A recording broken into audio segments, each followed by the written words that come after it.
Okay. That goes with your axiology stuff, right?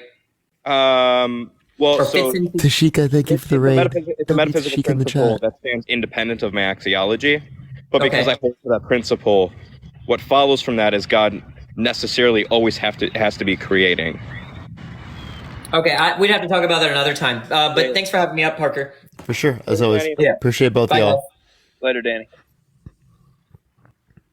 All right, everyone, we will get going on. Get back to resurrection stuff.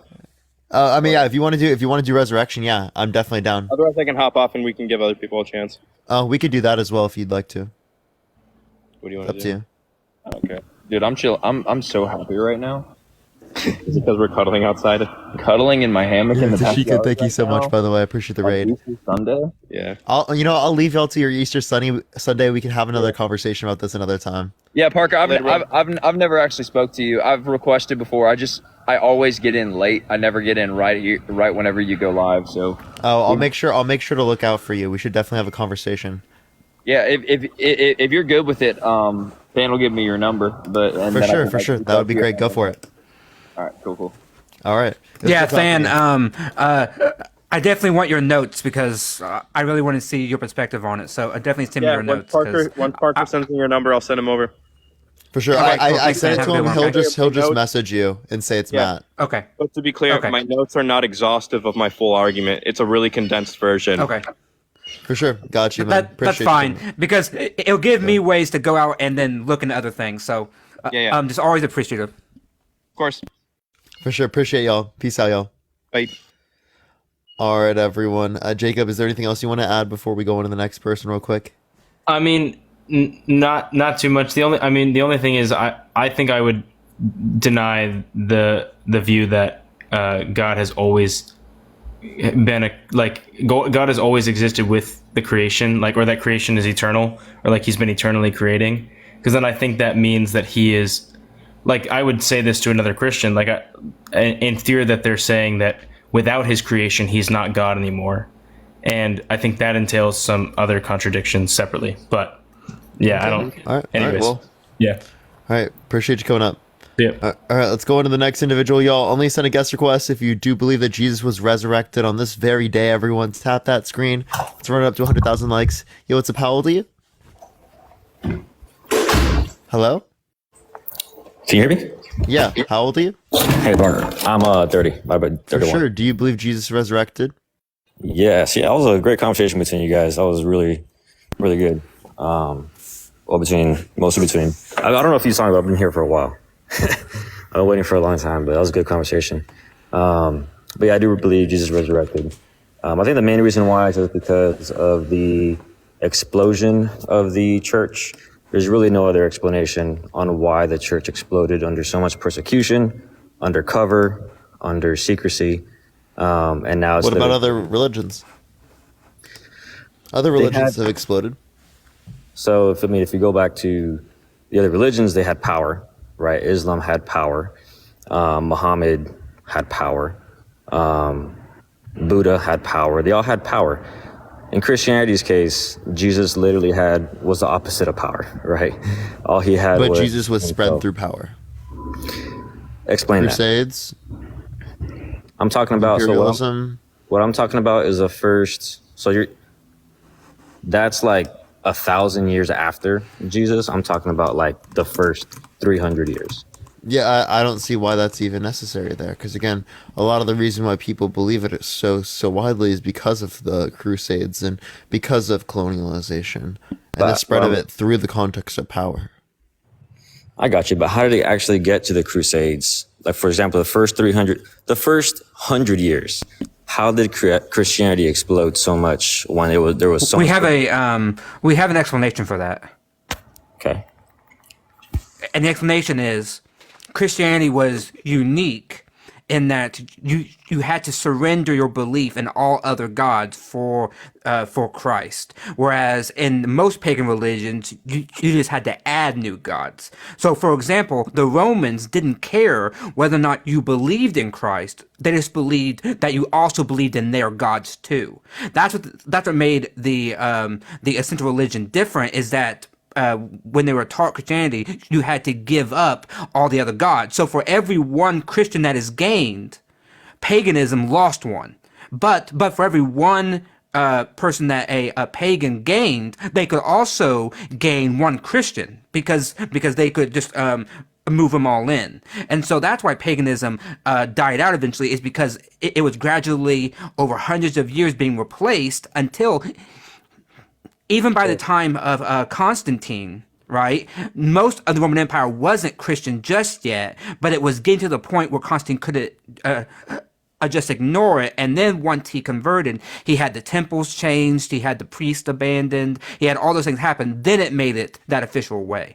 But it took about 250, 300 years, which actually is a long time, considering that, for example, modern day Islam spread across the entire North Africa and the Middle East within Muhammad's lifetime. So it doesn't really answer my question. So my question was how, because you're saying like, well, if one Christian follower was gained, one pagan follower was lost. What I'm saying, how in the world were there Christian followers? How in the world did Christianity grow in numbers, and not just grow in numbers, but so exponentially when there was so much persecution? I just answered that. You didn't, though. I just answered that. Yes, I did, because for every one Christian gained, one pagan belief was lost. And so that's the exponential rise, because as you have a rise of people who believe in Christianity, there's a at the same time a decrease in the pagan belief. So my question is, how is that Christian gained? Why was that Christian gained? Because they were taught, as most people do, to believe in Christ. He said, accept it. But unlike pagan religions, they just could not say, I'm going to just bring it into my right now religion, my current paganism. They had to abandon that. And Christianity was also unique in that it had salvation, it had all that kind of things, which was not present in paganism. That was very present in Judaism, where Christianity came from. So I'm talking about salvation. What convinced people to be Christian? Oh, well, also the lack of the Jewish laws that must be followed, because Paul specifically said that the Gentiles didn't have to do or didn't have to follow the Jewish laws. They didn't have to ban pork. They didn't have to get circumcised. Gentiles hated that. They hated circumcision with a passion. That's one of the reasons why they disliked the Judaism from the very beginning. It's actually funny that very argument is actually what I'm about to say on why the Christianity should have been diminished, was because if you didn't follow those Jewish laws, guess what? You would be severely punished. So you're saying not following Jewish laws was attractive, when it's a complete opposite. Not following Jewish laws was actually... No, not following Jewish laws was attracted to the Gentiles, not to the Jews, to the Gentiles. They didn't care. They didn't give a damn thing about Judaism. But when you're telling them that you can believe in a central faith that is based on Judaism without holding to the laws, then they're going to listen. But so it still doesn't explain, though, on why there were so many Christians converting from, whether they were Gentiles, whether they were Jews, Romans, whatever they were. Why was there this exponential growth when there was so much? Well, just for starters, Jesus himself, there is nothing special about this guy. Absolutely nothing. He was a carpenter, poor, peasant, no power, no riches, no fame, no nothing. And then for some reason, then this guy, becomes popular. And then now he's the biggest Christian in the world, or the Christianity is the biggest religion in the world, for no reason. And not only on top of... Not for no reason. We've literally shown you that Christianity is the biggest religion in the world at literally because... And by the way, Christ... Oh, I'm sorry, yeah. Go ahead, man. And by the way, Christ being a carpenter, being a peasant, being poor, was precisely his attraction to the lower classes. That's who was converting, was the lower classes, not the high elites. They weren't converting. They were still pagans.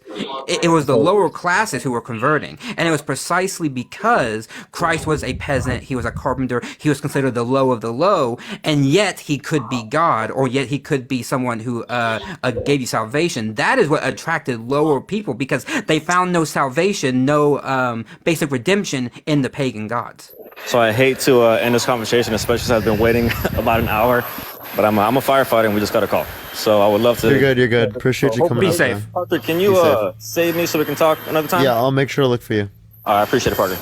All right. Appreciate it, man. Thanks, Parker. Yeah. My brain. All right, let's go to the next Bye, have a good person. one. Only send a guest request if you do believe that Jesus resurrected from the dead, everyone. Let's get the next person up here. Keep tapping that screen, everyone. Yo, what's up? Oh. Yo, what's up? How old are you? Hello? All right, let's try the next person, everyone. Only send a guest request if you do believe that Jesus resurrected from the... Yo, what's up? How old are you? I'm 19. Do you believe Jesus resurrected from the dead? Yeah, I do, but that's a preference. It's just a preference? There isn't really any hardcore evidence. You have to go off faith in order to believe that he resurrected. Okay, I have faith you're a murderer. See, that's true, but you also have faith that a plane will land safely. No, we have evidence. It's How? safer than literally driving. I guess. With that logic, yeah. You can't really. Well, you can't go back in history and say Christopher Columbus colonized America because you have no evidence that he did. There's no pictures. Dude, well, we still accept that Jesus existed as a person. We just don't accept that he rose from the dead. Why don't you accept that? How does that not go hand in hand? Because if you say that Jesus was a real person, then that means you're getting it from the Bible. No. We have things outside the Bible that we can get that from. Yeah, like what? Why do we need the Bible?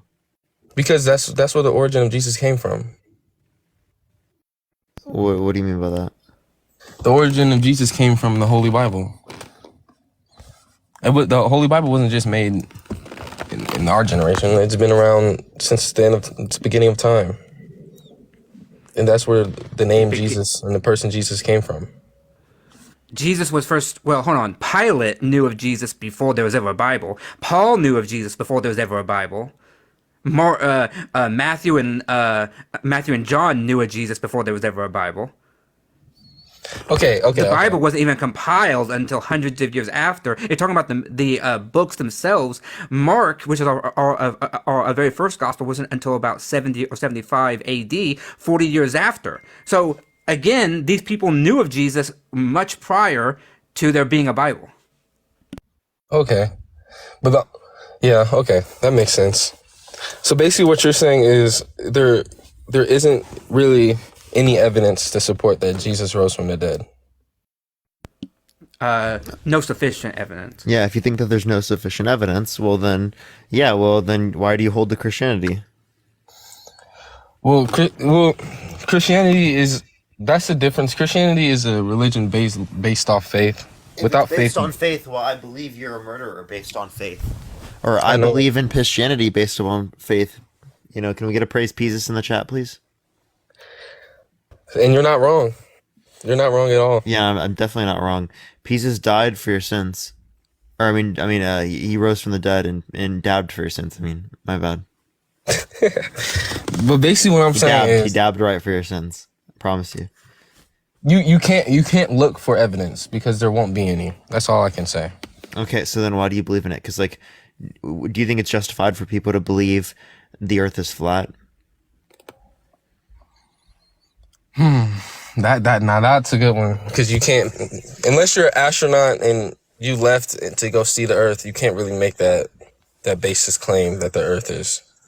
Or unless you traveled Appreciate the hint. all Thank you the so much. way. Do you think the earth is fell off flat? the earth. Oh, hell no. Absolutely not. Okay, so again, so then you would say it's unjustified for people to hold that the earth is flat, right? Is it just, but like you also think at the same time that you don't need evidence for belief. So if someone believes the earth is flat, what's unjustified about that? Okay, I get what you're saying. You're saying that he has faith that the earth is flat, just how I have faith that Jesus rose from the dead. Yeah. Appreciate the lemonade. Thank you so much. That's actually a good point. I'm not gonna lie. That's a good point. Yeah, that's a good point. Damn. Yeah. I mean, the only thing I can say is there are certain things in the aspects of Christianity being true, but as far as you saying that Jesus rising from the dead, I see there's no reason to argue with you about that because I mean, there's no even with evidence. even with the Christian God's existence, what evidence is there for that? So do you know that the processes for this is the only one I have.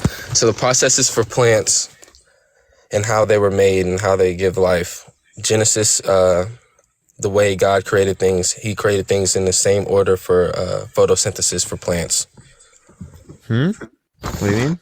So for example, God said, let there be light. Basically the whole photosynthesis order for plants is how God made life. And how do you know that God's relating it to plants? Because it was in the same And also, order. like, can you tell me the order of both of them? Of photosynthesis? Yeah. Fuck. See, that's something I have to look up. But I know for a fact. So you know for a fact that it's the same order as photosynthesis, but you don't know the order of photosynthesis. Correct. Also, by the way, that's simply not true. The plants were created first, and then the lights in the sky. Genesis 1. Okay, but look, read Genesis 1. No, I had to get my Bible. Look, it says Genesis 1. Genesis 1, verse 11. Let the earth bring forth plants yielding seed and fruit trees of every kind of earth. And then Genesis 1:14 says, and God said, let there be light in the dome of the sky to separate day from the night. So light came after the plants. Is that what you're saying?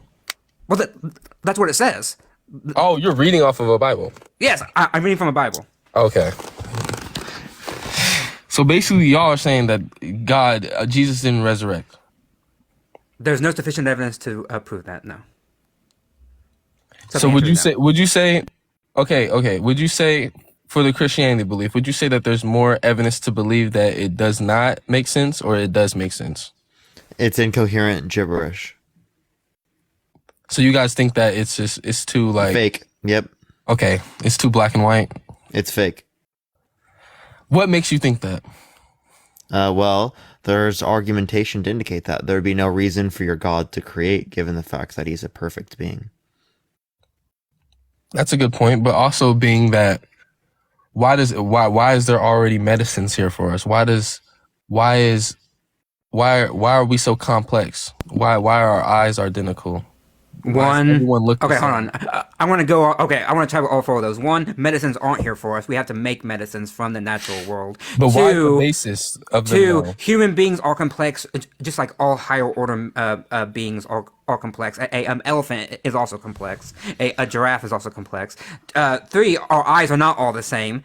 Our eyes are actually very disrespectful on Easter. I appreciate that mustache. Thank you so much. And then four, we are not all the same. I mean, we're all human, but we're not all the same. I don't know what you mean by same. Like, most of us have one heart, two lungs, but there are deviations from that, so, I mean, I don't know what you mean by, like, we're all the same. Okay, so you said that we have high complex life. Well, the thing I'll say about that is humans are the only species on our planet that's able to enjoy certain things. Like, we're able to enjoy music. We're able to watch a show. We're able to... Did you know rats can enjoy music? Yeah, and that's not true, by the way. I mean, have you seen apes and gorillas? When you put on, like, a show for them, they'll, like, clap That's a and good they'll example. smile. And, like, when you see, like, a baby elephant and you see those videos and they're, like, playing in the dirt and they're having fun and they're enjoying... Have you they're seen like, elephants paint things? Yeah, they paint things. They're better at painting than I am, right? Elephants also have sometimes have what's it called? Funerals. That makes sense, but... Yeah, that makes sense. But the difference is, though, with humans... Just look at everything, though. It's just... If you read the Bible, how is that not a perfect representation of a life and how it's made? A life? Oh my gosh. Like life in general. You guys remind me of It's not. When I evolutions. read what I'm supposed to do, whether in the Old Testament or New Testament, I go, that's bad, that's bad, that's bad. I don't want to do that. If God commanded you to kill infants, would you do it? No. Oh, okay. But Well, why would he command to kill infants? have you read he 1 does Samuel multiple 15:3? 1 Samuel Yeah. 15:3 he commands them to kill Amalekite men, women, children, and infants. That was first of all, that was a vision. No, it didn't wasn't. actually happen. No, it wasn't. he told Saul to go and kill the Amalekites. Oh, you're talking about Saul. You're talking about Saul. Yeah, 1 Samuel 15. But even not even Saul though. Joshua did it. Moses himself did it. I mean, it's found all throughout the book of Numbers, Deuteronomy, Joshua, Chronicles, and Kings. Okay, so basically, you guys are evolutionists? I like how it completely pivots. Completely Yeah, that's pivot. pivots. That's a pivot. No, Would you kill infants? No, I understand what you're saying. You're saying that he told his believers to kill go an kill infant? infants. Would I kill an infant? Yeah. Absolutely not. Okay, if you, You would wouldn't disobey kill it- God. So you disobey God, yeah. It really depends on the circumstance. Not to 'Cause me. I don't think a just God will go tell someone to go kill infants just for the fuck of it. Well, hold on. Is there ever a scenario? Oh wait, where, we where agree with you. an That infant- oh, yeah. so it's unexpected that a good God would command you to kill infants. Yes, if there wasn't a good Oh, reason. okay. behind So it. that means that your God who commanded you to kill infants is likely not good. You see, it's difficult to put it together. That's why this debate is being Definitely. had, because we can't comprehend. I can comprehend. Yeah. God. Oh, You can't comprehend comprehend the God. Well, I don't know what that means. Maybe because it's incoherent. Yeah. So you really believe 1 billion people are on a planet and just floating for no end goal, no Floating reason? a billion, dude. What? No, so you believe 1 billion people are just floating on a planet in a void of space for no What do you mean reason? by floating? There are about 8 Well- billion people, I think, who are floating who are on a planet that's orbiting a sun in a normal That has no galaxy. purpose. Yes. That has no purpose. We're just here to make money. What do you mean Yes, by I don't believe purpose? that- Purpose is what we define it as. Yeah, There's there no you go. objective notion of purpose. That's incoherent. You don't even believe in that because you believe purpose is defined by God, which is a subject. Objective. Yeah. That's not objective. So objective notion of good, right? An objective notion of purpose, you already agree is incoherent. I think there has to be a creator, because Why? it wouldn't make any sense to not be a Does creator. there have to be a creator of the creator? Does it have to be a creator of the creator? Yeah. Does someone have to make a creator? Does there have to be a creator of the creator? Yeah. We can't. We see us as humans. We dude, it's proven fact. We can't use 100% of our brains. So what makes you think we're gonna be What? able to understand? We use 100% of our brains, actually. Yeah, like no, what are we you talking don't. about? Yes, we do. You want to yes, we do. bet? If We your don't. brain, if a part of your brain is not working, therefore not 100%, then you need to see a doctor. Like, I'm just telling you. Like, all of my brain is working right now. All the lobes, all the neurons are like firing. If we were able to use 100% of our brain, we would be able to understand the concept of God and what we're doing here. Dude, What? No. Apparently not. The same way I can't give evidence-based claims that a God exists, it's the same way What is you this can't gonna get evidence claims Yes, we that can. God does not exist. Yes, I can. I literally already gave you one. What is the signs that a God did not create all this? Okay, so God is perfect, right? Yes. There's nothing better than perfection. Yes. Okay, if there's nothing better than perfection, how could God have desired to create us or desired a relationship with us? Because that would be saying God plus relationship is more desirable than God existing alone, which means that God isn't perfect because he's not the most desirable. Okay. I get what you're saying. So you're basically saying that he has to create something to not feel alone, but if he was perfect, he wouldn't have that feeling of feeling alone. No, it's shown in the Bible he wants to create, but that contradicts him being perfect. How so, though? Because there would be something that's wanted more than him alone. Okay, so if you wanted to just hang out with friends at a bar, does that make you lonely? Not necessarily. Okay, so I don't get what you're getting at. Just because he created something, how does that make him imperfect? Yeah, because it is the case that it would entail that there's something more desirable than him. Okay, that makes sense. And if let's say I have a baby, does that make me imperfect for making a creation? You are imperfect. How so? How am I imperfect for making a baby? Baby Lou, are you really asking me how you're imperfect as a Christian? No. I'm Are asking you how. committing blasphemy right now? No, I'm just asking how am I imperfect? Are you blaspheming right now? Are you What does really that mean? blaspheming on my life? What does that mean? He doesn't know what blaspheming is. Matt, I'm sorry, dude. Can you name the Do first... you- Oh, wait, let me ask him a question. Can you name the first 4 books of the New Testament? You said the first 4 books of the New Testament? Yeah. Genesis, Exodus, Leviticus. Wrong section. He That's forgot. wrong He section, forgot. bro. He forgot the 4th of the Old Testament. That's not the New Testament. Yeah. And there, yeah. New Testament. So New Testament, ring a bell?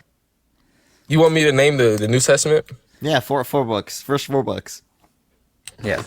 First 4 books. This is central to your theology, by the way. Just saying. Like, Matthew. That's one. I know that for a fact. I'm going to say Luke. Is that wrong?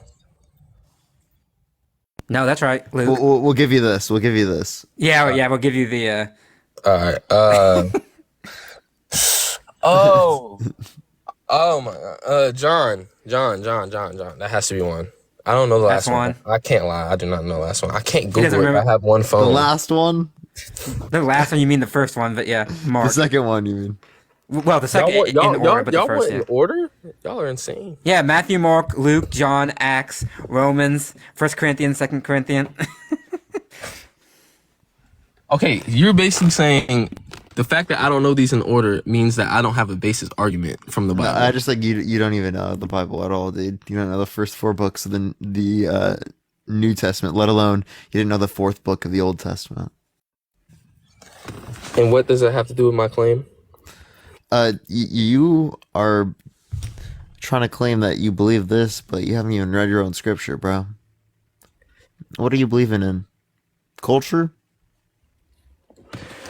I mean, I don't think Christianity is culture based. It absolutely is. That's what you're believing in. You're believing in culture Christianity. You're not believing in the books. You're not reading in. You're not studying. I get what you're saying. But most people that's in the chat talking about lukewarm, we're all lukewarm. No? Okay, agreed. But basically, what I wanted Christian, the to finish off sunglasses, with, thank you so much. what I wanted to finish off with, because I know you probably got other people who try to talk. Viara, thank you for the $6.66. Thank you so much. What I want to finish off with is there's more. I just feel like there's more reason to believe there is a God than there isn't. And what is the reason? First of all, Let's hear one. First reason is it's not a coincidence that every intelligent species has to have a man or female to reproduce. What is it? What do they always say? Man or female? You gender and then male. sex. Well, Male or female. or man or woman. Like what? Every single animal. So every it's man single or species. female. That's not true, by the way. There are asexual species. There are species that are female, don't need no male. We're talking about high complex. L male. L male, yeah. High complex species need a male and female to reproduce. So you're simply saying, why did sexual selection evolve the way it did? Okay. You want me to give you a book on it? Like I can give you like an evolutionary biology book that explains. He's not sexual gonna read selection. it. He's not gonna read it. Let's start there. Evolution makes no sense. It Okay, makes well, perfect sense. How? Because How? If a male comes and you're before a saying woman, how God can they makes sense. reproduce? And you're How saying can they God makes reproduce? sense. You're saying It makes Jesus way makes more. sense? It makes way more sense than evolution. Way more It sense. does not. How? How? There are still monkeys. Oh my god. We didn't evolve from monkeys. Oh, Monkeys are our crazy. cousins. You said why are our We didn't- cousins in yeah. existence? You said monkeys are cousins. How do you Yes. think? Yes. Yes, they are cousins. You don't even believe even- that. I do How do you think believe evolution that. works? Hold on, baby Lou. How does evolution work? Tell me, like how it works. Evolution, basically, your ideology of evolution is that we came. My from- ideology. Yes, we came from literally dirt and started building up. We started off as animals, then He came. thinks magic makes sense, but evolution no. Magic makes No. sense though. Yeah. Basically, evolution. You're saying a Big Bang theory is what, which goes Okay, hand to you hand. believe in magic. I believe in science. Okay, but they go together. Literally. They go hand, they L, go L hand in magic, hand. W science. L magic. Magic, bro. Science and religion literally go hand to hand. They do not. They connect with each other. They do not. Okay, so then you believe in evolution. No, I Okay, don't- then you believe in evolution because the majority of the sophisticated theologians out there also believe in evolution. So therefore, you believe in evolution. I don't believe in certain aspects of evolution. I don't believe that. For example, I would connect. the Watch Big out! Bang- There's a Watch lot of out! wind. Watch out for all the PhDs in biology. Baby Lou is gonna debunk them. Yeah, I would believe. Baby Lou. There's a lot of wind, bro. I would believe that the Big Bang there you go. would be in correlation to God making everything. Okay, so again, do you Big Bang dispute correlation. evolution? I would dispute coming from. It really depends, bro. If he says coming from monkeys again, I'm gonna lose it. Yeah, I'm gonna. Bro, Coming from. please let me know how is that not what evolution is. Did they Okay. not say? Oh my Do you know what God. common descent is? Do you know what common descent is? Comment? No, please explain. Okay, that is where we all share a common ancestor. So we, along with the other apes, share a common ancestor, meaning you had a common ancestor here and then eventually it broke off. That's what makes us cousins. We did not come from monkeys. We come from a common ancestor that lived like 2 to 5 million years ago. So you're 7th saying grade all biology. We have plenty of where? evidence for DNA that. that's together? Do what? Are you saying that we all are kin in some type? Kin, if you mean by kin, like we're all genetically related on base DNA, yes, we share about 98% of our DNA with the great apes. Our closest living our closest living cousin is the bonobos and the chimpanzees. Now that's They crazy. have about like 98 to like 98.5% of our DNA is exactly the same. Only the only thing that separates them from us in terms of being human and being a chimp is that 1.5%. So basically, you're saying that we came from monkeys. No, We're just related to monkeys. we are genetically related because we share a common ancestor. By the way, we are genetically related to every single species on this planet, whether plant, fungi, or animal. Every single one we share a DNA commonality with. The closer we are, Non-coding the more DNA we DNA share. is apparently 96%. Okay, before I hop off, If you exclude non-coding DNA, I mean. how does a Big Bang theory create a vast majority of things of life? Like Wait, we're not saying it created. We're just saying it led to. Okay, but look, for certain animals, you have to make a food chain for them. How I don't understand how you wouldn't have a designer or a creator to be like, oh, You know that the problem of predation and the need for food in the way that we have it in the kingdom is a actual problem for your God, right? With evolution, we can explain it. Like we have a good explanation for it, right? With a theistic type of God that's all loving and just, the very problem that so many animals are part of a food chain, that's a problem. Because then you have to explain why God would bring into beings that are only here to suffer and to be eaten, right? And you'd have to wrestle with that as a problem of suffering. You know, why is it, for example, on somewhere in a forest during a storm, a lightning hits a tree, the branch falls, hits a baby deer, and the deer breaks its leg, and then the forest catches on fire, and the baby can't move, and so then it just burns to death. Why would a God bring that being into existence only for it to burn to death? a lot of people ask why would God allow suffering, and that sounds similar to the same question you're asking. And the only thing I can say is free will. No, this is with animals. There is no free will. This is animals and natural. I asked you specifically, why would God bring in a deer, for example, that has no free will, right? You said deer have no free will. A deer. Yes, deer don't have free will like you and I do. That's what I literally Right. said 30 minutes ago. And you said we all have high complex life. It's like elephants can paint and shit like that. Yes, they are high complex life. That doesn't mean that they have free will. Oh, Free okay. will is not the same as high complex life. I mean, Okay, life, you're saying our the right- biological right from function wrong. is complex. Okay, that makes sense. Yeah, I mean, right from wrong, but the ability to make conscious choices outside of anybody's. But still, just imagine a doe. I think it's called a doe, right? Or a doe is in the forest during a storm. Lightning hits the branch. The branch falls, hits the deer, breaks its leg, and now it can't move. That branch catches fire because of the lightning, and then starts a fire. And that baby deer, which has been in the world for say only like a week, then will burn to death. Why would a loving God, a just God, bring a being that we know can suffer, we know can feel pain? Oh, a fawn, thank you. That we know can bring have pain, bring into existence only for it to suffer in that way. My answer is that everything natural isn't good.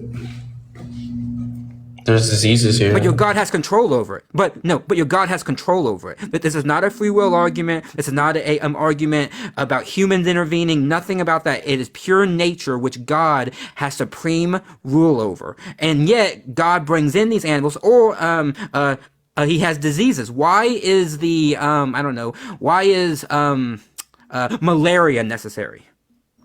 Right? What is the function of malaria? I can explain it evolutionarily, right? From an evolutionary standpoint, but you have to prove to me why a God needs there to be malaria in this world. Why So God basically needs what there to be you're saying- Zika or... Basically, what you're saying is that how can a God allow these things to happen? But if God intervened every single time something bad has happened, then it would just make everyone believe, and we would be robots. We'd be like, oh my God, we just watched magic happen. This is independent of us. I'm saying independent of us. This is in nature. I'm saying not to us, but like to helping beings animals. beings that he creates that suffer. Why does the presence of malaria, why is that necessary for humans to even be around? But why must other beings, such as all animals, why do they suffer when there is no free will aspect here? There is no aspect when it comes to us intervening in them. It is pure nature, which God has supreme power over. He can intervene if he wants to, and in fact, many people claim he does intervene, right? He causes storms, he causes hurricanes, he causes floods and droughts, right? Well, then he also, by definition, must cause the immense suffering of these animals. No, but I also don't think he's the one behind it. Just because a lightning bolt hit, I think that's natural. I think that's a natural cause. I also think if a tornado went through an animal's habitat, that doesn't mean that God was like, oh my God, the tornado just destroyed the thing. I caused it. Also, I don't see the reason why he would stop it. You have people raping people every single day. He's just waiting. He's just sitting back waiting, seeing if people will change. Why would Do he you stop think it? that's good? Well, for that's a God bad to thing, allow by the that? way. You think it's good for God to allow that? I'll put the G in front of the ape so I don't get kicked. But no, it's not a good thing. So God does something evil by Right. allowing it. You can say that. Are But- we commanded to stop that? Let's Okay, say- then say, for God isn't example- all good. Yeah. I don't think that not doing something is considered bad if there's good intentions behind it. Well, hold Okay, on. so then now How you about don't this? consider it bad. I don't think it's bad. Yeah, but what about this though? What about a police officer, right? They would have a duty to step in if they saw something bad happening to somebody, right? They have a duty to step in, right? Because they have to. Why is God not duty bound to do that? To step in. Yeah, like would you be compelled, or like, would you like say on a moral aspect, would you be compelled to step in if you saw somebody trying to grape a child? Would you want to step in and say like stop them? Yes, of course. Yes. Okay, that's what you say that your moral intuition is to do. Why is God not also compelled to do that? That is such a good answer, and I wish I could answer that, but I'm not in his mind, so I can't answer that. What I can say is what you guys are talking about has been going on forever, and there has been points in history. The flood has happened. There's evidence that has happened. There was a flood. Wrong. No, it's not wrong. Please explain to me how there would be. Please explain to me how there would be grass growing out of mountains. Wrong. How would there be grass growing Say it out again. of mountains? How would there be grass growing out of mountains if a flood did not happen? Do you know how plants pollinate? And as long as the mountain isn't too high up where Rain? there's a lack of oxygen, and wind carries the seeds, carries the pollen, which carries it up. Why is it that when I move You have somewhere Christians else, in the it comment section saying, bruh. in what? Yeah, saying your own Christians disagree with you, right? That's like, I thought you were going to say, why are there fossils in mountains? But this is a new one. Why there are plants on mountains? There's what? There's erosions too. Yes, because of the cycle of erosion, which we explain via science. Like, this is 4th grade science here. So you think the flood never happened? There is no evidence for a global flood. Maybe there was a local flood that happened at a certain period of time in that area, but but just because there's a local flood, that does not mean that it's anything near what Genesis 6 through 9 talks about. Regardless of the point, back to your question was, you're saying that him not intervening is bad, but he has intervened in the past, and these are not new things that just happening in this generation. That's a problem because then he doesn't intervene now, right? So what stopped him back then, but now he decides not to do it? In the Bible, he says he will intervene, but we're not on his time. 100 years to us is what? In different time to him. We can't just be like, oh, intervene now. Well, that doesn't make any sense because throughout the Old Testament, God is constantly intervening all the time with his people, constantly. Like, there's no time difference, like nothing's stopping. Like, he's just constantly doing it. And then all of a sudden, about AD 33, he just all of a sudden decides to take a break and stop for 2,000 years. And the perfect God, he's he never changes. Here's a perfect example. Was God the perfect God never changes. Was God intervening with the people of Sodom and Gomorrah? He wasn't. Assuming that story happened, which I don't, but assuming it happened, yes, he intervened in a punishment way, yeah. But he never came to what you're saying, like, oh, stop doing this, stop homosexuality. He never came down and stopped the grape. He never came down because we know what we're doing. Actually, he did. Hold on. Actually, he did give the people of Sodom and Gomorrah a chance via Abraham. Abraham actually talked God down from killing everybody because Abraham actually convinced God to spare somebody if he could find somebody who was good.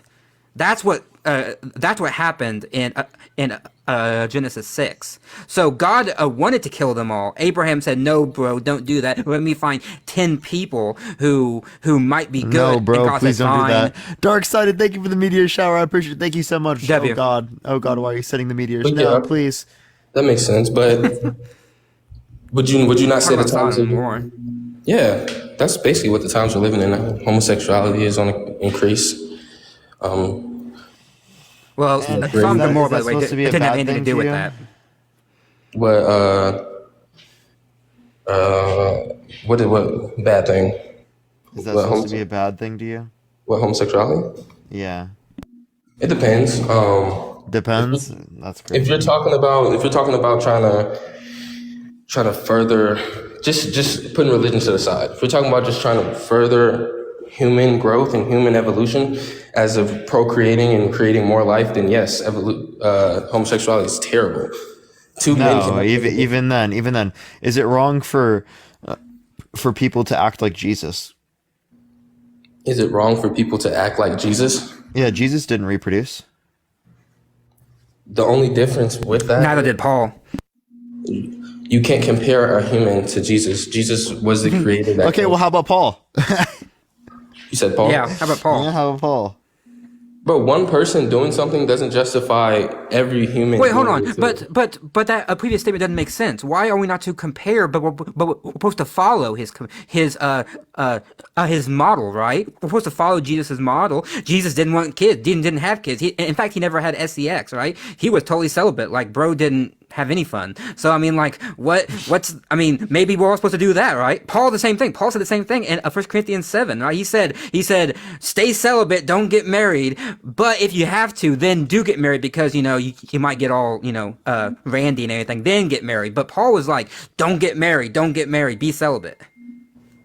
That makes sense. But basically, that's one person though. If just think about it.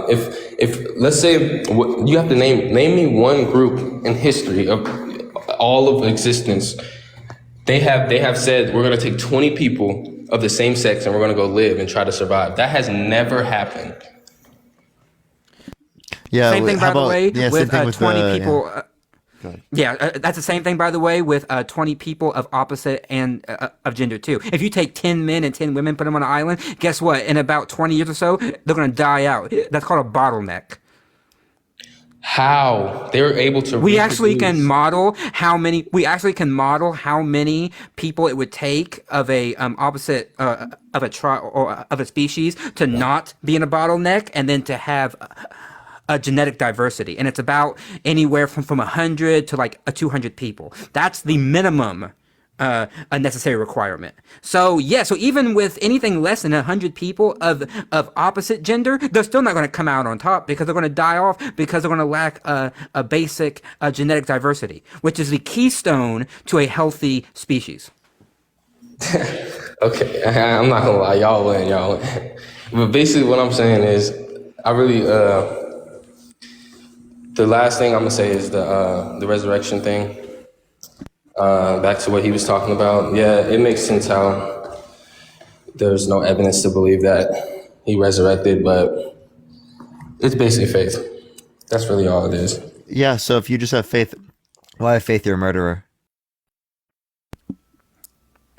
Trust me, bro. Yeah, Just trust me, bro. Faith you're a murderer. Oh, you gotta swipe out of the app, swipe back in, man. Swipe out of the app, swipe back in, man. Because we got a huge echo, bro. People are saying atheism is irrational. my Join bad, against bro. us, My bro. bad. But yeah, you're right. You have faith in many different things. Yeah, okay, I have faith you're a murderer. Is that justified? It's not justified. It's not, so your belief isn't justified? That's also saying that's So your belief isn't justified?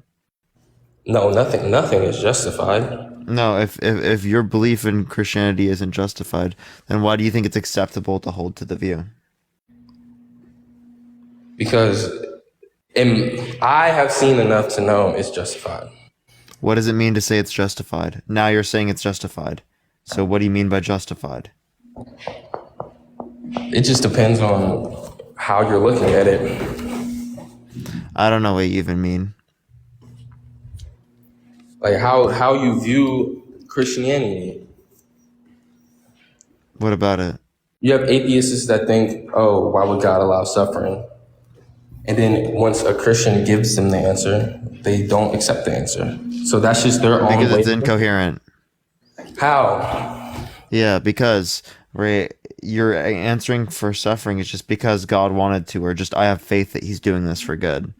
Right? When we have reason to believe it's unnecessary, not related to free will, right? And we also have reason to believe that your God wouldn't have created in the first place. I already demonstrated that to you, and you don't want to accept it. Christians don't want to accept facts and logic because it gets them to reject their comfortable beliefs.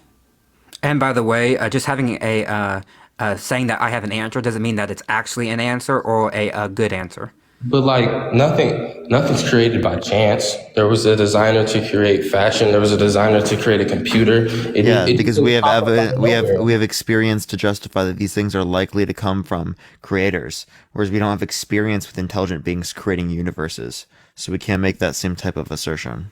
But we would. Agree. But in reality, we would never be able to see anything supernatural. Okay, then we have no experiential basis for it. Okay, so what's your reason? Okay, this might sound off topic, but how is love something that's love? You can't see it, you can't touch it, but you can feel it. How is something like that not supernatural? So someone can go in life. How saying, is it supernatural? That seems So- completely natural to me. How is it natural? Someone But can just go through how any life other saying- feeling is natural. Someone can go through life saying that love is fake. Okay, then they're just delusional. Like, That's I don't know if we're that's the saying that same- love is referring to a particular set of phenomena in which is objectively true. Like you have these set of chemicals, right? Well, then it is going to be the case that it objectively exists, right? The words we're using to describe it doesn't, but what we're referring to does. What I'm saying is it's not physical. It's not seeable. Okay, just because Actually, we can directly measure it, and we can change it. There's a hormone called oxytocin, which directly affects how much somebody loves someone, and we can measure that, and we can actually change it.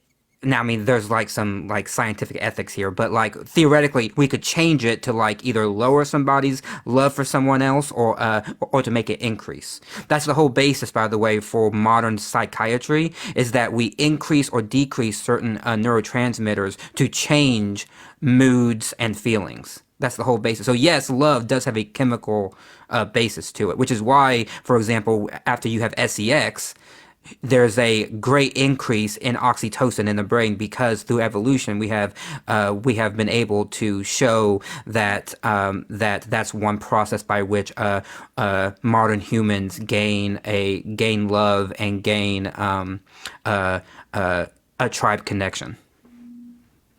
Okay, and one more question. If I didn't believe something was real, for example, if I didn't believe that dinosaurs were real, why would I even suggest wasting my time on the subject? For example, you guys are sitting here. Oh, I have a good answer for that. I know what you're saying. I have a good answer for that. Yeah, It impacts our society. Yeah, because it impacts society, and other people believe it, and their behavior and their belief impacts me. People in Congress right now are majority Christian. Some of them, particularly on the right, want to pass laws that are directly related to this belief up here. Directly related to it, right? They believe that the moral code of Jesus is correct, and they follow, like, for example, we were talking about GAY a little earlier, right? Being GAY. Why are some people against being GAY? For most people who are against it, it stems directly from the Bible, directly from it. Right, so I argue against the Bible and against the topic precisely because their belief translates to their behavior, and that behavior then will come back on me, because they want to put laws on me. If you guys kept it in your house and within your church, fine. I don't give a shit at that point, right? Fine, you can believe whatever the fuck you want. But as soon as you bring it into larger society, bring it into politics especially, then I'm gonna have a problem, and then I'm going to fight back by having logic and reasoning and science to make you validate your belief. And if you can't validate it, then I'm going to show it to the world as being silly and utter without logic. Yeah, but there's like what, 5,000 religions, but Christianity is the only one that gets mocked. Because we're in the United States. Because Wait, we mock other religions too, right? But like, also, how are we mocking it? We're not. Okay, so. I mean, the background is. This is not mocking. This is asking a very pertinent question. Let me hear what he has to say. How is it mocking? The background is mocking. Tell me how. You're saying, prove to me that Jesus was resurrected. Yes. Now tell me how that's Now, please inform to me how that's mocking. Saying that you doubt it, meaning that you don't believe in Jesus, meaning that that's not mocking Christianity. Wait, hold on. So then you're mocking Islam? Muhammad? Yeah, exactly. You're mocking Islam. How am I mocking Judaism? You don't believe in Muhammad and believe in Islam? Yeah, but I'm not going to go put a background of where Jesus came out of his cave and say, prove to me that Jesus was resurrected. Jesus came out of his cave? This is the empty tomb. This is actually, this photo that I made is actually very respectable because it stays true to the biblical accounts, right? I could have added funny shit. I could have made it very disrespectful, but instead I stayed true. And in fact, look behind Parker. I have all three of the crosses. I have the stone that was rolled away, right? I mean, I stayed true to it, right? That's not being disrespectful. All we're asking is a question, and if you can't defend your faith to us, you're a with this fucking question, snowflake, bro. What's the point of your faith? The biggest snowflake I've ever seen. I've never seen a bigger snowflake. I say, prove to me that Jesus resurrected, and you care about. That's disrespectful. I'm just questioning your belief system, bro. You're saying it's disrespectful to question your beliefs, to question your belief because you doubt my belief being true. I appreciate the handout. Thank you so much. It is disrespectful. Wow, it's so fucking rude for me to get you to critically think and to question your own worldview. Wow, I'm a terrible person. No, I wouldn't say that. I don't think anyone's really a terrible person. I just think everyone has different beliefs. Like, there's really no. Yeah, but how is it disrespectful, bro? Be so real. You talking about your background? Yeah, please tell me how it's disrespectful. I feel like you just said that because you had nothing else. No, I got more. It's just that you can't say that something isn't real and then give literally no evidence on why it isn't. We real. have been giving a ton of I evidence. gave you an argument to show you it's false. The only evidence you gave was out of context Bible scriptures of him I saying didn't like even 12 reference a babies. Bible scripture from mine. I showed you it was the perfection argument. I showed you it was false. What, the perfection argument? Yeah, I showed you it was false, theologically speaking. I just don't understand how it's not perfect. I don't Again, get what he did because wrong. him desiring a relationship entails that there's something that's desired that's more than him. I mean, I guess. But yeah, bro, I don't want to hold up a lot of your time. I know there's probably other people, but All right, Yeah. for sure. Let's go to the next person. Only send a guest request if you do believe that. And I do want to Jesus say, rose thank you for from the dead. glasses. And I do want to say Before to people asking, there are some people who might be new here. One, I have a speech impediment. So if you hear my voice and you think I'm stuttering or something, that's because I am. Two, I also have a new retainer that I have to wear. So that gives me a lisp. So don't come after me because I'm stuttering and I can't articulate my words, okay? It's like just how I speak. So just chill. Hello, Hey, how you What's up, doing? how old are you? I'm 22. For sure. Do you believe that Jesus resurrected from the dead? I do. And I also think the guy that was in here earlier honestly didn't really know what he was talking about when he said that your background was, what did he say, offensive? Disrespectful. Yeah, it's not disrespectful. Anyone should have the freedom to ask someone to prove what they believe. So, For sure. So, why do you think that Jesus rose from the dead? so the reason I believe that Jesus rose from the dead is because, so the thing is, when people talk about, I guess, give George Washington, for example, we didn't live in his time. There's no way for us to prove that he was a real person and that he did what he did. But based off of eyewitness accounts and documents that we have, there's good reason for us to believe that he was a person and he did what he said. So everything historical comes back to historical documents and eyewitness accounts, correct? Because we weren't there to see. Somewhat, yes. Yeah. We Mostly, believe yeah. Jesus existed. We believe he died on the cross. We're disputing resurrection. Similarly, would you accept the conclusions formed from the spiritual experience that Prophet Muhammad had with the angel Gabriel? Wait, say that one more time. Would you accept the conclusions formed from the spiritual experience that Prophet Muhammad had with the angel Gabriel? So I actually haven't. Can you explain to me because I don't actually know the experience. So he they had. would indicate that Christianity is false because it would say that Jesus specifically was not crucified on the cross. Okay, he was not God. He was a prophet. That's what they would say, right? And those are the conclusions formed from his spiritual experience with Angel Gabriel. So why accept the conclusions formed from one spiritual experience but not the other? Okay, so there are historical documents that are apart from the Bible that talk about the death of of Jesus' disciples, and no one. I mean, would you willingly die for a lie that you could? It would prevent your death. There are martyrs for Islam. You believe it's false, right? They might have believed it's true. That doesn't mean it is true. No, I know, but so here, let me just gather myself. So what I was saying is, so the martyrs for Islam, they are dying like they're dying. They weren't there to witness. I'm talking about specifically the people that were there that witnessed Jesus' life firsthand and his miracles, and they like Paul wouldn't even die the same way as Jesus. He has to be crucified upside down because he didn't think he was worthy. No, that was Peter. Oh, Peter, sorry. Peter got crucified upside down because he wasn't worthy of being crucified the way Jesus was. And another thing, so like, I guess what I'm trying to say is the tomb was, do you believe that like Jesus, whenever he died on the cross, like he was just put in his tomb and like Like, do you guys think someone stole his body, or how do you explain his? I've changed my belief a little bit. So I think the most likely explanation is that still that he was either left on the cross to just decompose, or he was buried in a grave, like a common a criminal grave. However, it is possible that he was buried in a tomb, but even if I grant you that he was buried in a tomb, it still in no way proves that he was buried by Joseph, for one, and two, that the tomb was found empty, or that women came and found the tomb. None of that is then a following from him just simply buried in a tomb. Okay, so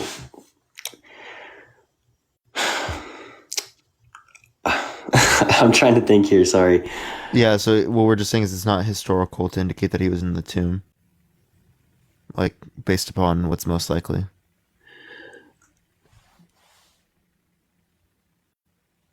I'm trying to think of what to say. Wait, can you hear me? You gotta I'm swipe trying to swipe think back of in, man. Swipe out of the app, swipe back in, man. Because you have an echo. You'll get rid of the echo if you swipe out of the app and swipe back in. Grant. Alright, let me unmute you too. I'll send you the invite. There Tap you are, screen, bro. everybody. Let's try to get to Everyone tap the 150K. screen. It's 150K. Share the live, everyone. Venmo We'll be and Cash back. App are in our bios too if you want to donate. Yeah, we will be back tomorrow at 3:30 p.m. Pacific Standard Time. That's when we will start tomorrow. Zillaz, if you think this is disrespectful, send a guest request. Yep. Oh, I didn't realize. Can you guys hear me? Yeah, we hear you now. As I muted my mic. You're good. I thought you guys muted me for some reason. So I guess the thing about what I'm trying to say is, why wouldn't the disciples save their lives? Because here's the thing: whenever Jesus got arrested and was in possession of Rome to be crucified, all the disciples dispersed and were afraid for their lives because they thought they were also going to be killed for following Jesus. But then after he died and what they saw was rose again, then they came back and they were all willing to preach openly about Jesus because of the miracle that they saw of him rising again.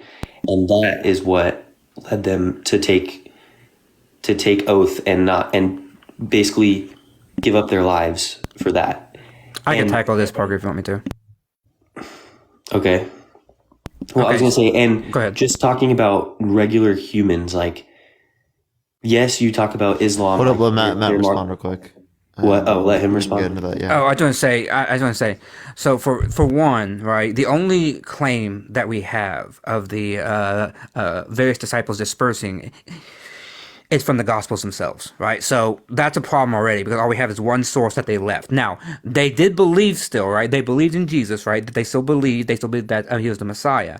Now, as far as them being martyred, right? The only good evidence we have is for three of them: James, Peter, and Paul. Those three. Okay, James being the first martyr, and then Peter coming next, and then Paul, both killed in Rome. So, but for every other disciple, we don't have any evidence except for centuries later stories about them dying. And I would recommend you actually read a good book by a Christian, a well-known Christian apologist named Sean McDowell, who wrote a book called The Fate of the Apostles, where he goes through all of the evidence for them dying, and he concludes that we can only say with somewhat historical fact that James, Peter, and Paul died. All the rest we have no idea. And so the idea that they even died for their beliefs is entirely wrong because we simply do not know. We have no evidence for that. None. Okay, you stumped me there because I need to do more research on like external documents outside of the Bible, obviously. But so am I able to pick your guys' brain on like do you believe that there is how do you believe that the earth and us came to be? So we don't know. Okay, so your answer is just I don't know. Yeah, we don't know as it Yeah. relates to prior to the Big Bang and stuff. We believe in evolution and Big Bang, but prior to that, we don't know. But I mean, if it's not going to relate to the resurrection, I think we are going to look for someone else. But we do appreciate you coming up, man. Yeah. Thanks for Yeah, inviting Grant. me. Thanks, Have a man. good one, Grant. Have a You great too. one. Let's get to the next person. Everyone, only send a guest request if you do think that Jesus resurrected from the dead. Y'all, let's get the next person up here.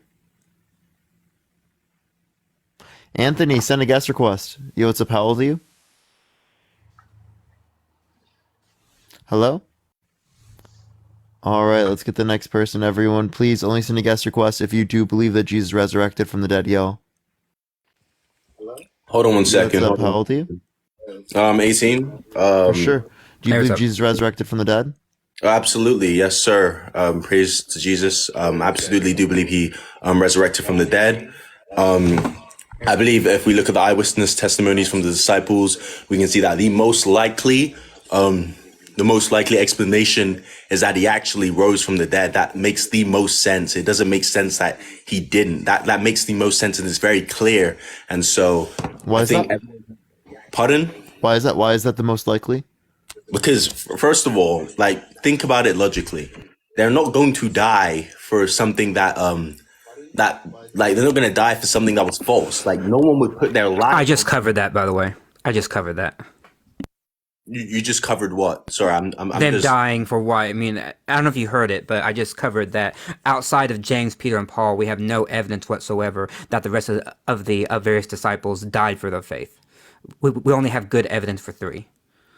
So you're saying we only have good evidence for 3? That's your point? James, Peter, and Paul, yes.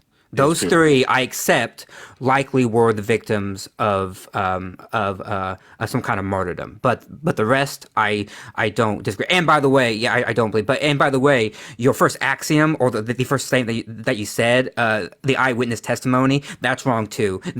All the Gospels are not eyewitness, and that's a well-known statement of historical belief. Give me a moment. Hold on one second. How are they not eyewitness testimony if they literally were there, present, and saw it happen? Well, one, they weren't there because none of the Gospels had a name attached to them when they were first being documented. The names, Matthew, Mark, Luke, and John, came long after these first manuscripts were being written. In fact, our first record of Matthew and Mark come from a man named Papias, who we don't have evidence for. He is actually cited by a 3rd century person named Irenaeus.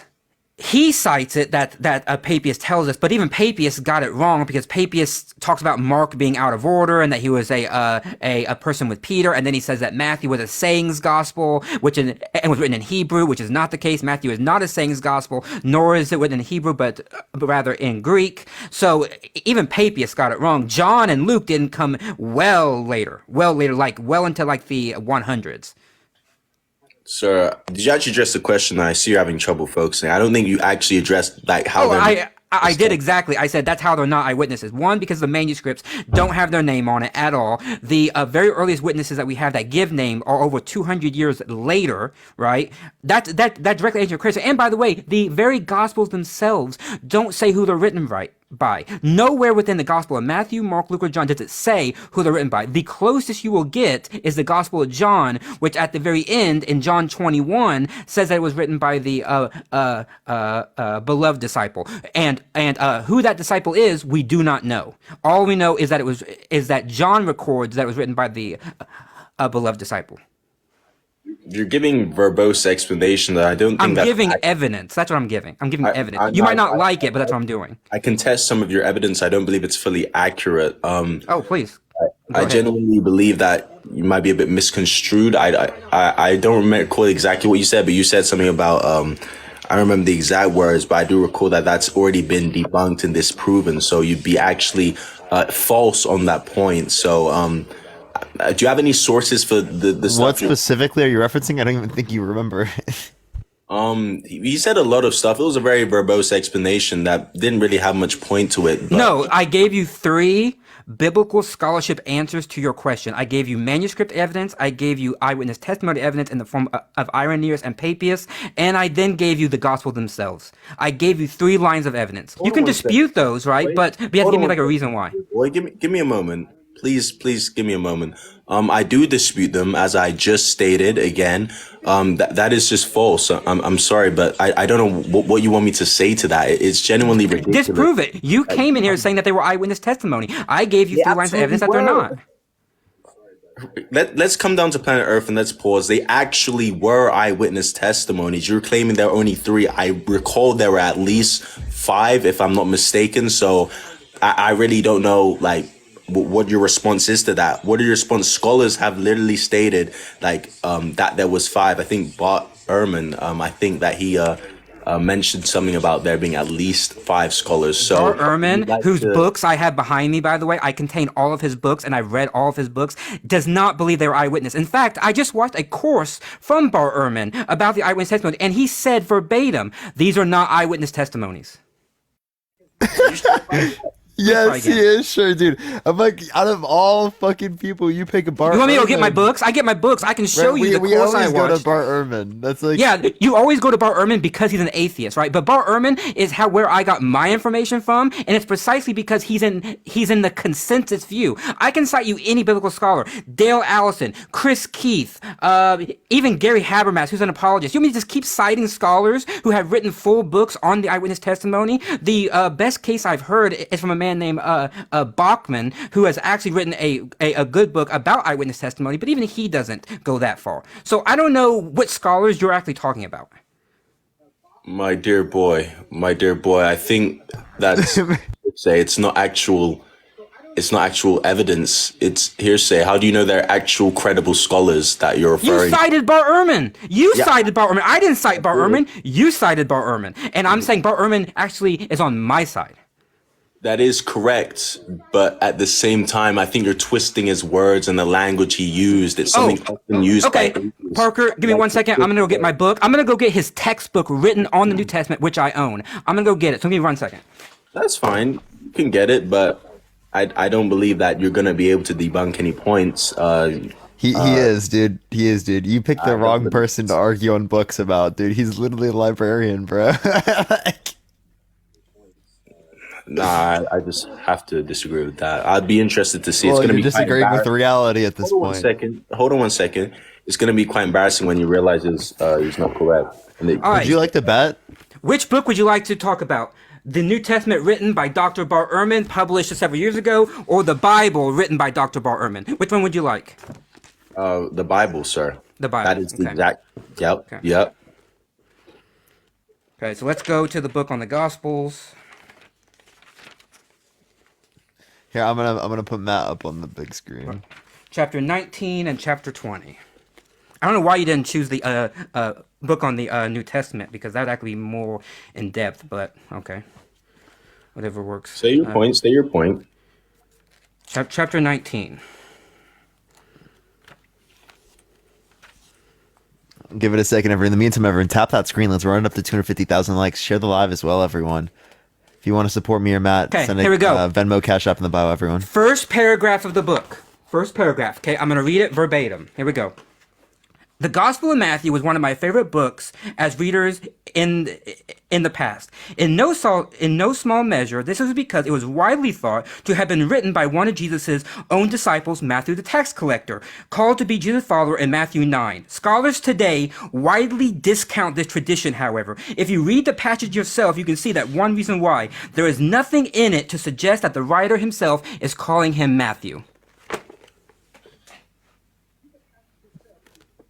I mean, that's a fair point. You do raise a valid point. However, I would guess it condemn that scholars disagree. I mean, you can bring up all the, secondary sources that you want, but at the end of the day, I also do have sources that I can refer to. Wait, that. secondary sources? You brought up the source. Parker, relax 1 second, my dear boy. Please don't interrupt me. My dear boy, you just brought up that source. Hold on 1 second. But again, I do believe there are sources that also back up what I'm saying. So we can go back and forth. Okay, list them. I mean, you can look up the sources and see them for yourselves. There are actual credible sources that provide evidence for the resurrection. Really, can you name one of these scholars?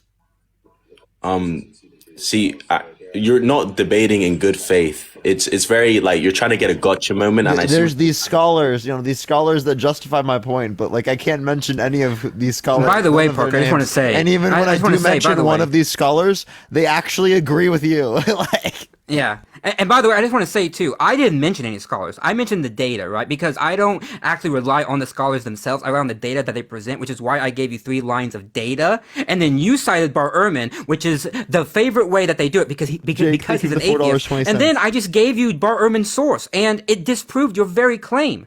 That's the problem, right? You think that because he's an atheist, he's going to then say, actually, they're eyewitnesses. No, and plus, I gave you a scholar that actually does agree with you. I said his name was Richard Bauckham, right? And I read his book, and he makes a somewhat good case. But if you have read, by the way, a recent article published in a journal, which I have, I can show you, by the way, tears down his statistical argument for how he got to his case.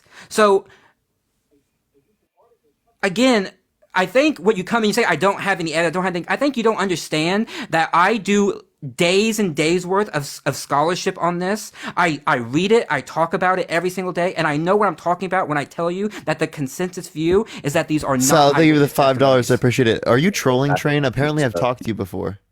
I don't recall I've talked to you, and I don't appreciate the gaslighting that you've represented on this live. So I'm gonna take my leave now.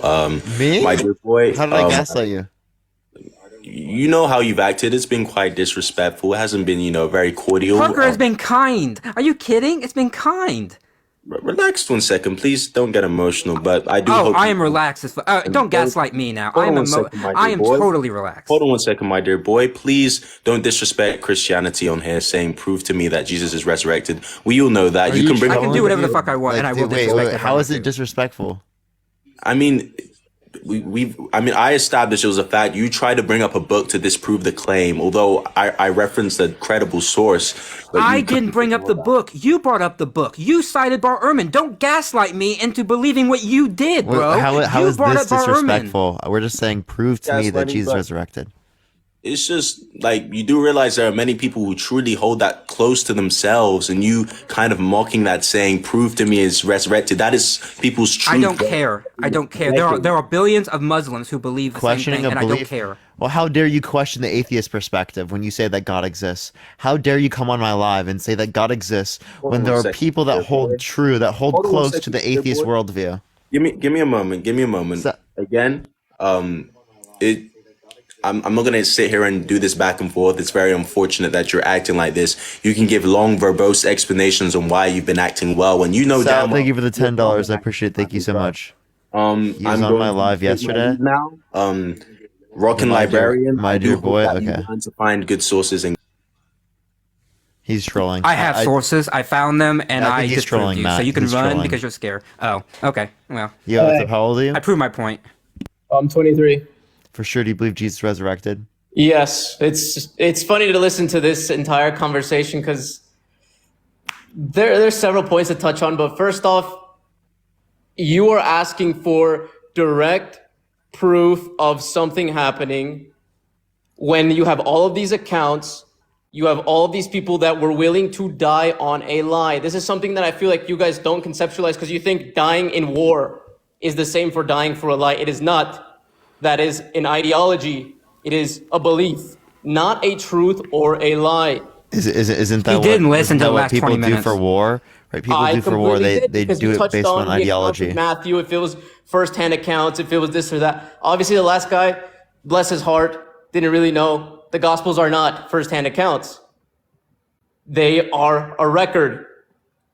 So, let's observe the time, right? Because we're not going to get exact firsthand accounts of these people that lived 2,000 years ago. Let's be completely honest. It's impossible. So what was going on in Rome at the time? It took 300 years of martyrs, not of war, not of being violent, not of attacking people.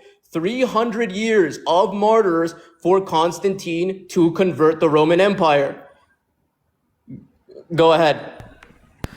Martyrdom, as you're describing it, is a myth. It did not exist. In fact, the line of evidence, and again, because I'm a librarian, I have the book on it. I can get you the book that shows you that there were martyrs, but not in the way you're describing it. Constantine did not change the religion over because of martyrdom. He changed because he had his own personal vision of Christ on a battlefield. Okay, yes, I know this, right? He sees the cross and he sees with this cross conquer. Yes, that's why he turns, right? Just coincidentally, after persecuting and killing these people for 300 years without them revolting or having any sign of violence, throwing them to lions, throwing them in the Colosseum to be killed.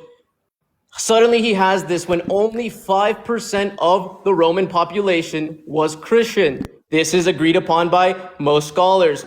Only 5% of Rome was Christian. So why would the emperor all of a sudden decide, I'm going to switch to this, what was at the time a liberal faith? It was a liberal faith at the time to be this pacifist, love thy neighbor, turn the other cheek religion. Why would they do this after 300 years? He gets a vision. Like, these are common sense things. Like, do we really have to touch on, like... Well, no, because I disagree with what you just said. You said 5%. I don't think that Christianity at the time of Constantine was only 5%, one. So I'm gonna need your source on that for why it was only 5%. Two, again, I just said to you, I just said to you that the martyrdoms, as you're describing them, meaning that the martyrdoms in this widespread, tyrannical way never happened. They're a myth. Martyrdoms did happen, but not in the way that you're describing them. So and people are asking for the book, so I haven't- can give you the book if you want it. I haven't described them in any particular way. We have records of persecution by both Nero and Constantine. You would agree? Yes, not in the way that has been described as a widespread persecution in that way. Most persecutions happen locally and only at very specific times. The one of Nero, as your example, right? The one of Nero, the famous example of Nero crucifying Christians up and burning them as a torch, for example, during the fire of Rome. That is largely made up. That largely never happened. That is largely made up. Okay, this is one situation, one event, right? That we're quoting from fucking 2,000 years ago. This is one instance where we know, you have agreed with me, they were persecuting Christians. You're saying not to the widespread degree, according to these accounts, not to the widespread degree, regardless, they were persecuting Christians, correct? Yes. For 300 years, persecuting, holding down these people from spreading. And so it takes 300 years, and then all of a sudden, out of a coincidence, Constantine sees this vision, decides to switch the entire structure religiously of Rome based on this lie, or I don't know what you want to call it in your eyes. Constantine had some kind of vision. Now, whether or not he converted at the vision, or whether or not he had a deathbed conversion, is up for debate. I'm not sure of the scholarship on it. I know that there's some sources that I've read that said that actually he remained a pagan even after the vision, but it was only on his deathbed when he got baptized, and that's when things happened. Because Constantine just made Constantine is thought of as making it the official religion, but actually it was a little bit later, during another emperor, when it was actually solidified as the official religion. Constantine just allowed all the Christians to not be persecuted in the way that they were being persecuted. But still, Constantine believed it. That's fine, right? But that doesn't prove anything, right? Many people believed many different things. See, this is the issue with atheism, because you guys simply cannot add up points of confluence. It's not just this one point, brother. It's every single point altogether, the whole story altogether, every single aspect where you see that this person, 2,000 years later, just by chance, right? Just by coincidence, this person, Jesus Christ, is the most depicted person in all of human history, is the most famous person in all of human history, is the most worshipped person in the world today. All of these things are coincidence to you guys, like... Yes, because of one event of history. Because it just happened that during the time of Rome, that's the religion that did take over. That's why the whole Western world is Christian, right? Because Constantine, because of one man, and just because most people believe it does not make it true, right? In about 2050, most people will be Muslim. That doesn't make that true at all. See, this is what I mean. That's just one point, man. I'm not digging into one point of, everyone Christianity It's like, number one. no, you're religion- using that one point to then be like, oh, I'm not only basing you in this, you based it in something else. But then when we critique that point, you go back to this point. No, so I'm what it telling is you an that infinite atheism- series of loops that just rely upon baseless points. Not necessarily, because like I just told you, atheism struggles to understand points of confluence. All of these things, this book is 1,500 years old. This religion happens to be number one. All of these things, Constantine happens to get a vision, like for some odd reason, gets this vision of this thing. Begins He happens to claim to get a vision. He happens to claim that he has some a knowledge that is significant that no one else has access to. All Oh, it's these almost people like have to people get throughout the like- context of history had an incentive to be remembered by people in the future, right? It's almost Yes. like they wanted a legacy. It's almost like there are many people that could have created things like this to manipulate you, and you just fall right for to it. manipulate me. Okay, let's then ask the question of morality, Parker. Let's ask the question of morality. You guys will attack the divinity of Christ, but never the morality. And that's something as an agnostic, Oh, we do I attack have. the morality. We I do. have, yes, I I have. used to wonder. We Popular. do. What do we do? So God, look. Have you read First Samuel 15:3? Yeah, Old Testament, 1 Samuel, where he calls to kill the Amaleks. Yeah, and where you would the Amalekites, you would kill the infants. If you were Yeah, you commanded? kind of have to. There's a justification. You Yes, would kill the there's a infants. justification. Yes, there is a justification. Really? You are seeing in real time. And let me preface before I have to say anything. I am not pro-Israel. You are seeing a justification of why, if you need to wipe away this tribe that was sacrificing children, God gave them time to make amends. They never do. Okay, If they're we need to sacrificing children, kill their children. Like what? Right, Their we need to kill children. them all, or else what happens to these children, Parker? You kill all the men, okay, what happens to the women? Send them to What the hap- future. Send them to the future, what do you mean? Yeah, send them to the future. Right, teleport Send them. okay, isn't that what is technically happening? If God is asking for them to kill these innocents, is that not what's happening? If we're gonna go No, on, no. Send them to a different point in time, like in human history. well, that's literally what we're doing then. No, if you're gonna go by the No. Bible, you have to go by the rules of the Bible. So what's happening when No, someone God could have just time traveled them. that's literally what could be happening. We don't know, right? When you die, you supposedly go to God. No, So- but not by killing them, but by just teleporting them. So just So by why did God have to kill them? just making this act of teleportation, Parker. Yeah, why does God have to kill them? Yeah, God, you're just that's saying the- God should kill them. Appreciate the crown. Consensus Thank on this you. Point though, like that's not. Would you viable- sacrifice your children if God commanded you? Okay, so you're trying to touch on like the most fucking level one apologetics of like kill babies. Well, you said great you don't question the morality, Alex. I'm bringing up the morality of your God. Would you sacrifice your told- fucking children, I Alex? just told you there's Would a you sacrifice your justification. children? I just told you there is a justification for everything in the Bible. That's And you why- would sacrifice your children. if it's being commended by God, Parker, and you know that it is God speaking to you. You know for a fact it is God. This is just Yeah. a divine command theory. Like that's all Right, this is. So if God commanded you and you knew for the fact that it was God, right, to eat babies every Wednesday, would you There's fucking no do point it? to touch on this because you guys try Alex, to answer the question. Would you do it? Sacrifice your babies. Like Hey bud, I'm asking you a very simple question here, bud.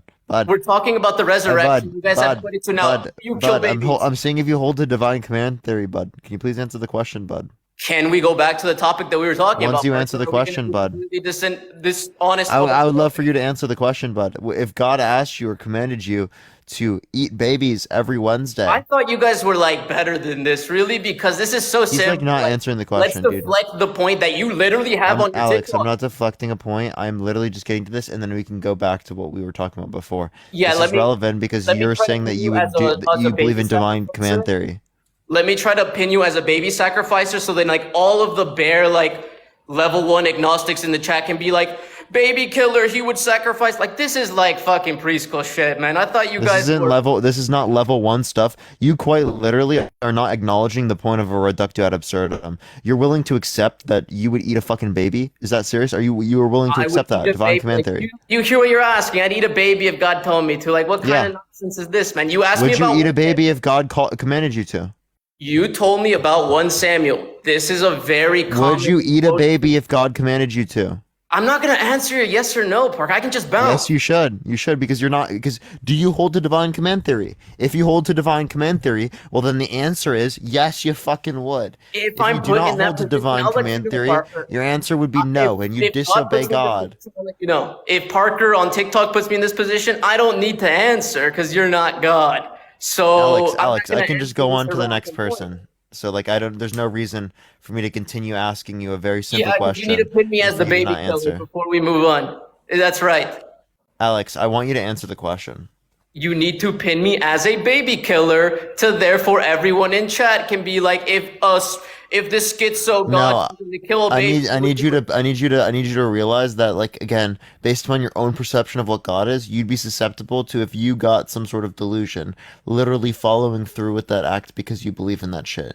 Now answer the question. If you don't care what agnostics say, if you don't care what agnostics think, right, then answer the fucking question, Alex. It's not You difficult. brought up 1 Samuel, my guy. You brought up the verse of 1 Samuel. Let's touch on an actual Master deflector. Look at your TikTok title. I'm the master deflector. You're talking to me I'm about literally 1 telling you to Samuel. prove to me that Jesus resurrected. That's not deflection. Goodbye, brother. Have a good Oh, day. you're gonna run away? You're gonna run away?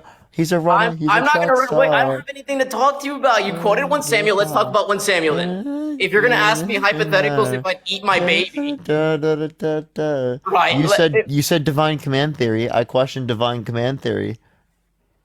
yes, you question this. I'm not gonna answer to. Oh, he got removed from community guidelines. Yeah, because he Next basically individual. said, yeah, because he. By the way, we didn't force him to say that. He agreed that what happened in Understand, First thank you. Samuel was good. That already makes him a baby, unaliver. So like, He already himself. did it. He did it. Yeah, he himself, already not did us. it. We were just trying to see if he draws a line because that would run him to the evidential problem of evil. But he's just like such a snowflake that he couldn't engage with that. Oh, by the way, people were asking. This is the book, The Myth Yo, what's of up, how old are you? Persecution. So, this is the book. Hello? Hello? Yeah, how old are you? I just turned 21, boss. For sure. Do you believe that Jesus resurrected? I mean, I'm not the smartest dude or wisest dude out here, but I mean, there's a God. That's all I gotta say, man. Do you believe that Jesus resurrected? Yes. And why is that? You left. Hello? We can't hear you. Sir, we Hello. cannot hear you. Hello there. Tap that screen, everyone. Let's run it up to 100,000 likes. By the way, everyone, we have until like 6 o'clock today, so we got about another 2 hours and 25 minutes. By the way, everyone, tomorrow we should be on around this time. Around 3:30 tomorrow is when we should get live tomorrow. Okay, this person, we're going to go to the next. Only send a guest request if you do believe that Jesus resurrected. Yo, what's up? How old are you? I'm sorry about that. I'm 20. You're what, 26? There's so much background noise, bro. Honestly, we're just Yeah, gonna I'm go to the 20. next. We're just gonna go to the next person, and he's lagging. So, no offense, bro. Yo, what's up? How old are you? I'm 34. For sure. Do you believe that Jesus resurrected from the dead? I choose to believe that, yes. And why so? Well, I wanna kind of just set the stage. So I want to know, is it possible to prove a negative? Do you believe it's possible to prove a negative first? Yes. All right. You believe it's possible to prove a negative. Okay, perfect. So could you give me an example of what would be considered empirical evidence of his resurrection? I don't believe in his resurrection. I know that, but if you were to be given empirical evidence, what would that look like to you? Oh, we're looking for historical proofs here, right? And there wouldn't be sufficient historical proofs here, right, based upon this, clearly because of Give an the... example of historical proofs. That's what I would like to have. Yeah, like I believe in the context of Jesus' existence and Jesus' crucifixion. So I believe that there's established bases for that as it relates to different types of individuals holding the belief to be true, right? Establishing it within the context of history and the claims not being supernatural, right? So likely to occur, commonality justifying it, things like that. No. So I'm asking you, if somebody were to give an example of what would be like, oh, this was proven, what proof would be shown to you for you to accept it as truth? As it relates to what? What are you asking for The this point? As it resurrection. relates, You're asking for empirical evidence that Jesus resurrected. we're I want to know asking what for that would look historical like. proofs. Right. So what would be an example of that? Again, I was explaining that, but it didn't seem like you wanted to refer to it. Well, because A first century. Hold on. How about this? How about this? A very early first century gospel manuscript. That'd be a lot closer. So you would like to have something that's passed by word, right? A manuscript, which is word, right? Passed by pen from a word, but I said a first Right, well- century, well, meaning that the pen it'd be is- written is- by is- an apostle. The pen is word, sir. Well, no, first So the century. word. So it'd be a first century gospel written, presumably, if it's first century, it'd be written by somebody who is closer to the date of Jesus' resurrection. That's what makes it important. Okay, so the proximity in time is the most important part for you, right? Sure, proximity of time, yes. Okay, cool. I just want to set these stages. I want to ask a couple questions for you because, in my opinion, and scientists would agree that it's impossible to prove a negative, but you guys don't share that sentiment. So you can't prove the non-existence Logically, of you something. can prove. Yes, you can. How? I can prove a squared circle didn't exist because I can show you the contradiction. No. See, you're trying to prove and it's something that exists with something that didn't exist. That's different. If I said I had a red unicorn in my basement, you couldn't prove that it doesn't exist. Yeah, that's a different claim. You said No, it's if the we, same idea. No, listen. There Prove are something certain. that doesn't exist. Yeah, I can. You're God, right? And I can prove that to you right now. But again, the point I was making was that there are certain things that you can prove are wrong, and there are certain things you cannot prove are wrong. Okay? There's a difference Wrong and right between are provable, a falsifiable claim and an unfalsifiable claim. All right. So again, about proving a negative, the non-existence of something is impossible to prove. Would you agree? Oh is my it Rockin' gosh, bro, he Librarian? doesn't Could you help listen. me? No, I'm hearing you, but you're off base. I want to ask your partner. Can you prove that there are no Muslims in the Senate? If there were no Muslims in the Senate? I can't prove a negative. Okay. Can I prove that there are no leprechauns in my room?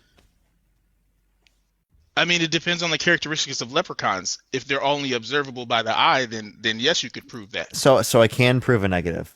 No. Dude, you just conceded. No. You just I didn't conceded. concede to that because you're talking about can you prove something that you're observing right now?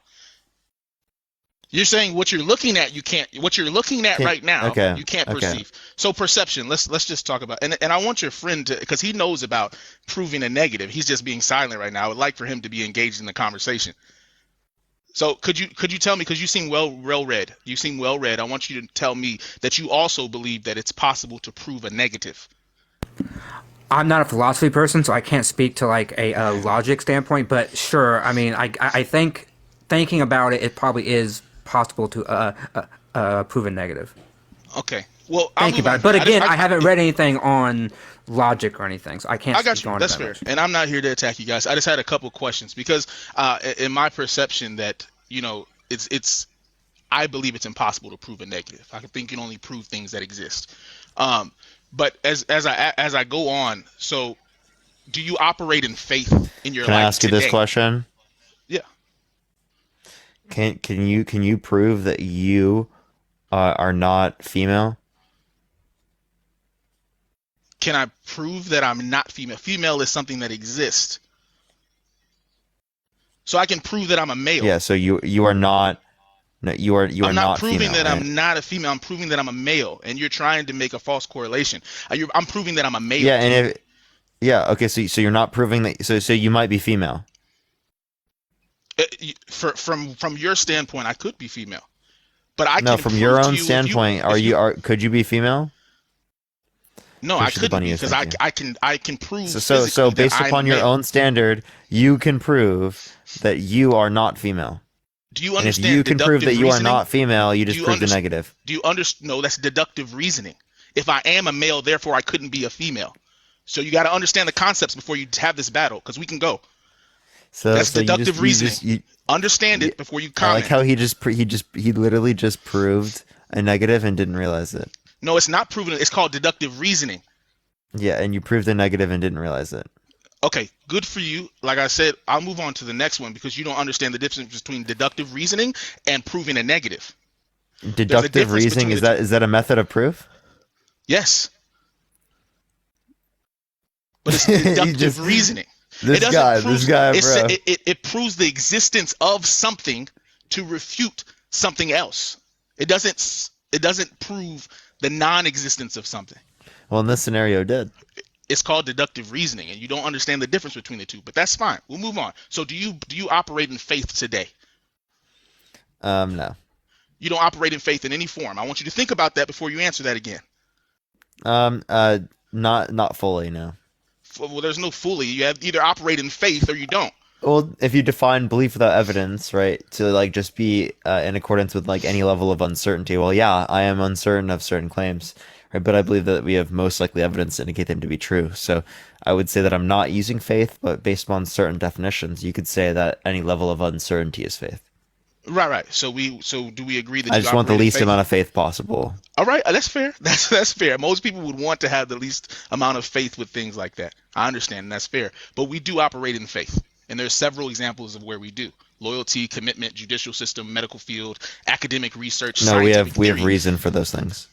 Yeah. See, check this out. So your perception of space science, what is that? Do you believe we went to the moon? Yes. And you believe that based on what? Based upon the evidence, the overwhelming evidence given to you by who? Oh, actually, by the way, I can test that myself. In fact, I've done it at my university. So You've been to space?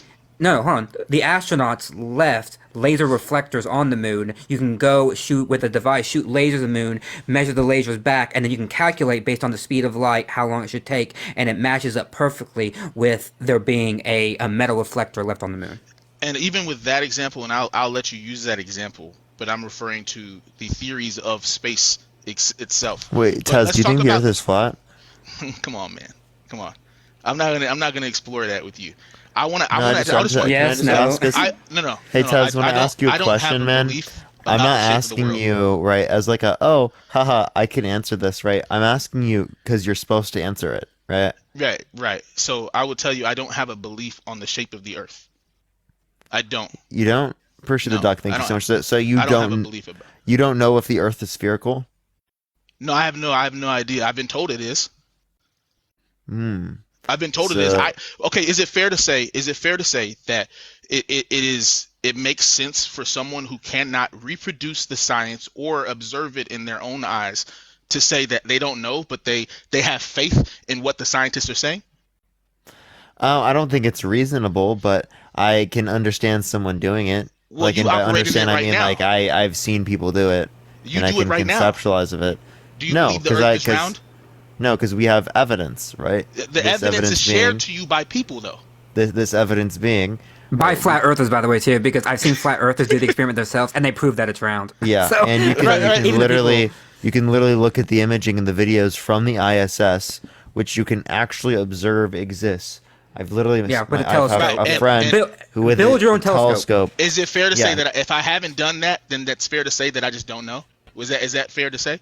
I haven't done that. I don't know. Then it's willful ignorance at that point. No, then it's No, it's not. Then it's So it's willful willful ignorance. ignorance Yeah, for somebody you'll- not to build a telescope and test. No, the no, no. Earth I'm saying it's round. willful don't have to ignorance test if it you can yourself. do it. If No, you I can could, do it. but it has to be valuable to me, right? You Okay, don't tell have to tell do me it this. yourself. Okay, so how It's based many on of you are probability. musicians? Are you guys musicians? No. I am, yeah. See, Do you rockin' librarian, rockin' for the guitar. You know. Okay, so I'm gonna speak to Parker. So Parker, explain to me about Lydian modes. Exactly. So are you willfully ignorant, or is it not important to you? Tell me about Lydian modes, Parker. Are you willfully ignorant, or is it just not important to you? It's not important to me. Exactly. So we got to understand there's a difference between willfully ignorant and not being interested in it. Okay? Yeah, now we so can move all away you're from saying- the insults. That we got to move from the insults and just try to understand each other. Hold on, Because hold on. I calling just want me to say willfully that, ignorant- Can that I wasn't. address this? Yeah. So all he's saying right here is that I cannot be interested in not know certain things. Yeah, we're not saying that. We're saying that with basic things like knowing that the Earth is spherical, we have sufficient evidence. There's sufficient proof right in front of you. You don't have to go and measure it yourself to know. we're basing it still on probability, right? It's not belief without evidence. We're basing it upon probability. So what you're doing is you're misunderstanding So how probability we're is forming the faith, right? conclusions here. No, Probability. probability is not faith. You have faith that the result. This is will where be he in says accordance- that this is the faith that level you- of uncertainty is faith. Excuse me? This is where you say that the level of uncertainty is equal to faith. Right. So this exists, right? What do you Because mean? anything without 100% certainty has a level of faith that exists in it. So if that's what you mean by faith, if you mean level of uncertainty is equal to faith, well then yes, I have faith, but I want the least amount of faith possible. But the way I define faith is belief without evidence, right? This would be a belief with evidence, so it wouldn't be faith under my notion. Okay, but the evidence shows you that it's not complete. What do you mean not complete? Because it becomes a theory. Okay, so if it's Scientific not, if there's- theories are factual. Okay, so let me help you with this. So we talk about percentage chance of success, right? Are you tracking with me? Mm-hmm. So if there's a 70% chance of success, would you say that it's a fact that this will be the result? I would say that it's most likely to be. But it's not a fact, right? So I would consider, like, I could consider it if it's most likely given the circumstances that it would be a fact. I wouldn't have an issue with that given the evidence, right? But if new evidence showed that it would have been something else, then it wouldn't be. Okay, so if you did a test and the results were 7 times, I mean, so it's 10 tests, and seven of them were in favor of your conclusion, and 3 of them were not. Would it be fair to say this is a factual assessment? Would you say that this is always true? No, you wouldn't say it's always true, but you would say it's most likely to be true, and you would say that, right, this is a fact based upon, right, the evidence at the time, right? This is what the best evidence indicates, right? Would it be the case that if you given evidence in the future, right, would that be what you consider fact? Maybe not, right? Because the new evidence would inform you to different sorts of things. But given the evidence, you would consider that fact. All right, cool. I think we kind of are in the same space, but that's fine. I want to keep moving because I want to get off so the next person can get on. I have a couple things. So do you believe Jesus existed? I think you said you did. Yes. Right. And where are his remains? So I think that he was either left on the cross to decompose or thrown into a mass burial site. So I wouldn't know. So there's no evidence of his remains. I don't think there is. No sufficient evidence. By the way, there's no evidence for the remains of 99% of all humans. That's perfectly fine. That doesn't do anything but help. So we don't have any evidence of his remains, but your belief in his existence comes from what? The historical proofs, Which are? which are the documents in the context of the Bible, the corresponding claims of other individuals outside the context of the Bible that then cross-reference that to be true, like things like that. Okay, perfect. So we understand that you're taking this from these historical truths that also there are the same ones that say that he was resurrected, but from, I think, is your name Mark? I'm sorry, I don't know. Rockin' Librarian? Matt. Sorry, Matt. Matt, we talked about the proximity in time to these historical proofs that made you refute this, right?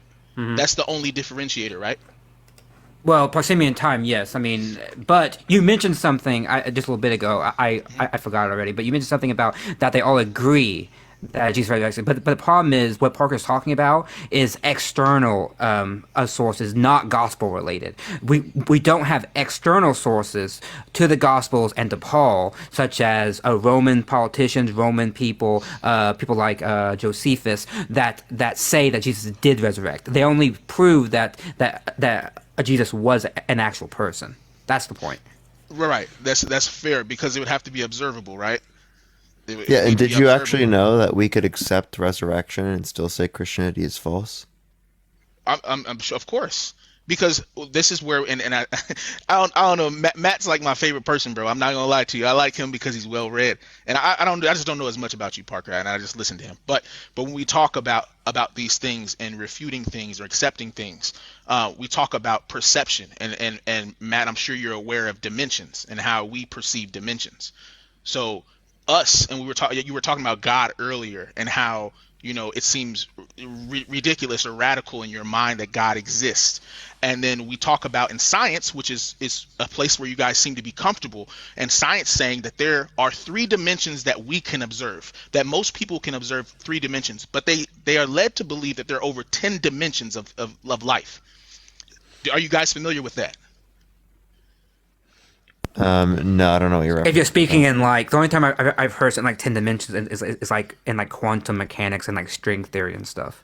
I got Is that what you're talking about? No, dimension as far as perception. So the same way there are lower level beings than us that can only perceive 2 dimensions. Mm-hmm. We perceive 3 dimensions. And are you familiar with the 3 dimensions that we perceive? Yeah, I mean, yeah.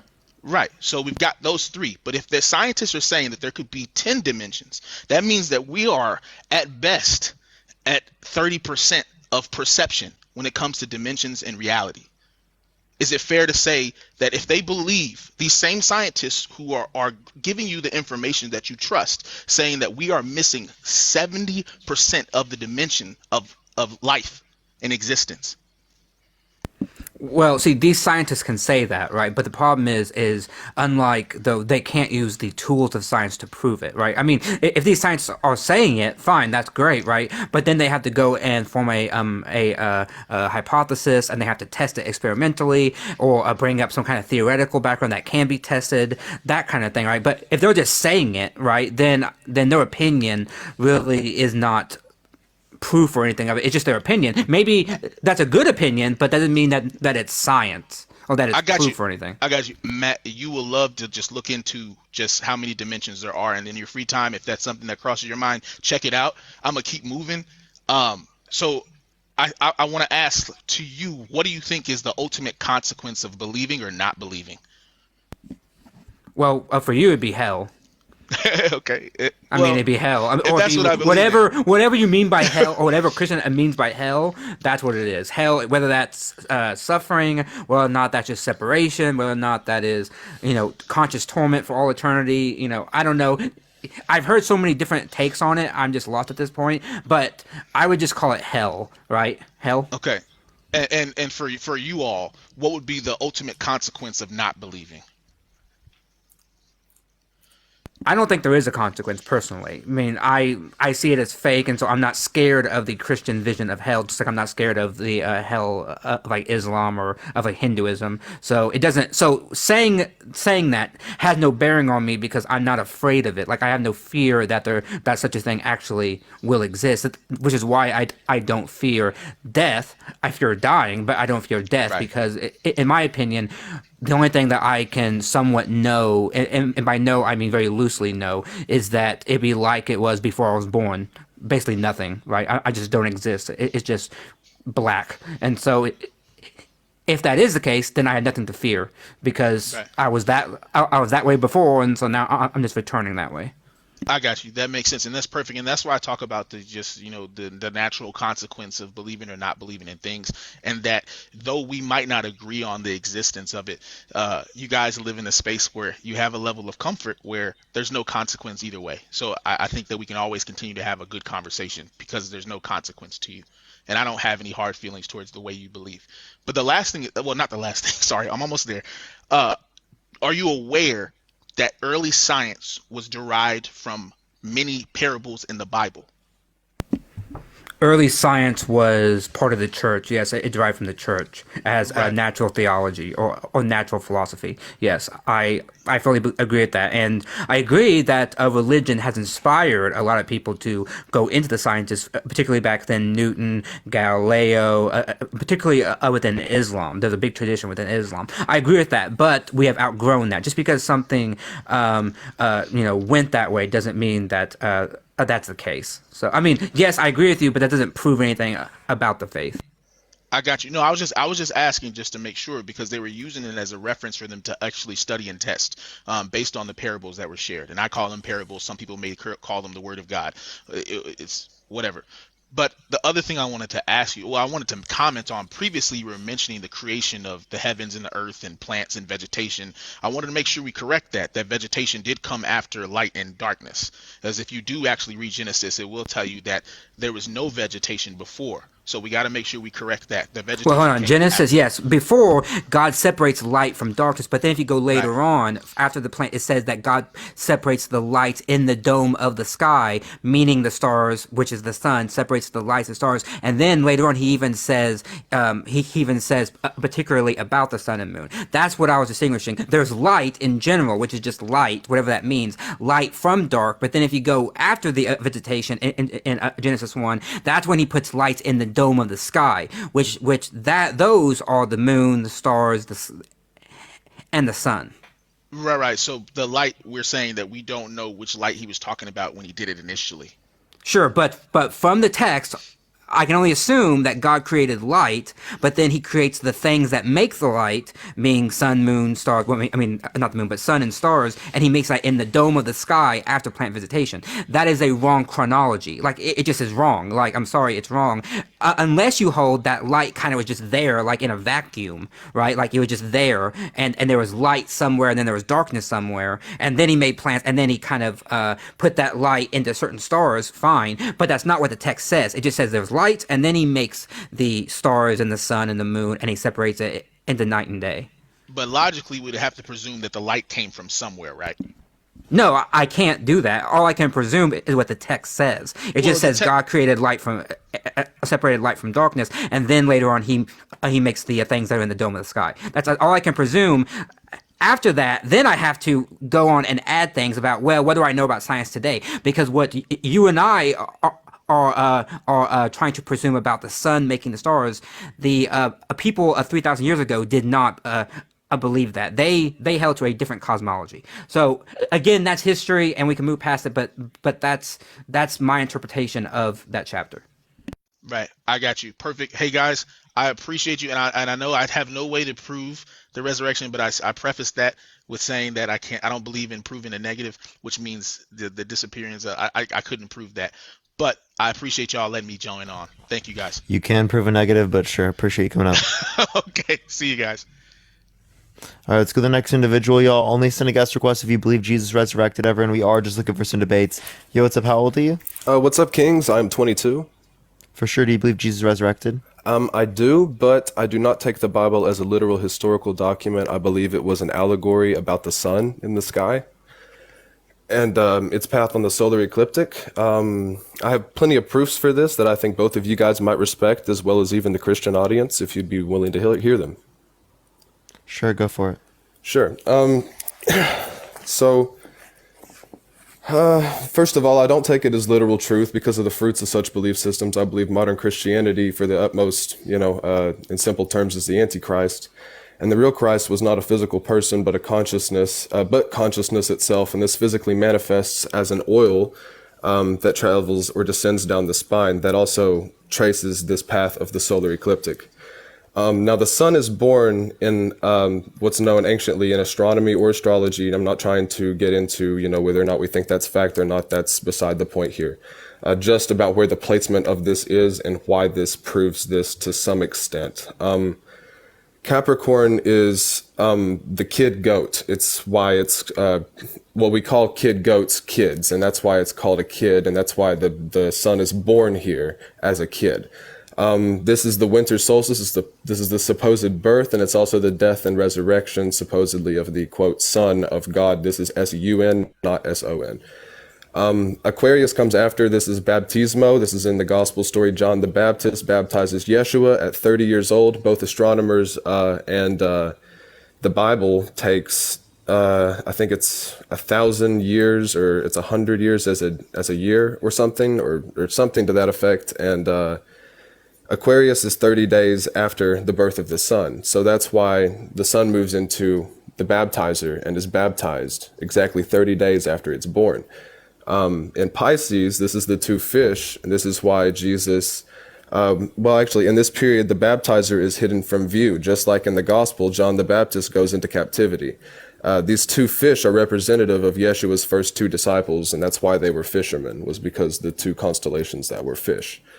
At the vernal equinox, we have Aries, which is supposedly, or not supposedly, but symbolic of either or the Lamb of God, the whole burnt offering, which is why in spring everything is born again, and all things become new during the vernal equinox.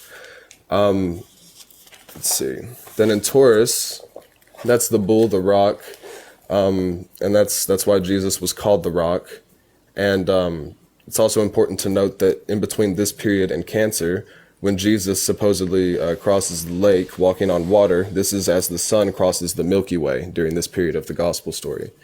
The period of Cancer, the crab or the scarab, this is when, no, actually that was, okay, my bad. Gemini is the next one. Sorry about this. I wasn't really prepared. I tried to be, but this is quite a bit of information. I just haven't presented it yet like I've wanted to. Gemini is the two brothers in the stars. It's like the twins. This is why Jesus delivers the two demon afflicted men, which are also the Pollux and Castor stars in like the Greek beliefs. Cancer is the transfiguration, when Yeshua went to the highest point and his clothes and face shone brighter than any human could have bleached them, because the sun here is at its highest point. That's Bro, I'm sorry, but like I don't. Matt removed them. I kicked them. I'm sorry. That was entire babble. I'm sorry, bro, but I don't deal with astrology. I don't deal with that stupid shit. So we need to move on and actually have a debate and a conversation. So that was me. Okay, all right. Let's go to the next person, everyone. Yo, what's up? How old are you? I'm 20. For sure. Do you believe Jesus resurrected? Absolutely. And why so? Are you driving, by the way? I am driving, but I've got it. You have to come on later when you're not driving. TikTok TOS, man. TikTok TOS. Yo, what's up? How old are you? Hello? Hello. How old are you? I'm 22. Appreciate that mustache. Thank you so much. I cannot hear this guy, bro. What? I'm 22. Can you hear me? Yeah, I'm sorry, bro. Just what was happening to bro's fucking mic, dude? We have like no guest requests, y'all. By the way, just letting everyone know. Yo, what's up? How old are you? Well, I'm not going to tell you, but I mean, let's talk You seem about old like. enough. Do you think that Jesus Yeah, resurrected from the dead? I am, and let's talk about Mary of Magdalene. So you want to talk about the ability to be able to represent. Mary of Magdalene was the first person who saw Jesus rising. Let's talk about that. What about it? I mean, the scriptures are based upon the fact that Mary of Magdalene was the one who saw him rising. And can you give me some evidence that's going to dispute this? No, what are you asking me to do? Yes, one of the gospels says that Mary Magdalene saw Jesus at or found the empty tomb. And the entire scriptures are based upon the fact that Mary Magdalene saw him rising. Well, not just Mary Magdalene. Some of the gospels report 3 Marys. So not just Mary Magdalene. Oh, so, all women basically saw him rising, and yes, that's the foundation of our religion. No, they report it, and then they go to Peter and everything. So again, What's your point? What's your point?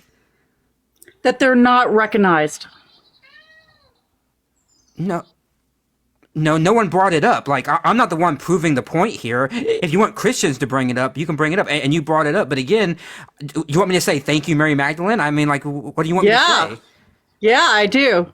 Well, I probably don't even think that Mary Magdalene was an actual person. So prove to me that she existed outside the gospel. I'm like, what? No, I don't praise people who just found empty tombs. I don't care if they're a man or a woman. But the rising of Jesus Christ on Easter Day was based upon the fact that Mary Magdalene was there to witness it. And she did not. Oh no, there you're wrong. There you're wrong. She did not witness his rising. She found the empty tomb. 2 different things. Okay. Yes, 2 different things. How is that differential? Because the tomb could be empty for different reasons other than a resurrected Christ. Just because they found an empty tomb does not mean that Christ himself had risen. And by Do you the way, have you a had to prove- problem? Do you have an issue with the fact that Mary Magdalene might have been the source that had found Jesus Christ resurrected? No, not at all. What kind of accusation is that? Like, what's your point? Based upon your previous point. No, my point is a one of like history. Just because people find empty tombs does not mean that the person in the tomb resurrected. Right? So you deny the fact that Jesus Christ resurrected from the tomb? Yes, I deny that Jesus was resurrected. I believe that he existed and he was put to death and he was crucified. After that, I can say no more. So you are not of the, the opinion that Jesus is real. Then I just said he was real. I just said I believe that Jesus existed. He was a human, put to death by Pontius Pilate for sedition of the state, and was crucified. And that's all I can say. I can say no. You will not recognize the fact that a woman by the name of Mary Magdalene had recognized him. So, I mean, That's hands a over claim. face. That's a claim. Whether or not Mary did it, whether or not someone named Sharon did it, whether or not someone named Tammy did it, it doesn't matter who found it. I consider the story to be made up. I don't care who found it. Just as I don't care who found any other empty tomb. Whether or not they were male, child, female, it doesn't matter to me. But you still believe. I don't believe that Christ resurrected. I don't believe that Christ was divine. I believe that he was just a human person who was walking around talking about the end of the world and God, and then he was put to death. That's all I believe. That's all we can say with Yeah, some Matt kind of believes fact. it's most likely the personal tomb isn't even the real thing in the first place. I don't even think the tomb is historical. you don't believe in the tomb, and you don't believe in the resurrection, and you don't believe in any of this stuff. We don't told you what I believe in magic. We don't believe in fairy tales. We believe in reality.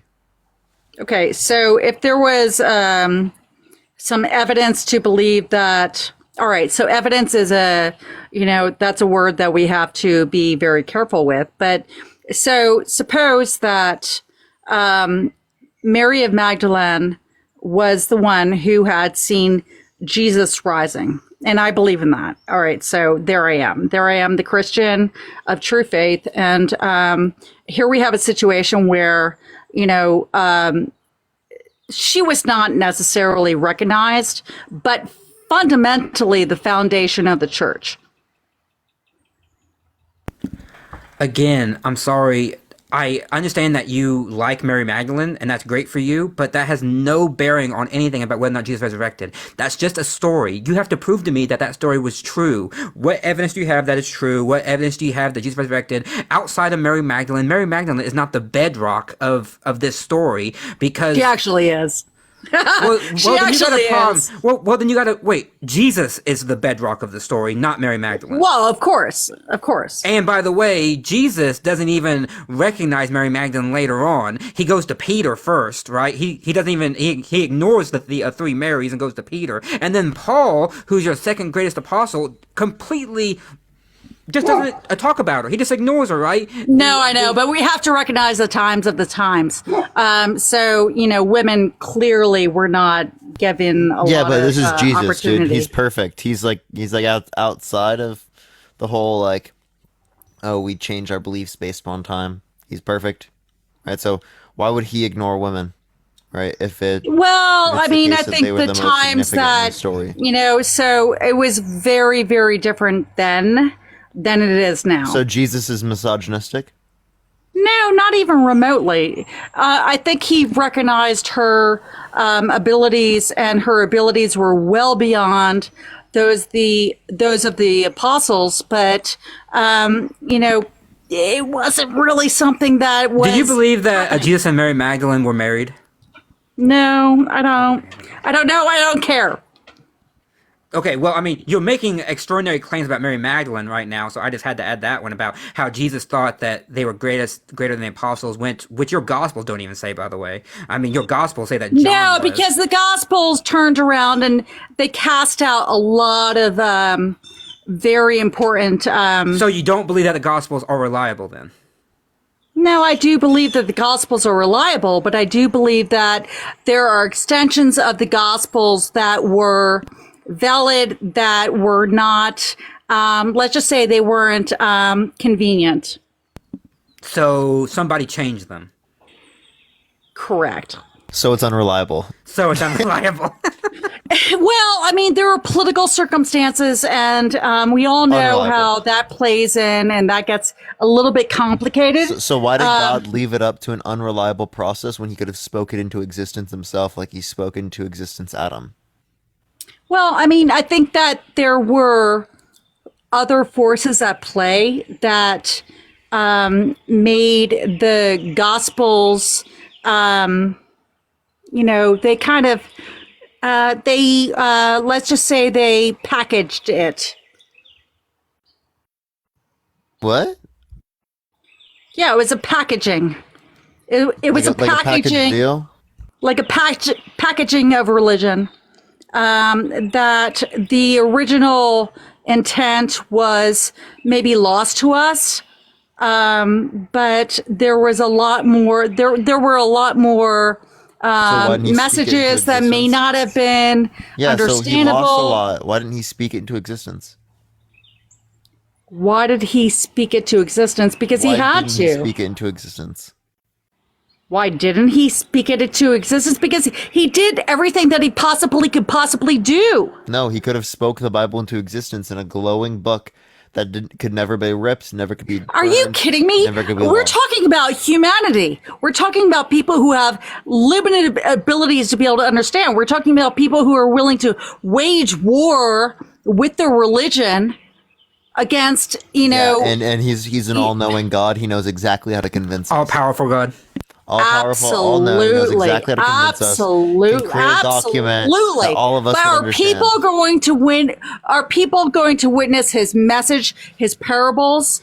Are people going to be able to understand it? No, they're never going to be able to understand it because people are very limited.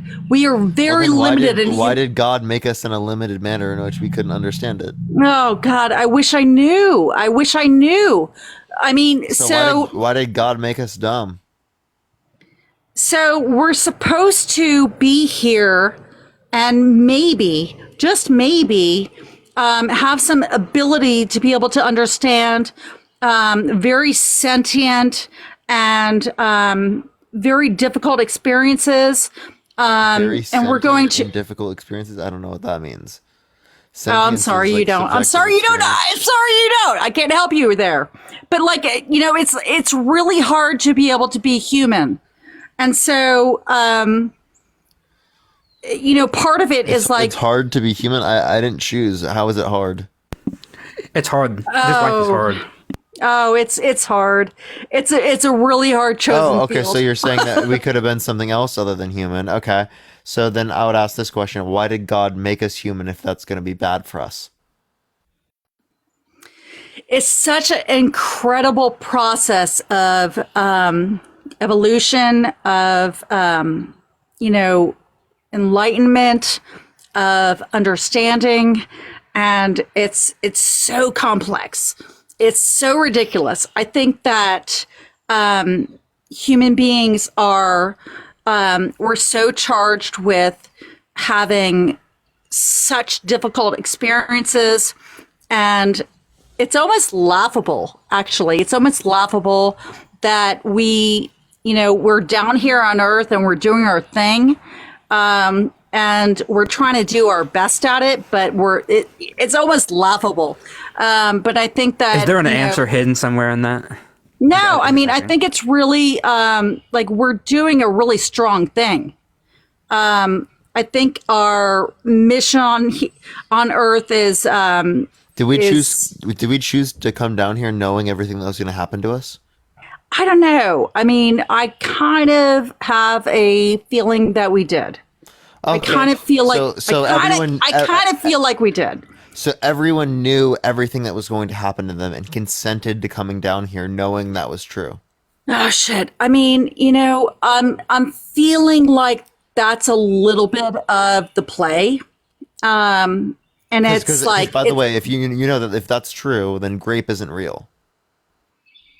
Then grape isn't real? Yeah, because then You mean Adam and they Eve? would have consented to it prior, which is crazy view. I believe grape is a real thing. Okay, if you believe that everyone consented to come down here knowing all the conditions that were going to happen, well then that idea is out the window. And I believe that's a wild thing to believe.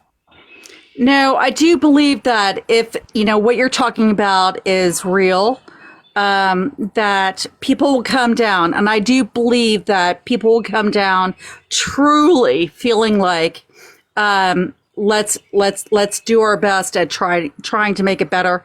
Whether or not they can or not, they're going to try to do it. Why I do do they believe that. want to make it better when they could have just gone to a better world? No, I don't. I And think also, that I see God would have no reason to create. Like, he's perfect. He's the greatest possible state existing alone. Why would he want to create? Wouldn't it make the state of affairs less desirable for him to create an imperfect world? I know it's so impossible to believe.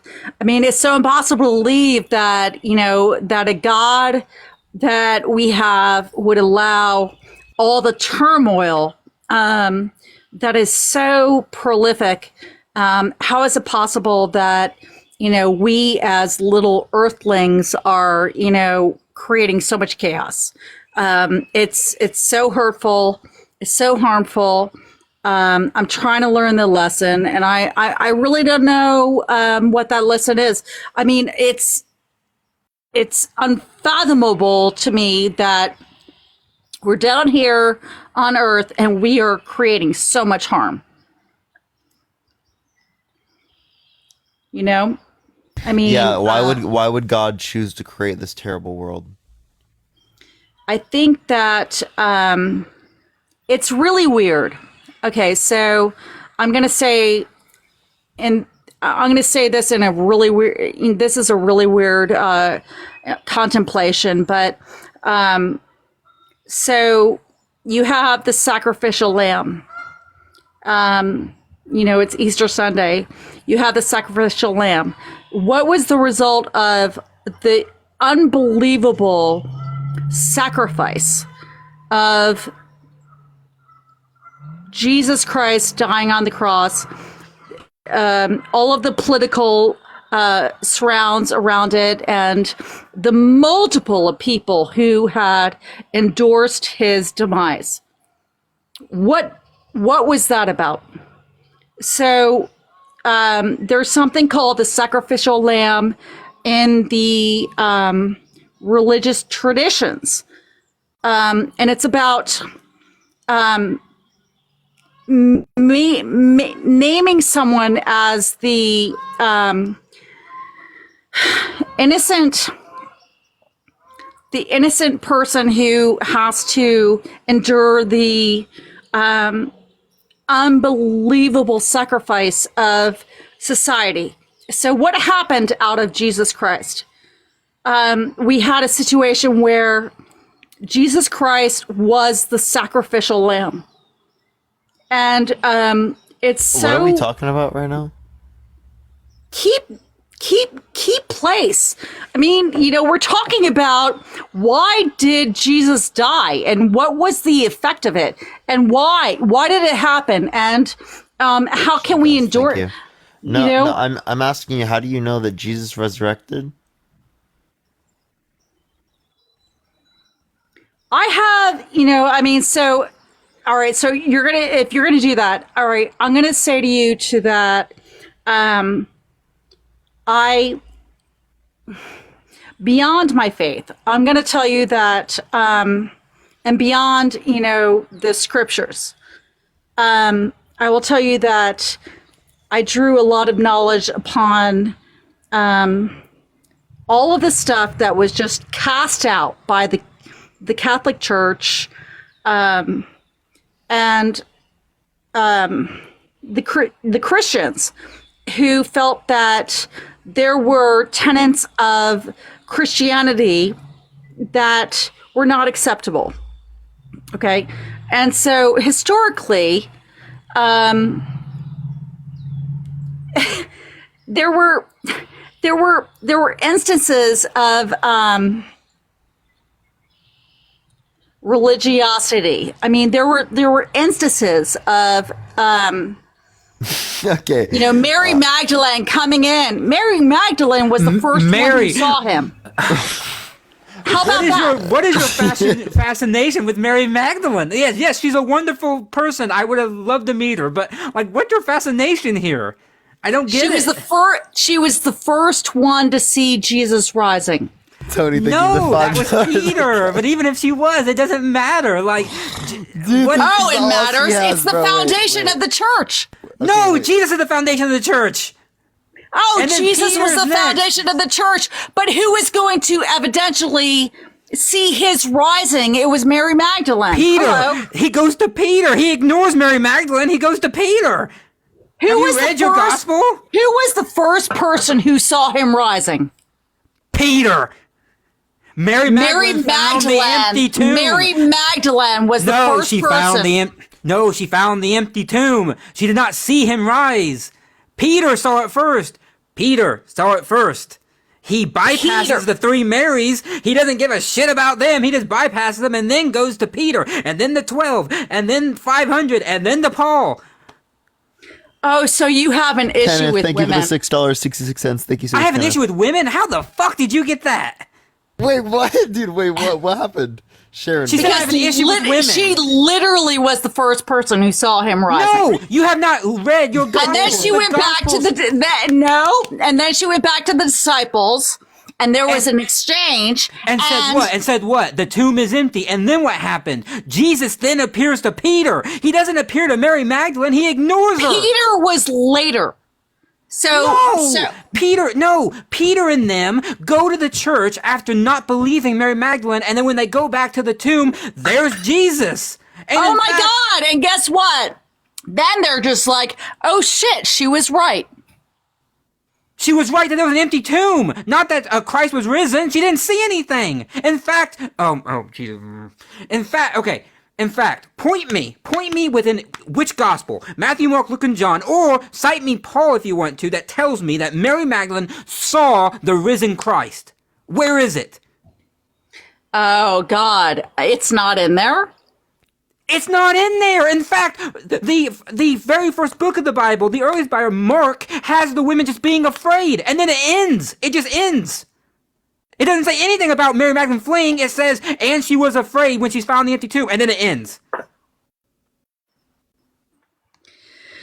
Oh, God. Well, I mean, I was always under the impression that she was the one who saw him rise.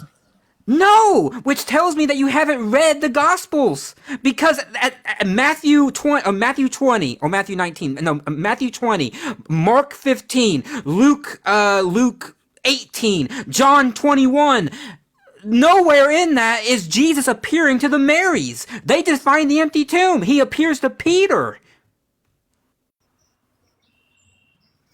That's why I'm asking you, why do you care so much about Mary Magdalene?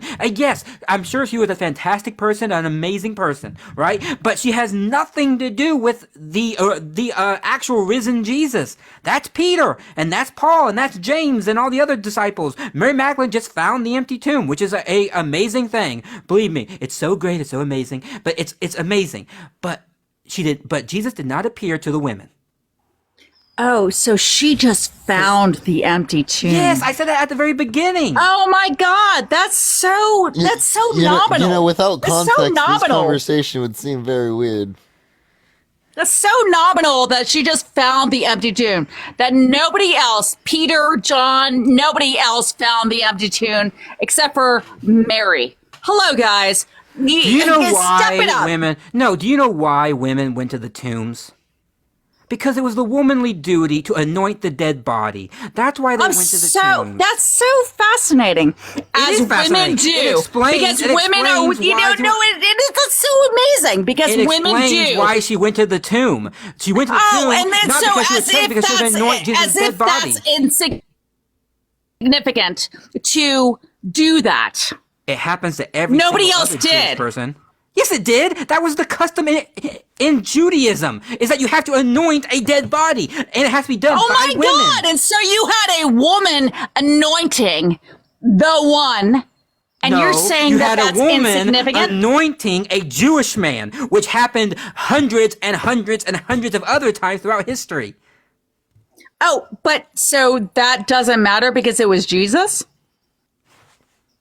What? No, I'm saying it's part of the story, but it's not the story. You're making it out as that is the central it's actually the story. No, the story is Jesus being crucified and then being resurrected. Mary Magdalene just plays a part in that. But you're elevating. She plays probably the most pivotal part in the story that no one has recognized. And I'm here to tell you, you guys need to just reset and understand that Mary Magdalene, the reason why Christianity exists is because of her. It's because of Jesus. It's like, I'm not even a Christian. Why the fuck am I? Oh, it's because of Jesus, but it's also because of what she saw, and then she turned to his disciples and she told them exactly what happened. And then guess what they did? They turned around and they spoke the gospel of the Lord. And it wasn't because of anything else except for the fact that Mary Magdalene was the one who saw him rise. Honestly, Mary did a detriment to this world by getting lots of people to believe in lies and fake religions, right? That's, you know what I mean? Like, she must have done a bad thing then, right? Oh, she was so bad by turning to the disciples and saying, you need to believe in him. I saw him rise and you need to believe in him. And she cried. And then everyone else was just like, how could you possibly not believe in her? Right? And then they went out and because it's incoherent, right? There can't be a perfect God. Why? Because she was a woman? No, because a perfect God wouldn't want something that is greater than them, because perfection is the greatest possible state of affairs. She was the one who literally, she was the one want a relationship, because that's saying that he would want something that is other than himself. Push the bunny. She was the one who literally turned the disciples around and said, I agree with you. We agree with you. Don't disrespect. She was the one who turned. Hey, you calm down. No. She was the one who. No, she was the one who turned around and said, "Do not, not understand what is happening here." She was the one who said to the disciples, he has risen. She asked them, yes, she said, look what I saw. Look what I saw. And then what happened? The disciples said, I don't believe you. Then they go and then they see for themselves, which was common at the time. Again, yes, but she was the one. Even if what you're saying is correct, what point you have about Mary Magdalene? We are not talking about whether or not Mary Magdalene is the greatest person to ever exist since Jesus Christ. We're talking about the resurrection. So Mary Magdalene has no bearing on what we're talking about. She may have saw him first. You know, I like Mary more than Jesus. I prefer Mary Magdalene to Jesus. There you go. Sharon, check yourself. Sharon, do you Mary Magdalene literally was the one who did it. Yeah, Mary Magdalene W. I appreciate the duck. Thank you. Yeah, Mary Magdalene. Mary Magdalene. Yeah, you know what? Let's change Christianity. Now it's Mary Magdalene. Mary something. Now we're going to worship Mary Magdalene because apparently she's the one. Oh, God. God forbid we possibly recognize a woman historically. Yeah, absolutely. No, I want to say, I want to elevate. Sharon, I want to elevate. With me? Wait, hold on. Do you agree with me, Sharon, that Mary is better than Jesus? God, no. What? Dude, what are you against women? No, I'm not against women. I'm just saying that let's recognize women where women where women should be recognized. Then why are you diminishing a woman here? Jesus Christ cannot be reckoned with. What? I just think it's ridiculous, right? Unbelievable. Oh, I know, I get it. Because she is the reason why Christianity is this way, you know? Yeah, she actually is. Yeah, so like she's better. No, she's not better, not even remotely. She was just the one who promoted his message. So now you're diminishing her? I thought she was the basis of Christianity. Jesus is the basis of Christianity. Do you realize that she just pivoted into Matt's point? So for all the people calling me infantile in the comment section, did you just watch in front of you as she literally just got shifted into Matt's position like that? Hilarious, dude. That is actually wild. I can't No, even what I'm believe it just telling you happened is that in she's such not 4K. recognized. She's not recognized for what she did. Yeah, but you just walked yourself right into Matt's point in doing so. I just want you to realize that, like, me doing that there just got you to walk right back into the point in which we were trying to show you. I'm not trying to display that Jesus is everything.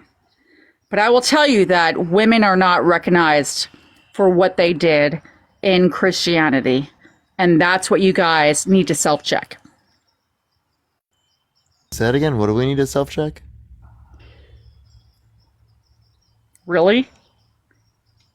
Sorry, I didn't get you. I'll repeat myself. Jesus is the ultimate. But there are very important feminine figures, such as Mary of Magdalene, who have had influence in Christianity that are not being recognized. Okay. Am I Christian? Is Matt Christian? You guys are, but you guys are like really doing some serious Christian? No, we're not. masculine shit. No, we're not. We're not Christian. Hello? What does my background say? I don't know. I haven't researched you guys. Sharon, look at my background. What conversations have we been having?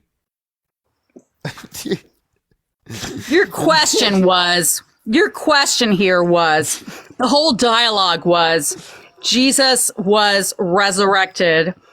No, You know- no. Please be. I can't even believe you're Sharon, please.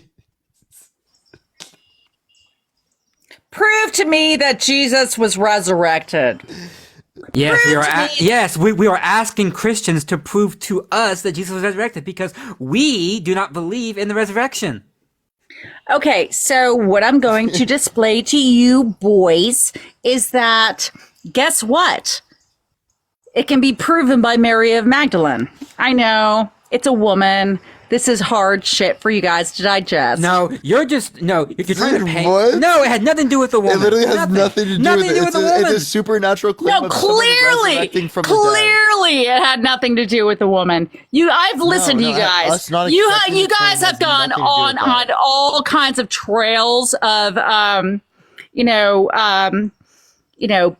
philosophies and theologics, and it's like showed been you like theologically there are contradictions crazy. with your belief. But I'm telling you that if you're going to look at, because library, you guys have done some deep dives, and I think that's fabulous, and I respect that. But at the same time, I'm going to say to you that, let's not forget the origins of Christianity come from Mary of Magdalene. So whether or not you want to believe it, do You your literally deep just dive. disagreed with that. You just actually disagreed with that earlier. You just said it was Jesus, and then you just swapped back to the point. Okay. Clearly, the Son of God is Jesus. But clearly, No. the origins of religion are Clearly- based. clearly- Clearly, the origins of religion are based upon Mary of Magdalene, who is not Clearly recognized. Christianity is fake. Clearly. That's what you believe? Yes, absolutely. And I can show you right now if you'd like. Show me. Okay. So you believe God is perfect, right? Yes. He's flawless.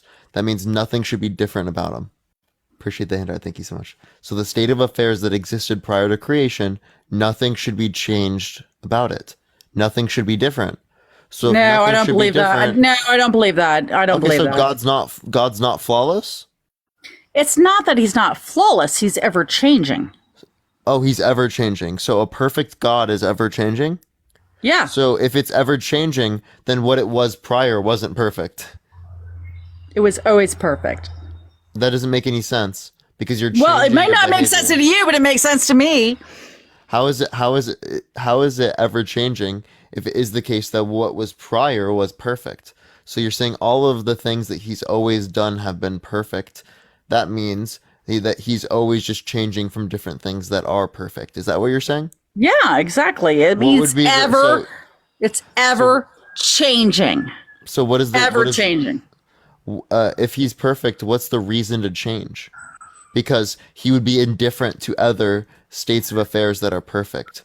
So he would. Why just be are you accidentally doing so? that. Why are you?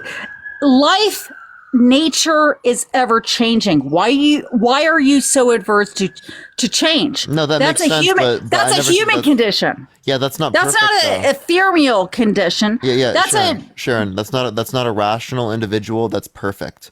If they're rational and they're perfect, there would be no reason to move because they would be indifferent to all the other states of affairs that are perfect. If you go from a perfect state to an imperfect state, that would be going to a less desirable state of affairs. So You're can't say- coming in from you a can't say- humanist. you can't say you would desire to engage in an action in which is less desirable. That would make no sense. You're going to sit here and say, "Oh, you can't conceptualize of this," but that's your way of rejecting any actual critique of your worldview. You're not willing to accept critiques of your worldview, and that's why you're not willing to say that we're reliable in making these determinations, when fundamentally your faith, your perceptions of God, all rely upon your own interpretation as a human being. You have to assume it's reliable in order to engage with the notion that God could possibly even be something that you have faith in the first place. You assume that you have all of the knowledge, and that's so defunct. You assume that like you have all the answers. You assume that Wait, you just have because I all know of 1 the. plus 1 is equal to 2 doesn't mean I have all the answers. Right? No, I but know 1 plus 1 you- equals 2. I don't know all of the different things in the possible you could add, right? But again, I know that to be the case. Similarly, I know it to be the case that your God is fake. You can't assume that you understand my relationship to God and my relationship to the ethereal because you don't experience it yourself. What are you Okay, so experiencing? that's- Sharon, what are you experiencing with God? I'm experiencing a very, very strong relationship. That A is strong relationship. Tell me, what are God's hobbies? hobbies. Let's not diminish this. Wait, you said you have a really strong relationship. Can you name some of the hobbies he has? I'm not going to relationship hobbies. Really? Wait, so I'm getting like no. no So hobbies? you don't. You can't name a single hobby. I thought you had such a strong Hobby? relationship. I don't relationship God to hobbies. What? Normally, when you have a relationship with someone, you'd know what their hobbies are, right? So God either has no hobbies, or so God's either. I'm not going to lonely and has no relationship hobbies. I'm not going Or to you do just don't my have a good relationship relationship to. No, I mean I'm not going to try to do some substandard kind of relationship to people to my relationship with God. So you don't have a relationship with God? You don't know any of his hobbies? Name some of his interests? Hobbies? Yeah. I'm not going to call that is so demeaning and it's so superficial and it's just like you don't get to do that. How The, is that the superficial? relationship that I have with God is something that is very, very important. And you don't get to demean God. How am I demeaning God by saying, like, by asking what are his hobbies? If you don't know it, then you don't know it. You know, I mean, what's that's just demeaning like about me asking about God's hobbies, right? Because you said you have a strong relationship with him. I'm just asking what are the hobbies? we're talking about something that is sacred and divine. And something sacred and divine can't have hobbies? Nope. Okay, so you wouldn't expect if someone has a strong relationship with someone else that they know what their hobbies are? Yeah, but that's You interpersonal. wouldn't That's not expect a that? that's not a relationship with God. Oh, so your relationship with God is just not one you would expect, right? And by the way, everyone, I'm looking up to see what happened to Dean. David, thank you for the $20 on Venmo. Thank you so much, David. I appreciate it. W David in the comment section right now. Thank you so much, David. Let me see what happened to Dean, everyone. What happened? He got a rip, Dean. So what were you saying, Sharon? It's not a hobby. So he has no hobbies? God has no hobbies. No. Yeah, he has no hobbies. Okay, so if God has no hobbies, what does he do? Look around. Dean got a 10-minute general, by the way, everyone. Literally look around. So he creates, but didn't that take him half a second? Like, he did that in 0.000001 seconds. He did everything he could possibly need to do in 0.0001 seconds because he's literally all powerful. So what does he do with his free time? Well, there's quite a lot of work to be done. A lot, so it takes him that much time, even though he's all powerful? Well, I mean, kind of if you look at nature, it's pretty complex. So yeah, I'd say he's got a lot of work to do. But I thought he was all powerful. He can do it as quick as possible. No. Like, it's not even hard for him. He just boom. Nope, it's not a chick There's boom. the confetti. Thank you. Oh, it's not. So he's not Nope. all powerful. So he can't do it in the smallest amount of time possible. What's your point? Is that he can do it in the smallest amount of time possible. So he should just be vibing. Like, what is he doing? He should have hobbies, you know? What's your ultimate point? No, like, I feel like if you have a strong relationship with someone, you're going to have some type of expectation for their interests, for their hobbies, for things they like doing, things they do in their free time. Seems like you have none of these things to relate to with God, yet it's such a strong relationship. Like, if someone told you that, like, they've a boyfriend that they've been with for years, right? And they have a really strong relationship, but they can't name any of their hobbies, any of their interests, anything they do on their free time. Nothing. Does that really sound like a strong relationship to you? I live my life literally in nature, looking at what God has done, which is so miraculous. And I cannot even tell you how unbelievable it is for me to experience the reality of what has evolved and what has been created. Sure, And sure. And just the point I'm making is that, like, it doesn't seem like you have a relationship with him, right? Whereas I think other Christians might be able to point to particular interests God has, right? They might have an extensive set of interests, right? Because they've read the Bible, because they've studied, because they've looked into this, right? Whereas it seems like, right, you can't mention these things, yet you still claim you have such a strong relationship. that's really funny. I spent my whole entire career in living as a Christian. And I've studied the Bible, and I've looked at. Sharon, can you tell me the first 4 books of the New Testament? No, I can't. But I mean, if you're going to quote them to me, I'll guarantee I know it. Yeah, I Sharon. guarantee I know them. Sharon, you don't know the first 4 books of the New Testament, and you're saying that you have a strong relationship with God. So quote me. Matthew, Mark, Luke, and John. Let's go deep. Okay, what are the first 4 books of the Old Testament? Nope. Let's start don't know? talking. Nope. Let's start talking about the actual lessons of all of these things that we tell are me supposed to learn. Yeah, what does the book of Job teach us, Sharon? Yeah. So tell me. Yeah, Sharon, tell me, what does the book of Job teach us? Oh, wow. You're doing it. So you're going to quiz me on this? Yeah. You know, let me tell you that if you actually start to quiz me on this, I'll deliver. Okay. What Can is I the book quote of you Job? on the specifics? No, I'm not going to be able to quote you, but fuck you. So let's do it. Yeah, give me the overarching story Fuck of the you. book of Job. Give me the overarching story of Job. Yeah, the book of Job. Just tell me the overarching story. I'd love to hear it.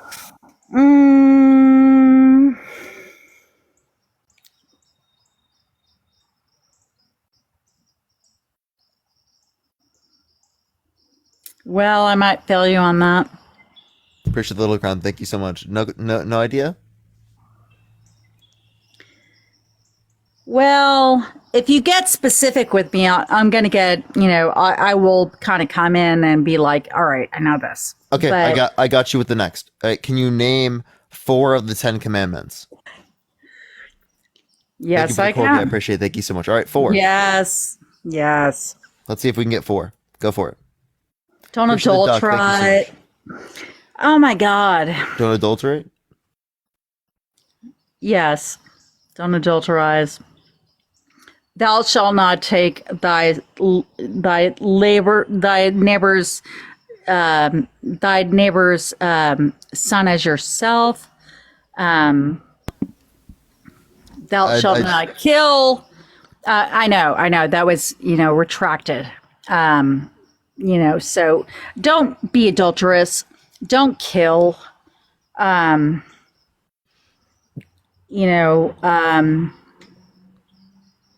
I mean, the thing of it is, I'm not going to do a lot of this shit that they're talking about.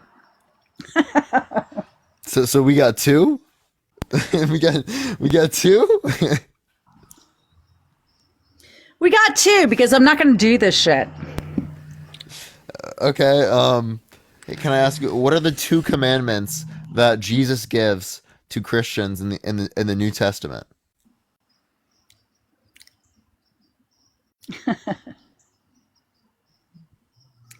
So, I appreciate the fact that you're of high value, and I appreciate the fact that you have all of the answers. But I will don't. tell you that, like, I literally don't do like most of the shit that you're talking about. So, it really doesn't. You don't even follow apply. those 2 commandments. Wait, hold on. You don't follow those. So 2 she doesn't commandments? know what the 2 commandments are. Now let me ask you the same thing. How do you get saved? Because of the fact that I'm not going to violate the 2 commandments. But you don't even know No, what no, they no. are. Jesus and commands you to it's do other 2 things. things. You have to do 2 things. Johan, thank you so much for the $10. Angela, thank you for the $6.66. Happy Easter. I'm not going to kill people. Look, I mean, there's a lot of justification for the fact that people will kill according to their religion, and it's something that I'm studying, and it's a problem. It's a problem. And so here we have a situation where people who are moderates in the, Christian religion, think that it's okay for us to be, complacent. But the reality is like that we're actually contributing to the problem. And so we have these situations that are going on globally. And so I decided to take a course in religion, okay? Because I wanted to understand what the hell is going on here. And so there are so many problems with religion happening, and how are we going to resolve this crisis? And so, I'm looking at this stuff and I'm thinking, what is the problem? So it's not a matter of like religious diversity and religious comprehension, because there's so many beautiful aspects of religion that can be understood worldwide. But Yeah, we're but it seems looking like at. you don't understand most of them. I'm trying to. I'm Yeah. really trying. Okay, if you were really trying to, I feel like you would have known at least some of the things we brought up. We're not bringing up complex things or just like small little things. These are some of the most fundamental and foundational points to your religious beliefs. So it's like, when you say that you have a good relationship with God, a strong relationship, that you're a true Christian, but then it seems like you don't actually hold to these different types of beliefs, right? I think I question that, and I think many others question that as well, right? Even Christians. I appreciate that. And that may well be the case. And I'm not really trying to be the Christian that is just going to be like, Wait, you oh, also I'm said going you studied the Bible, right? I'm going to quote, the Bible, and I can't do that. I kind of come from a place of faith that is undeniable, so I'm pretty, I'm pretty bad with that. Like I'm very Frank, faithful. thank you for the $4.12. Thank you so much. So again, why do you even hold to it if you don't know anything about the religion? Oh, I know. Thank you, Sal, for the $2. It's so weird. It's so weird. I was born. What about Mary Magdalene though? Oh, so go to Karen Armstrong, who was one of the. She's a professor at Princeton. She's really. Sorry? I have her books. Yeah, she's cool. I love her. And she's really interesting. And so she's going to point to the fact that, we have to look at religion a little bit larger. That the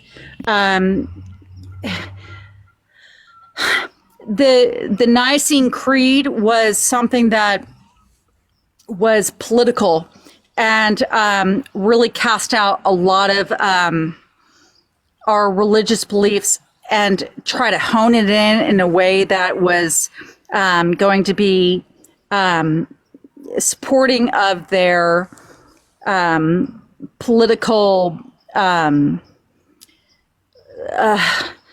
Misty, thank you for the $10, Misty. Thank you so much. I appreciate you. So like they stronghold.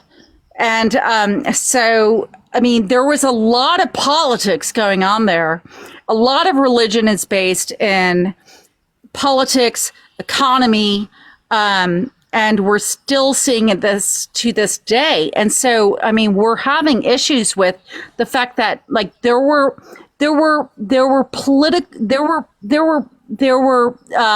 I'm sorry, I'm losing words, but there were a lot of incredible there were a lot of incredible insights that were happening that were lost to us, and they were politically purged because of the fact that is that relating to your Mary Magdalene point? Is that relating to your Mary Magdalene point? It kind of draws back to that. It does. Okay. No, I agree with you, and I don't know what that was an answer to, frankly. I'm trying to relate that back to something, but I'm okay to admit when I'm wrong because I'm often wrong because I'm human, right? I was concerned why you're bringing up Mary Magdalene only because Mary Magdalene, right, was, I thought, and I still think, she's unrelated in a sense to the overarching story. Yes, she's important, but she's not the be-all reason, right? And I checked my sources because I wanted to make sure. You were correct, actually, that in some Gospels, Mary is the first to appear to Christ. But the problem is that in other Gospels, it's Peter. And so that's a discrepancy that we can talk about, but you are correct. And I think where you're getting that is you're just reading John and Matthew. I bet John is probably where you got that from, because John is the one that is very, very explicit on it. John chapter 20. But still, I'm trying to figure out what exactly the whole connection is with Mary Magdalene and Sharon Armstrong and all this. I don't know. We're having difficulty figuring out what you're saying. That's what I'm trying to say. I don't know what you're saying. Well, I don't know where Sharon Armstrong comes in. That's kind of a little weird. You just mentioned Sharon Armstrong as a great author. Do you not remember that 5 minutes ago? No. No, it's Karen Armstrong. Oh, I'm sorry, Karen Armstrong. Yes, Karen. We're not talking about Karen Armstrong is one of you could easily mistake that, It's fine. Well, I was Karen looking at your Armstrong, name, Sharon. That's why. No, I appreciate it. Guys, so Karen Armstrong is one of the preeminent professors at Princeton who studies this stuff. She's got a name for a reason. So I would go to her because she's really got it all going on, and she really knows what she studied all of this stuff. She's a theologian, and she works at Princeton. So come on, let's give her a little bit of a nod. Well, I give all the great female scholars. I like Paula Fredrickson. I like Karen Armstrong. I like Candida Moss. I like all these female scholars, these women scholars. I don't know what your point is. No, I really appreciate. No, I really appreciate that. So one of the things that Karen Armstrong was, Francesca, yes. One of the things that she was saying is that Mary of Magdalene is a Yo, Mike, thank you for biblical the character. fireworks. I appreciate it, Mike. Thank you so much. So she's kind of an important figure. And we don't want to necessarily, make her just a point of oblivion. She actually had a lot to say. And so when you look at Karen Armstrong's Gospel of Mary Magdalene, that was Sharon, not included. I have a question for you. Have you read Ephesians 5:22 through 33? No, I haven't. No, I mean, I don't know that I have, but like if you quote it to me, maybe I have. Wives, submit to your husbands as to the Lord, for the husband is the head of the wife, as Christ is the head of the church, his body, of which he is the Savior. Now, as the church submits to Christ, so also wives. Wives ought to submit in their everything to their husbands in everything. Yeah, husbands. Yeah, in everything. Look, I have no doubt that there is there's a standard of which that we have to as wives, as my experience as having been a wife,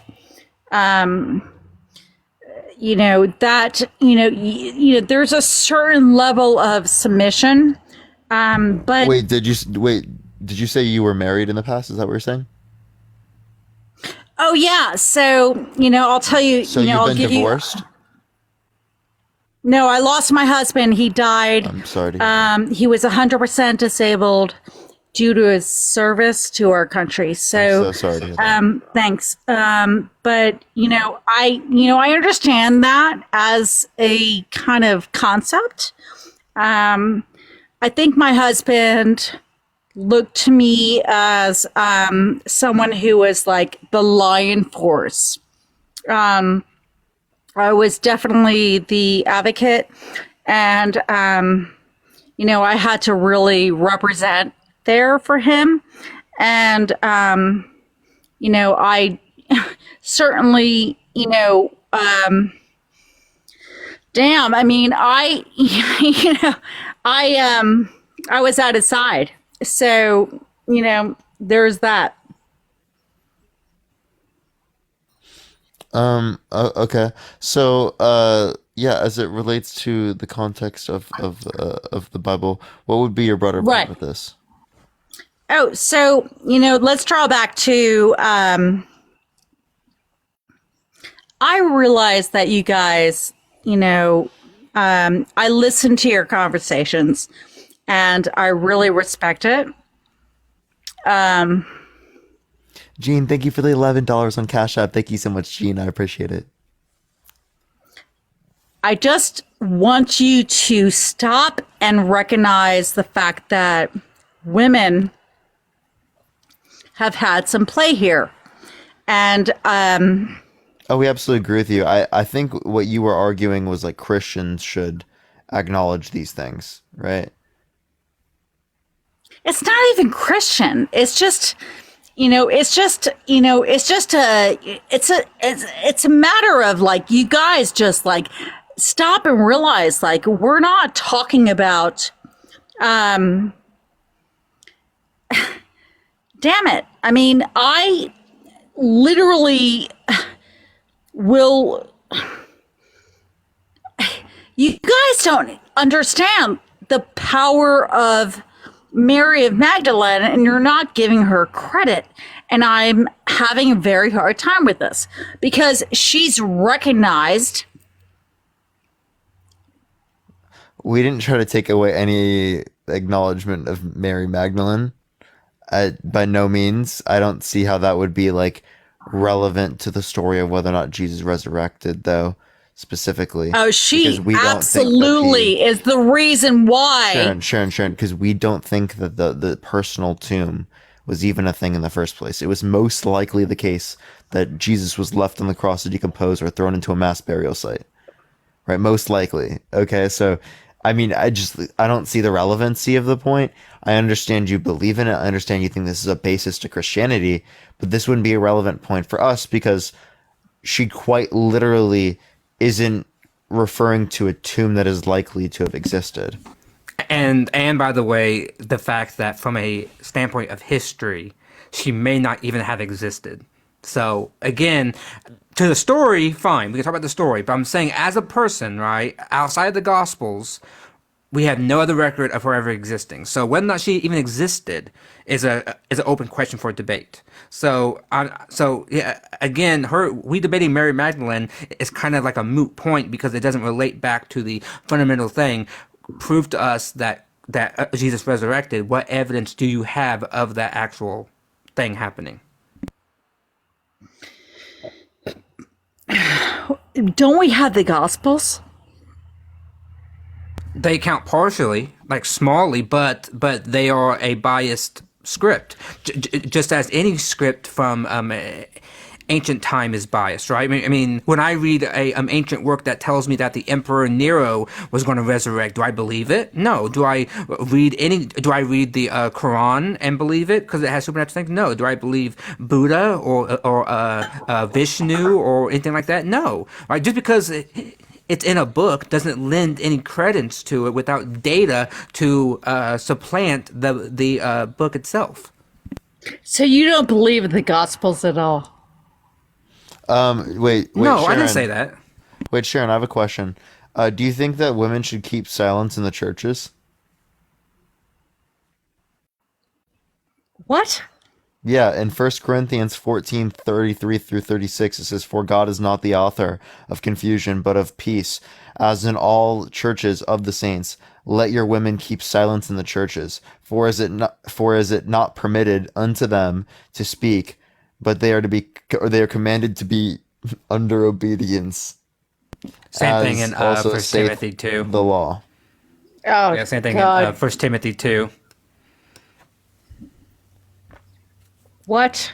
Are you fucking kidding me?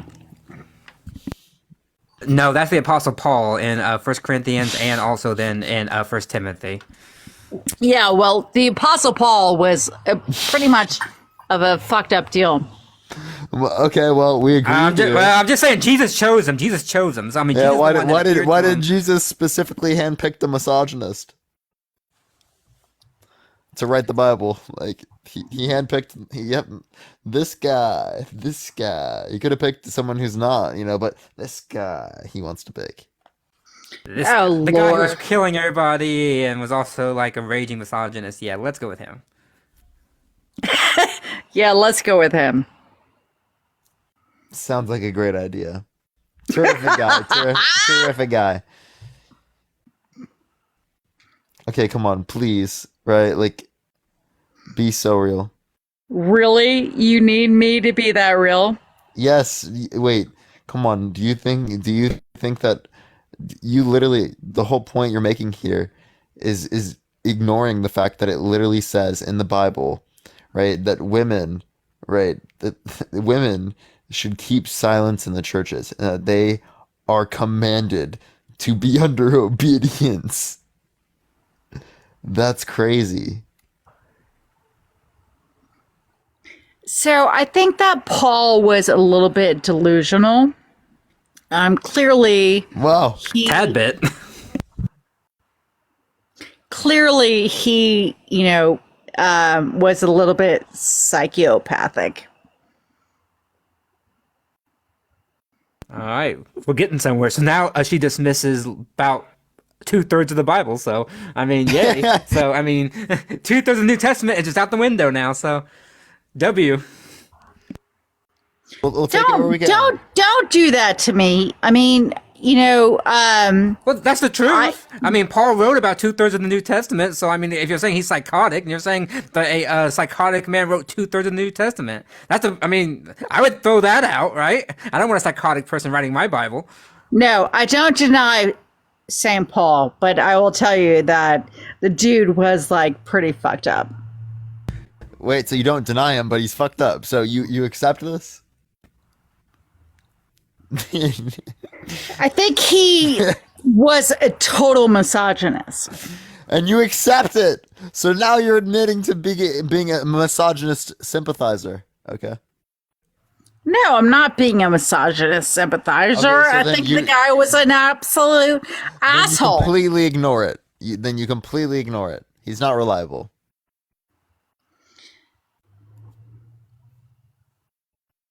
Oh, that's a hard one. Is it really? I mean, as I said, I mean, I just don't throw think out it is. 2/3 of the New Testament. Well, I'll throw it out just like that. Boop, gone. You know what I mean? No, don't dismiss me.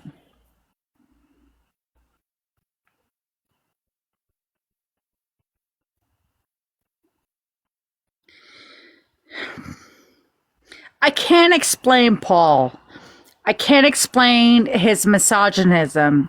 I can't explain the fact that he was so unbelievably not there to, to be there for God. Well, be there for God. You mean he talked to God? God told him this. Like he literally thought that he had the answers, and he didn't. Yes, from God. You don't think? Hold on. Did Paul see Jesus on the road to Damascus? I'm just curious if you think he saw Jesus. Yeah, he did. Okay, so he did. So Jesus chose a misogynist and psychopath, to use your words, in order to give his commands and everything, right? No, I don't agree the fact that he was misogynistic and you just said that. You just said that, Sharon. Like 2 minutes ago, you said I can't help it that Paul was a No, she didn't. No, she didn't, Matt. No, she didn't. Oh, fake news. Okay. Fake news. Fake news. He was not. Matt He was. creating He false was narratives. such a fucking psychopath. Was The he misogynistic? dude Okay, was so he's a psychopath. Was he misogynistic? absolutely. What world am I living in? Dude, we're watching interdimensional cable, dude. I am. I don't know where I'm at now. I don't know either, dude. Do you like Donald Trump? The dude is a problem. Donald Trump? Or Paul? Yes, of course, he's a problem. Would you vote for Trump? Donald Trump is. I can't vote for Donald Trump. You can't? Why not? Can't. Robert, I appreciate the $2. Thank you so much. They said button your shirt. Okay. Because I worked for Alona, Biden. I appreciate the $5. Thank you so much. You worked for Biden? You're a DNC show? I was a Biden worker. Don't do this. What did you do for Biden? I was a baby little intern, but I loved the dude. He was so competent. You're lying, bro. I'm not lying. I don't even believe you, bro. You don't have to. Because that is one of the things that you would cite when looking at Joe Biden, for sure. Yeah, when I look at Joe Biden, I see competence. Absolutely. Yeah, well, Joe Biden was like the freaking amazing.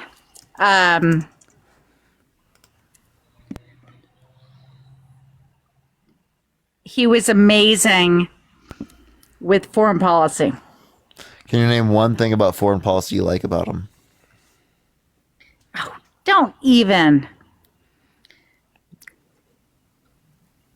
Don't even, Parker. Don't even. Mm-hmm. Hello, darkness, my old friend. Oh, that's bullshit. I came to talk. I've come to to you talk with you again. She left. Oh, I she can't left. even believe it, dude. Oh, That was an insane. That was a fun time. Chat. Oh What my happened gosh! there? I wonder what the choice of drink was today. That was wild. That was wild, bro. Let's get the next person, everyone. That's funny as fuck. Yo, what's up? How old are you?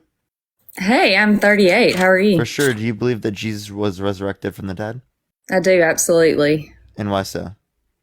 Why? Because the Bible tells me so. And there are other proofs you can see in Israel, there's spots where he was. The tomb is there that he was shown that he was not in. There's history. So his claim tomb. Yeah, he wasn't in it because he was thrown into a mass burial site or he was left on the No, cross. he was taken off of the cross and he was buried in a borrowed tomb by That's a claim. his. But Huh? like what was common during the time period was that people in these circumstances were left on the cross to decompose or thrown into a mass burial site, right? They weren't put into a personalized tomb. That was not common. It may not have been common, but Joseph of Arimathea went and asked to have Jesus' body taken to the tomb. And Yeah, that's a claim, right? purchased it. Again, there's not It's- much evidence supporting that claim. There's not sufficient evidence. What about the Romans that were guarding the tomb that stated that he was not there, even though they were standing guard of the tomb, closed tomb the whole night? When does the story come from? Where does What that time? come from? Yeah, what is our first account of the story? Like from what year do we get it from? I would say 33 AD. No. How do you figure? Take a guess. Take a guess. You Yeah, don't believe Christ was born to begin with. No, I do believe that Jesus existed, and I believe that he died on the cross, but I don't believe that he had a personal tomb. Now, I ask you the question, right? Yeah, I'm asking you, when do you think time When- started in AD? When do I think time started? In AD. Where do you think? I don't know when time started, right? What is the difference between 350 BC and 350 AD? That's about 700 years. Okay, so what are you telling me that's not right about 33 AD being when Christ died on the cross? That's not when I said he died on the cross. I said, when do the first accounts of the scripture come from? From like what year? I don't know. Because Okay. scripture has been from the beginning. Okay, I have a question. If Okay. I told you that I rose from the dead, but the book that proves this, right? You're not going to be able to see until like 40, 50 years plus after I die. Yes. It was Would based that be on reliable? history. How is history Would that written be to- reliable? Yes, because people witnessed it. Okay, well, actually, there is something listed in the Bible, right? Jesus has risen from the dead. Jesus. Yes, and many people in this live right now have actually witnessed this. Have witnessed you risen from the dead? Jesus, yes. Jesus. Okay, Mhm. tell me who Jesus is. Yeah, Jesus is your port and pavior. He's Pod from Christianity. Okay. So, what do you believe? Do you believe anything? I believe in Christianity and Jesus. Okay. Do you believe in hell and Hell. the devil? I believe in Hell. Hell and Peyton. Okay. All right. Well, I'm from the South, and I'm going to say bless your heart, because it's terrible that you have no faith in anything above. Hey, Thank you for the galaxy. Thank I you so do. much. I have faith in Jesus. you have faith in Jesus. So how do you are you Big Bang Theory? Like, what's your Oh, absolutely, yeah. okay, along with evolution? Hmm.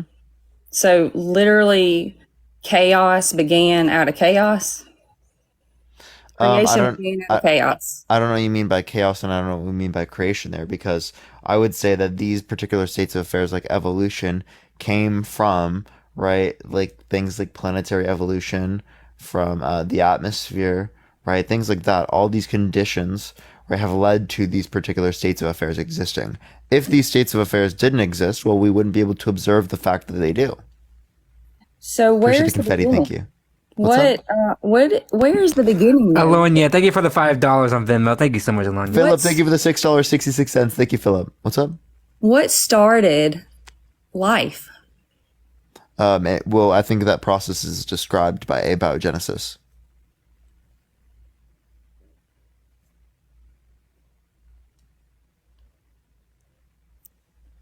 So you do believe in, you believe that there was a Big Bang, but you do not believe in a universal creator. I believe in Jesus, Jesus, okay. right? Because I have faith. My faith is justified. What is So your I think faith you should. I justified think in? the Bible, Jesus, the Bible. the Bible. The Bible. Where is that? What? Who Um, wrote the Bible? Jesus. Jesus spoke it into existence. He did. Okay. Okay. And it was then transcribed specifically by Matt. He's a prophet. By Matt, a prophet. Okay, let me ask you this. Where do you believe there's an afterlife? Well, there's Pavin. Okay, for real, like legit. Do you believe? Yes. Okay, what do you believe an afterlife is? Well, appreciate the duck. Thank you so much. It's paradise. Paradise. Do you Yeah. think there's a dark place? Well, there is Pell. Yes. There's Pale. What does that consist of? It consists of like rapists, murderers, right? Like bad people. Okay, so you think only good people go to heaven and bad people go to hell? Only good people go to Pevin, and the bad people go to Pell. And the bad people go to Pell. All right, let me ask you this. What? Hey, what hey, if- Lauren, you got to swipe out of the app, swipe back, because you have an echo. So you have to swipe out of the app and swipe back, everyone. And Pell is separation from pod, right? So it's a deprivation of pod. I have some of the best peology, you know? It's really good. Peology is great. Great peology. Great peology. Sorry, can you hear me now? Yep, we do hear you. Okay. I just have one more question. If you are wrong, if I'm wrong, I'm just going to go to Pevin or Pell, like you say. You go to Pell. You go. Oh, I go to Pell. And it's only because you're Christian. Okay, so all Christians go to hell. No, they go to Pell. So, do you not believe in anything? You said Pevin and Pell, but like seriously. I believe in Jesus and Christianity. Okay, so if I die believing what you believe, then I'm just going to darkness, and there's nothing after death, right? Well, you're depraved of the port and pavior. So obviously it's gonna be bad.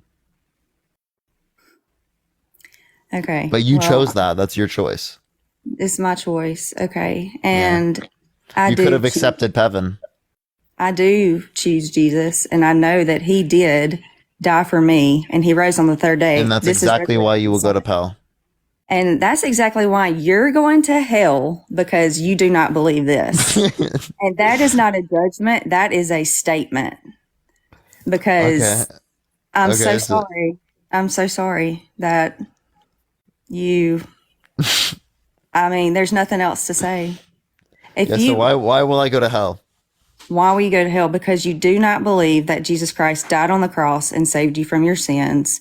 You probably don't even think you sin. You probably think you're right about everything, right? So aborted fetuses, they go to hell because they didn't believe it?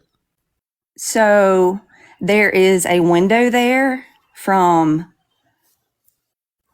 like birth or prior to being born, or from conception, I will say that, from conception to where you have a knowledge of making decisions of right and wrong. And I now don't have that knowledge because I'm atheist, so it seems like I'm fine. You don't know how to make right and wrong. You don't ever make a wrong decision. Either you're No, I don't know how to make right and wrong because I'm atheist, right? No, that's not what I'm saying. Surely you have some kind of moral value that tells you what's right and what's wrong. Yeah, but it have a disagrees conscience? with your scripture. Like, That's not what I'm saying. I am saying that you don't have a conscience. So I do. You have a conscience. Okay. Yeah, So like you- what something that tells me what's right and wrong? Yeah, Yeah. that's my preferences. Okay. So you don't believe, you think fetuses, when do you think that a baby is alive? Life is at conception, but I care about it at sentience. Okay. I heard you talk about sentience the other day when you were debating about Trump. Life at conception, what is the difference in, what do you mean by sentience? Sentience is subjective experience. You know how you're experiencing things and observing things? Yeah. That's what I'm talking about. So you don't believe when does that happen? Like, It's likely to happen between the 18 through 26 week range. okay, when you're subject to things. Okay, so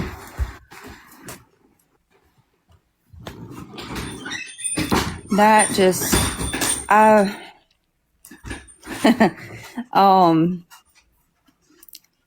do not believe that.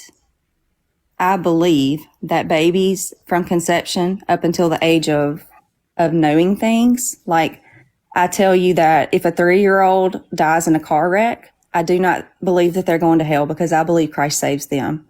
I believe that they are in a window of his protection until they get to an age where they know So right you and don't wrong. have to believe. You have to believe once you know what you're believing. Oh, okay. So I go to hell just because I don't believe this God exists. So like Muslims, they go to hell. Yes. Jews, they go to hell. Messianic Jews do not go to hell. They all just believed in the wrong thing. No, I didn't say that. Well, yeah, Muslims are Wait. going to hell just because they believed in the wrong thing. There is a scripture that says the only, which means one way to heaven is through Christ, and believing that he died on the cross and rose again on the third Muslims day. don't believe that. So because they have the wrong belief, oh, later, buds. Yes, absolutely. Because everybody will have the chance to learn and know about Christ before they die. Where is Muhammad buried? I don't know.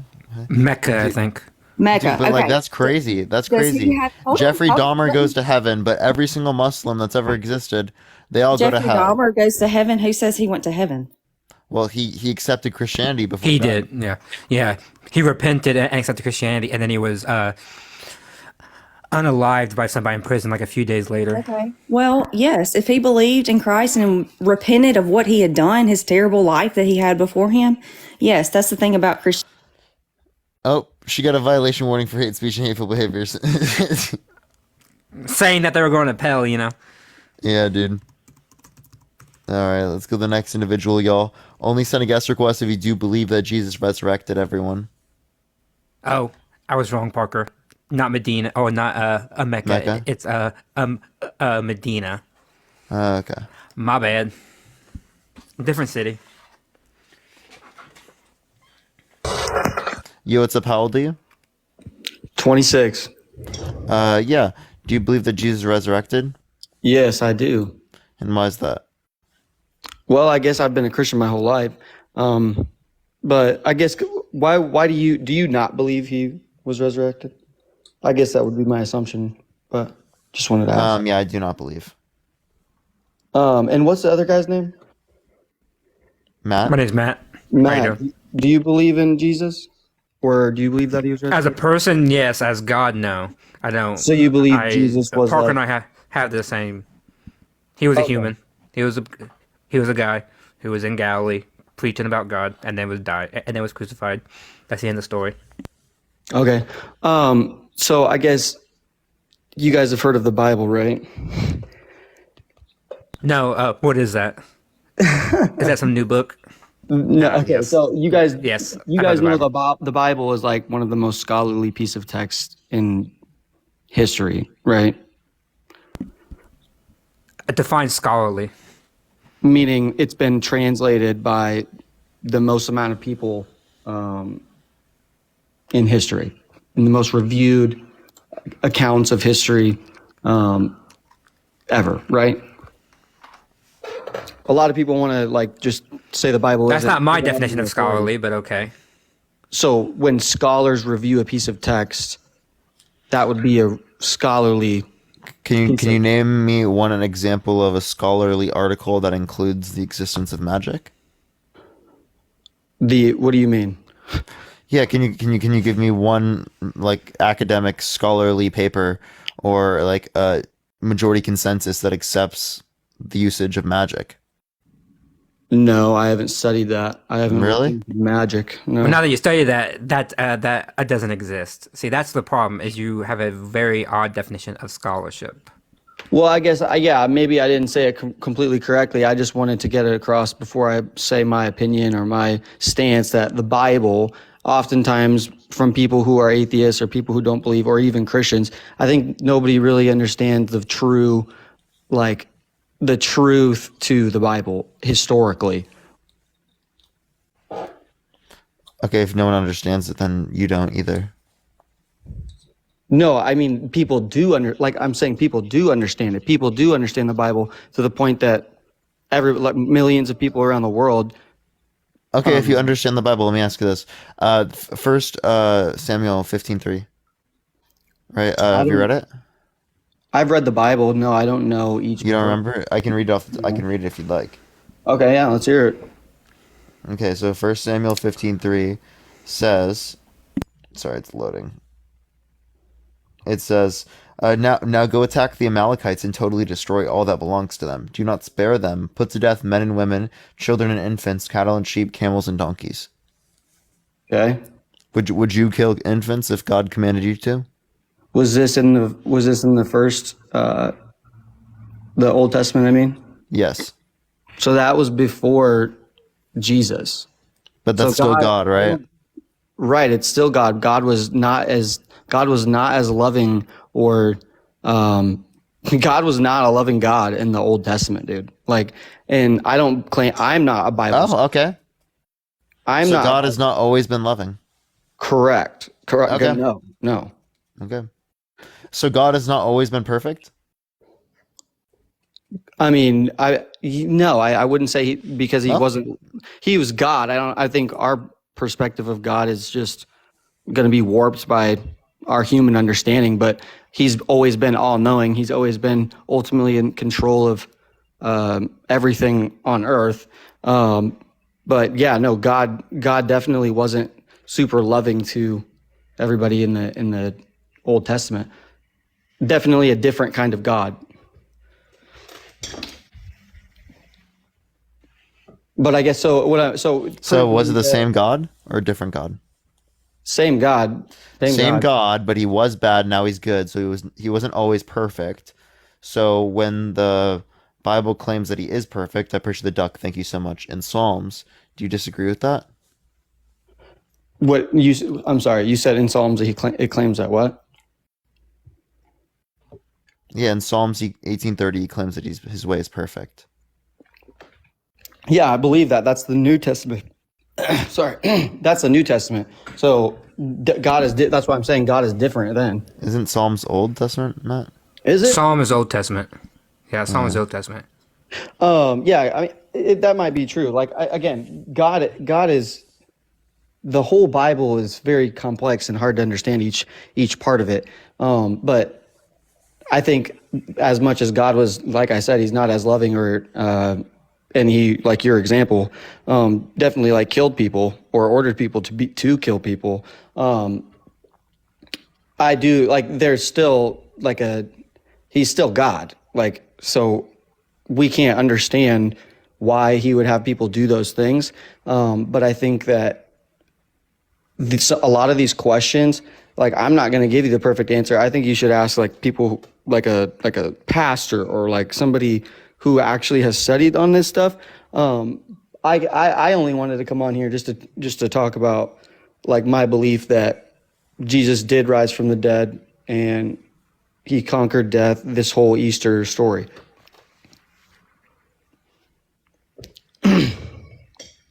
Sorry, Matt, can you respond to that real quick? I'm responding to something. Yeah, it's fine. Yeah, I know that's what you believe, but like Parker's asking you about the perfection argument. So you want to tackle that argument, or you want to move on to something else? Is that what you're wanting to do? Because I think Parker wants to answer. So, I mean, can you not answer the fact that a perfect God would do such an event as in 1 Samuel 15? No, like I said, I think God is much different between the Old Testament and the New Testament. And so God's morality. What? So God's morality changed. Sure, if that's how you want to say it. I don't really think we can fully understand why God did what he did. You probably can. Like I said, you could probably ask pastors who have studied this stuff in depth, but there's a significant change between the way God viewed humans or wanted to have a relationship with them in the Old Testament to the New Testament. And that's because of Jesus. Is that not a problem, though? Is that not a problem for your theology that your God can just change his morality on a whim?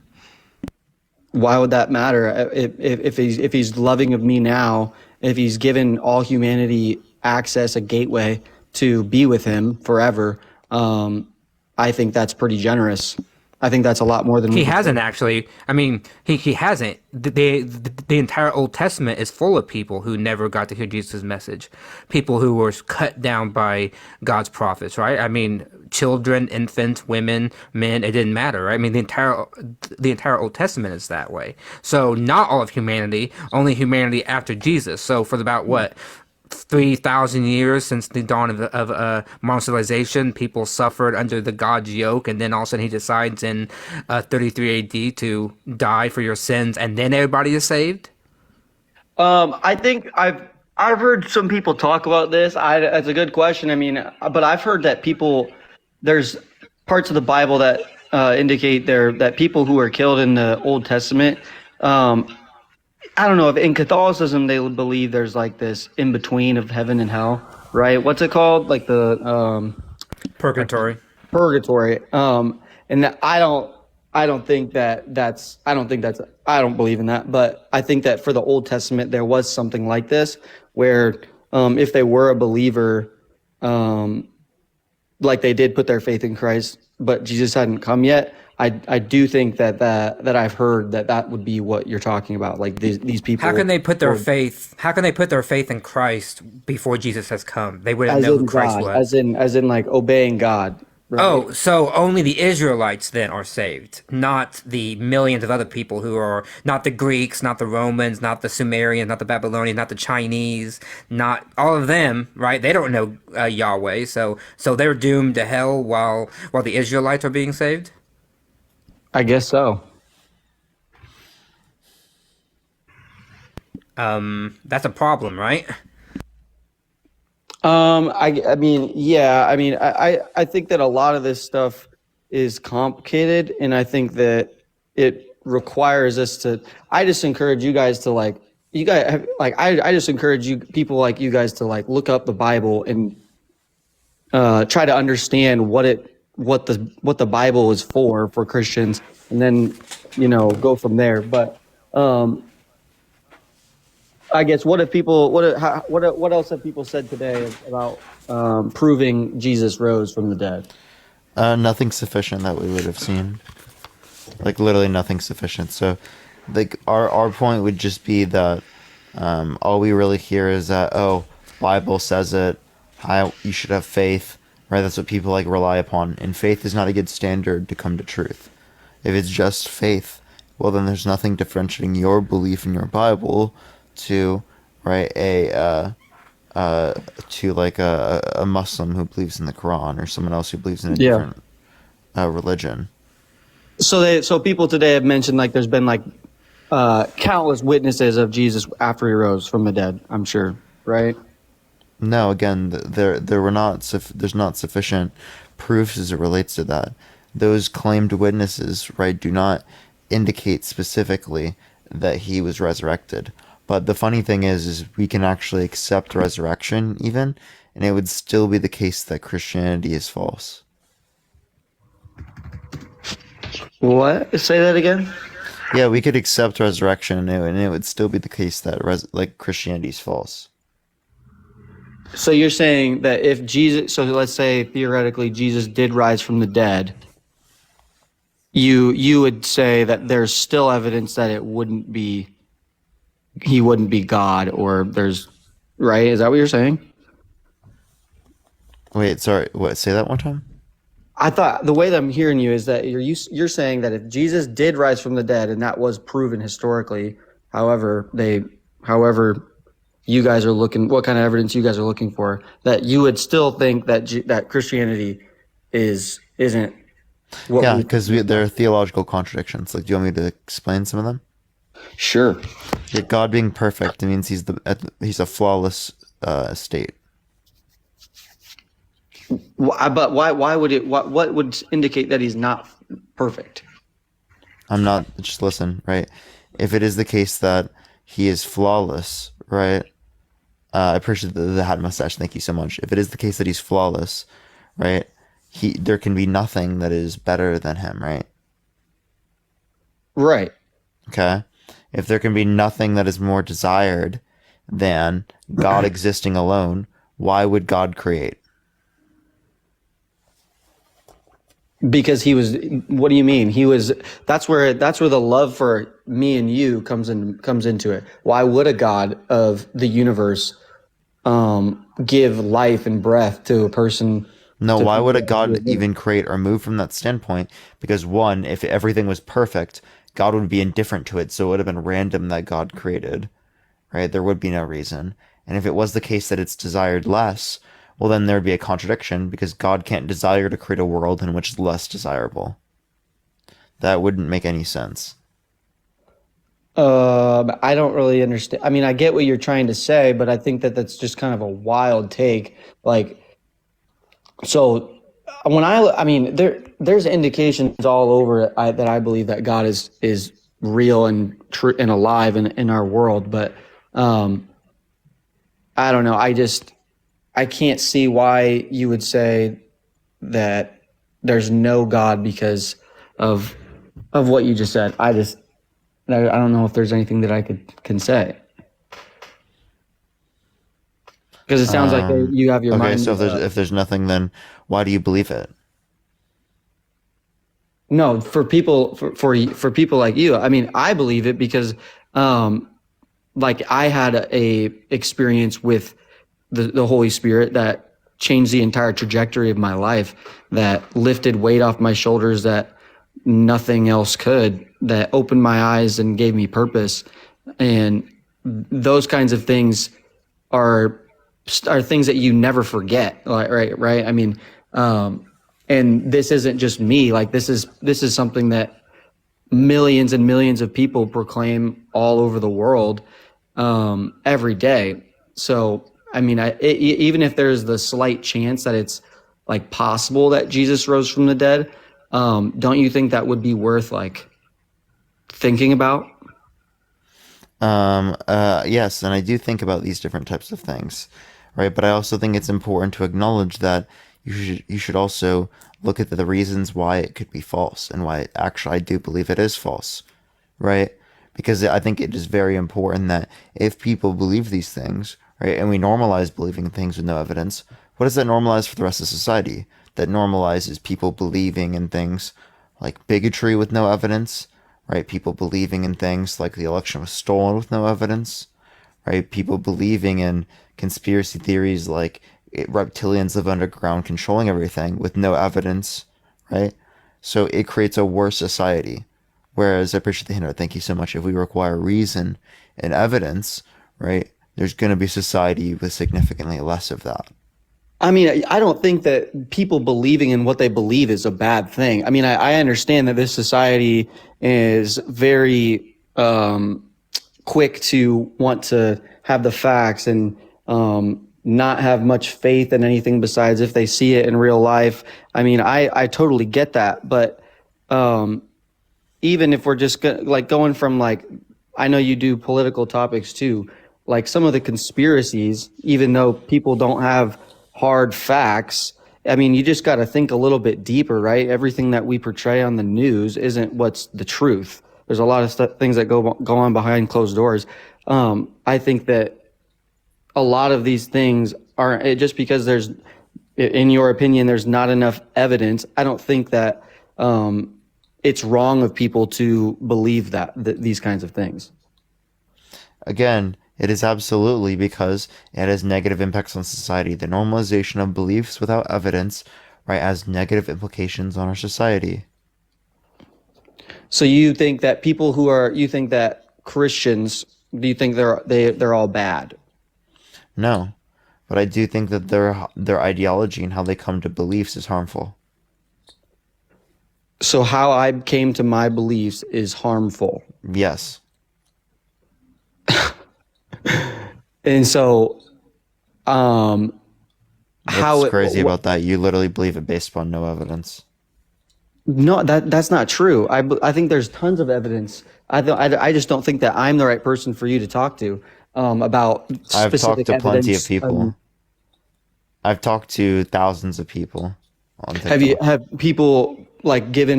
you talked to pastors? Yes, plenty. Really? Mm-hmm.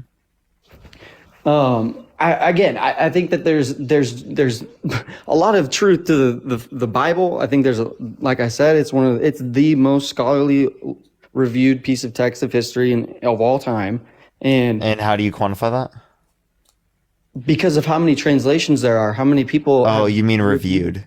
So just yeah, it can be reviewed, but that doesn't mean people consider it to be accurate. There are plenty of problems listed from it. What do you mean? The logical problem of evil, the evidential problem of evil, the problem of predation, right? The problem of heaven, right? The problem of incest. There's plenty of things.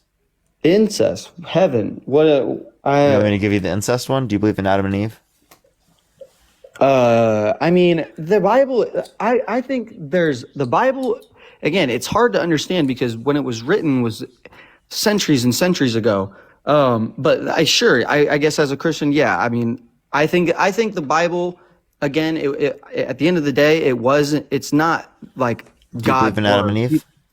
I think sure as a Christian, yeah, I guess I do. Okay, but they're the first man and woman. Sure, I believe that. Yeah, Okay. obviously, Next, God couldn't just. Yeah. Does God think incest is bad? Yeah, of course. I mean. Okay, so if God thinks incest is bad, does God want them to be fruitful and multiply? Yes, that's our. Yes, that's How our, are yeah. Adam and Eve's children supposed to be fruitful and multiply without brothers and sisters having sex? Well, that would be impossible. Okay, so then there yields a contradiction because God thinks it's bad to engage in incest, but it's also good to be fruitful and multiply. And the only scenario that could come about here is an incest that leads to being fruitful and multiplying. Otherwise, God should have made more than two humans. This is just a wild take, right? I mean, God's purpose On your end, not on mine. No. Yeah. God's whole reason for me and you and people in the world is because He is, again, He's loving. He wants us to experience the world. I think that's a great thing. And for the whole incest thing, this is a very extreme example. Of course, incest isn't what He would want us to do, but if it's on the if the human race, if that's what has to happen, yeah, that's what has to happen. Ultimately, if those people wanted to follow God, and didn't want to sin, which would be impossible because everybody's sinning, then they would have avoided it. But God knows we are sinful. Like it's just a wild take. Nobody's gonna that's just crazy to say that to just cancel out in Christianity entirety because of this kind of. No, I wasn't saying that cancels out Christianity. I said this is a It's problem one of for your reasons, is Christianity. it not? I said it's a problem for Christianity, right? And this is a problem for people that hold to the Old Testament, that hold it to it in a literal sense, right? It's not a problem for every Christian. I don't really know what you mean by that. But what's another one? Yeah. What's something else? So I already gave you the problem of perfection earlier, right? Yeah, I mean, I That's think a clear contradiction. But God Right. is God. We can't. Our idea of perfection isn't like it's probably when it comes to God, it's probably it's probably incorrect because God is God, and if we can't question God, like that's what people who aren't Christians don't understand. You can't question God if you believe in the Bible and you believe in Jesus and you believe that you are saved, and then everything has a lot more purpose. And I get that these are things that like non-Christians are going to point to, but when you have a belief, you know that God is ultimately loving, so he can't, these aren't things that are just going to happen for no reason, and we just can't understand because he's God. I don't even know what you're saying, bro. You just brought us down to we can't understand God. Yeah, we can't understand God. Yeah, so then what's the point of having this conversation? Because the Bible literally is to understand God. If we can't understand God, then we can't understand the Bible. Yes, I don't disagree, but there are different things like what you just said where If you we can't not understand the really- Bible, then how are you using the Bible to say Jesus was resurrected? Because those are historical accounts. But you said you can't understand the Bible because that's God. God being we can't understand the Bible, and Jesus Jesus on the world because he was. Then why do you in the live world. your life around it if you can't even understand it? I do understand it. I think there's a surrendering that happens when you're a Christian to not understand some of the things you're talking about. I think there needs to be more research done by Christians, including myself, but I'm not just going to disassociate my beliefs because I gave you a contradiction already. That's why you should. I get it. I know. I know you did. Okay, so then why do you still hold to the view even though there's a contradictory belief? That's your belief. That's not my belief. I don't think that. Again, I just think that there are things that we just can't really understand for God, and and that's my opinion. Again, I think that there are going to be a lot of other people in the world that have reviewed the Bible and study this kind of stuff at length that could probably give a better answer. But everyday people aren't going to think about. I don't think very many people are going to think about these kinds of things in depth. Okay, just because you don't think about it in depth doesn't mean you shouldn't. You're right. So you should think about it in depth and realize that it's wrong. And So- that's actually why I'm doing these lives is because it's to get people to critically think. Okay, we need that a lot more in our society. That's literally the problem. Yeah, I don't disagree. I think that I know. I honestly agree with that. With TikTok being somewhere where people can go and hear people's opinions outside of the mainstream media, I don't disagree. I think these things are great for society. But also it goes to also the fact that you're giving your belief, right? And so isn't that what you said is wrong of me? No, only I if can't it's because I'm unjustified. So do you think every religion is bad, or everybody who believes in Yeah, everyone something who that- believes in religion, that shouldn't be what they faith with no evidence, I believe that's a bad thing to do because it leads to a detriment to our society because people believe things with no evidence, right? And it normalizes that. But how is- Every religion that does that. How is It's not just again, Christianity. I still I still believe there's a bunch of evidence that the resurrection of Jesus truly happened. Like there's eyewitnesses. There's the shroud of whatever. Have you ever heard of that one? The Matt, you want to take that shroud one? of fuck. What's it called? Shroud of Turin. Shroud of Turin. Shroud of Turin. Do you know what I'm talking about? I know Shroud exactly of what you're Turin, talking yeah. about. There you go, Matt. You can do this. Yeah, I gotta. Yeah, I Shroud of don't know Turin. much Yeah. about it. I just know that that's a. Yeah. What do you got? What do you got? It's the consensus of people that study it is that it's a medieval forgery. How it was made, we're still not sure, but we are we're pretty sure that it's a forgery, given all the evidence, because we can date it to the 13th century about there. We can study its features of the human that's on it, and it's actually out of proportion. So, for example, the legs are out of proportion, the fingers are out of proportion, the arms are out of proportion. Everything's out of proportion for somebody who's actually like a human. Would I learn this? Okay. Books. I mean, Yeah, or just like articles on it. I mean, like you can look up any article you want on Shroud of Turin, and the first thing that pops up is usually the carbon dating of the shroud, and then you can look up the anatomical features of the shroud, and you can see how people came up with.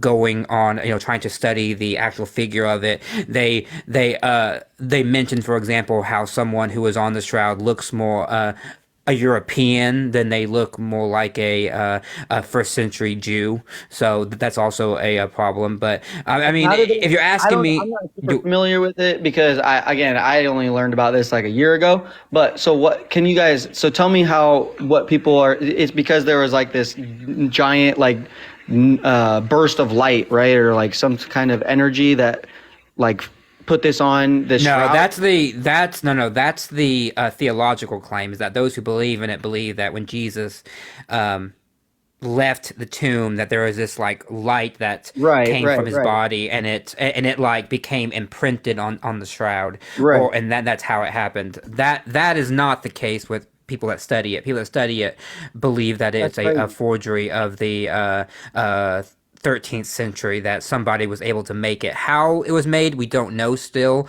but we have pretty similar ideas on how it was made, but we still don't know how and it's it was crazy made. But I mean, it's just like anything. I mean, what I have heard, videos I've watched is like complete opposite of what you just told me, that there have been. Yes, you're watching videos probably by apologists and people who believe in Jesus' resurrection.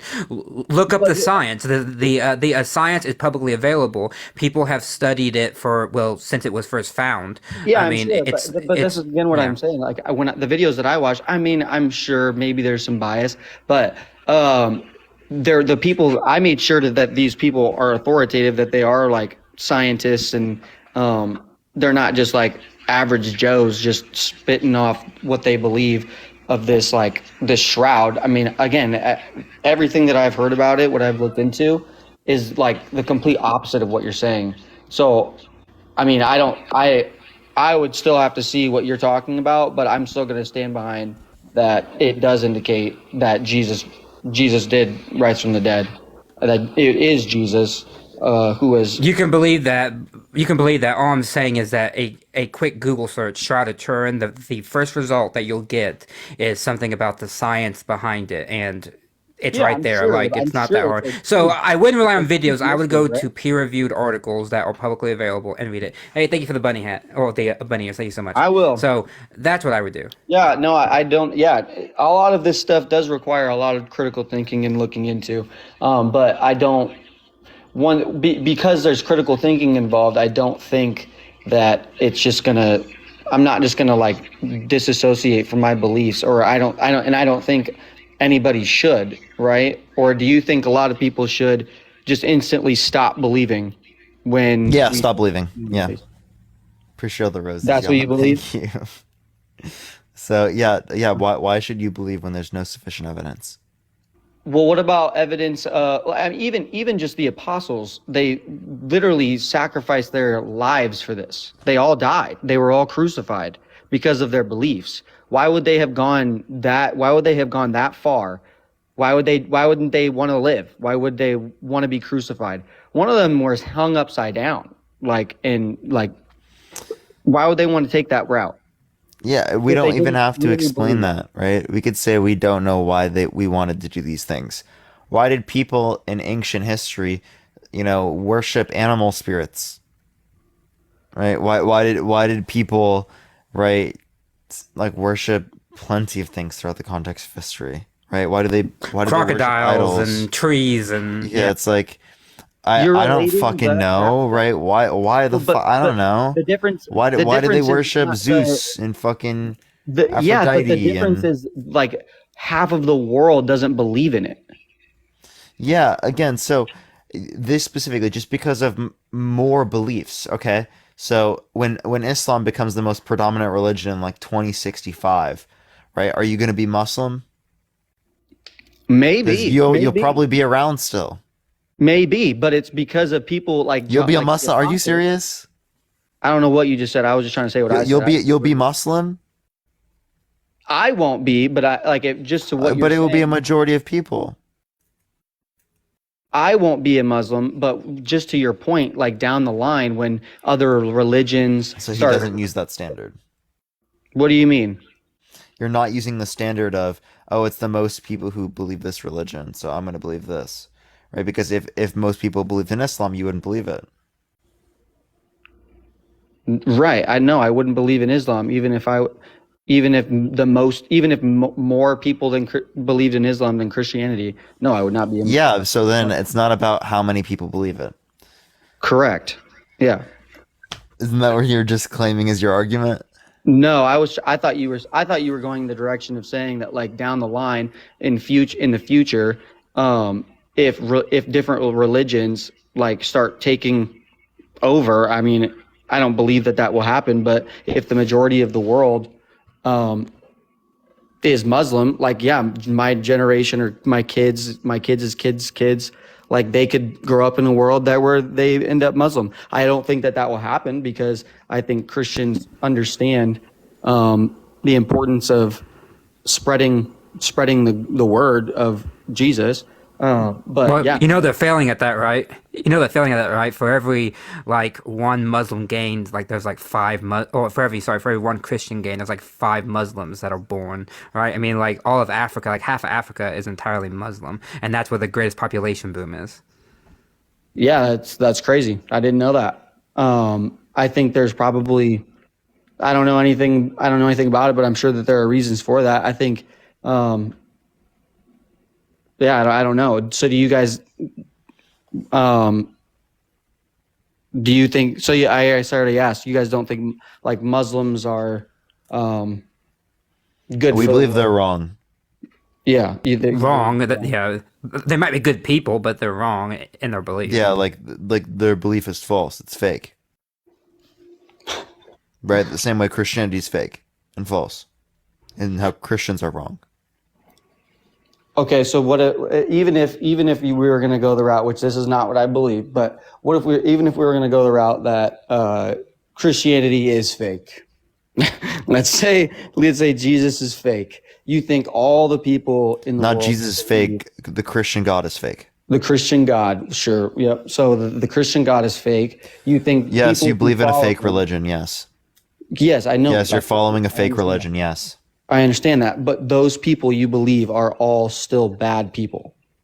Again, I don't think that they're bad people. I just think that they're following something that's fake. But I remember you saying that they're bad for society because they. I believe the belief is bad for society. I don't believe the person is bad. So expand. What do you expand on that? What do you mean the belief is bad for society? Why It's is it bad to believe things with no sufficient evidence.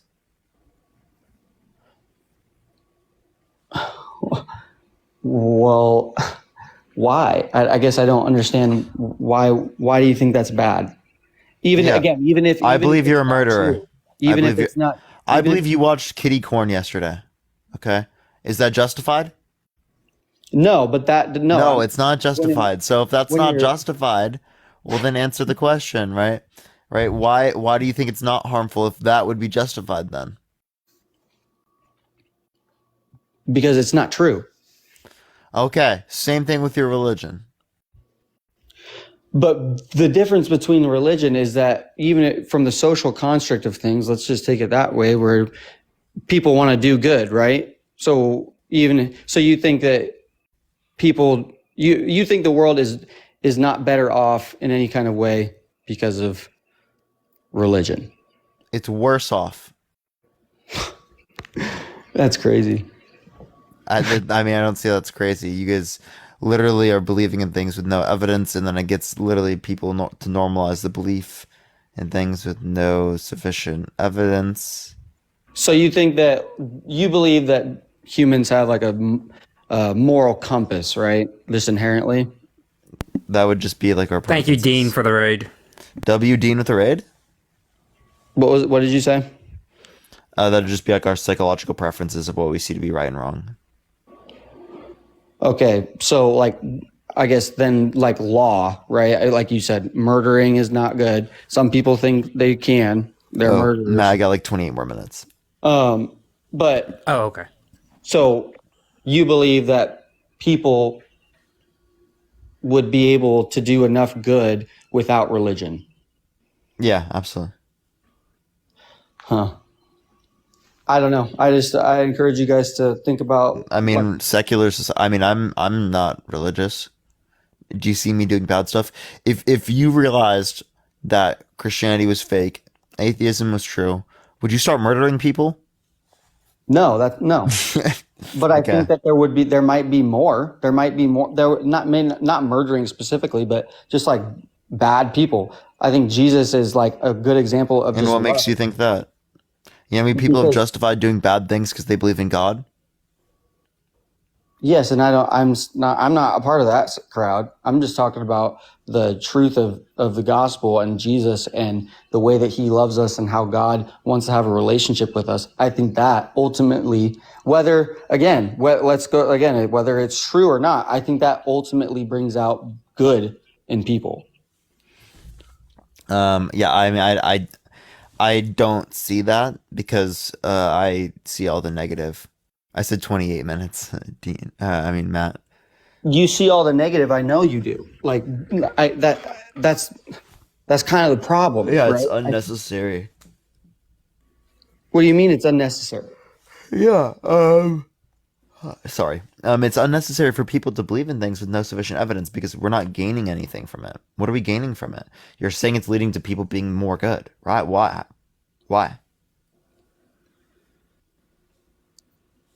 Why do I believe that it's doing more good? Yeah, why do you think it's leading to people being more good? Because of just the entire concept of religion. I think I'm not a religious person. What about the Crusades? What about imperialism and colonialism? What about people who live around the world that justify literally going and bombing places because of their religions? Again, I'm not a very religious person. I think that when you're not a religious person, you're literally on my live arguing that Jesus resurrected from the dead. Yeah, Jesus. That's a wild thing to say. Religion. I'm not. Jesus wasn't a religious person either. People created religion. Hello, what is religion? Humans created religion. Keith, what's religion? Religion is a set of principles that people go by or practice. I think that would be a good. No, that's an ideology or ethical. An ideology, sure. But if you're talking about religion, religious person. If you're going to talk about religion, that's going to be a faith and worship a supernatural being that created the universe. That's what a religion is. I don't believe. No. Okay. How about this, Heath? Do you believe that Jesus resurrected and is the Son of God? Yes. Okay. Do you celebrate Easter and Christmas? So, but yes, his birth and his death. Okay. Everything typical. Yes. Okay. Do you believe in the Nicene Creed? I don't know what that is. God. It's a creed that just states that God is the only God, the Father, Jesus is the Son, holy begotten, and the Holy Spirit comes from the Father, that kind of thing. Well, I'm not super familiar with it, so I won't say either. Okay. You satisfy 2 out of the 3 conditions for a religion. You have practices and you have beliefs. The only third is a creed. You probably do believe in the Nicene Creed. It's just a formalized belief system, but you satisfy all 3 basically. And so that's a religion. You follow a religion. and that's okay. I Just say they don't- I follow don't a think that's religion. all- I don't No, know when the I last don't time believe people got offended by saying that they were like a Christian religion. Because religion is what killed Jesus. People all over the world want to change their religious beliefs. Even people up in like the people who dictate what the religion is. That's the problem with the religion is that people dictate what it actually is. Even inside of Christianity, there's many different types of it. Like that I don't believe in that. I believe in the Bible. I believe that Jesus was here and he resurrected and that he saved my life.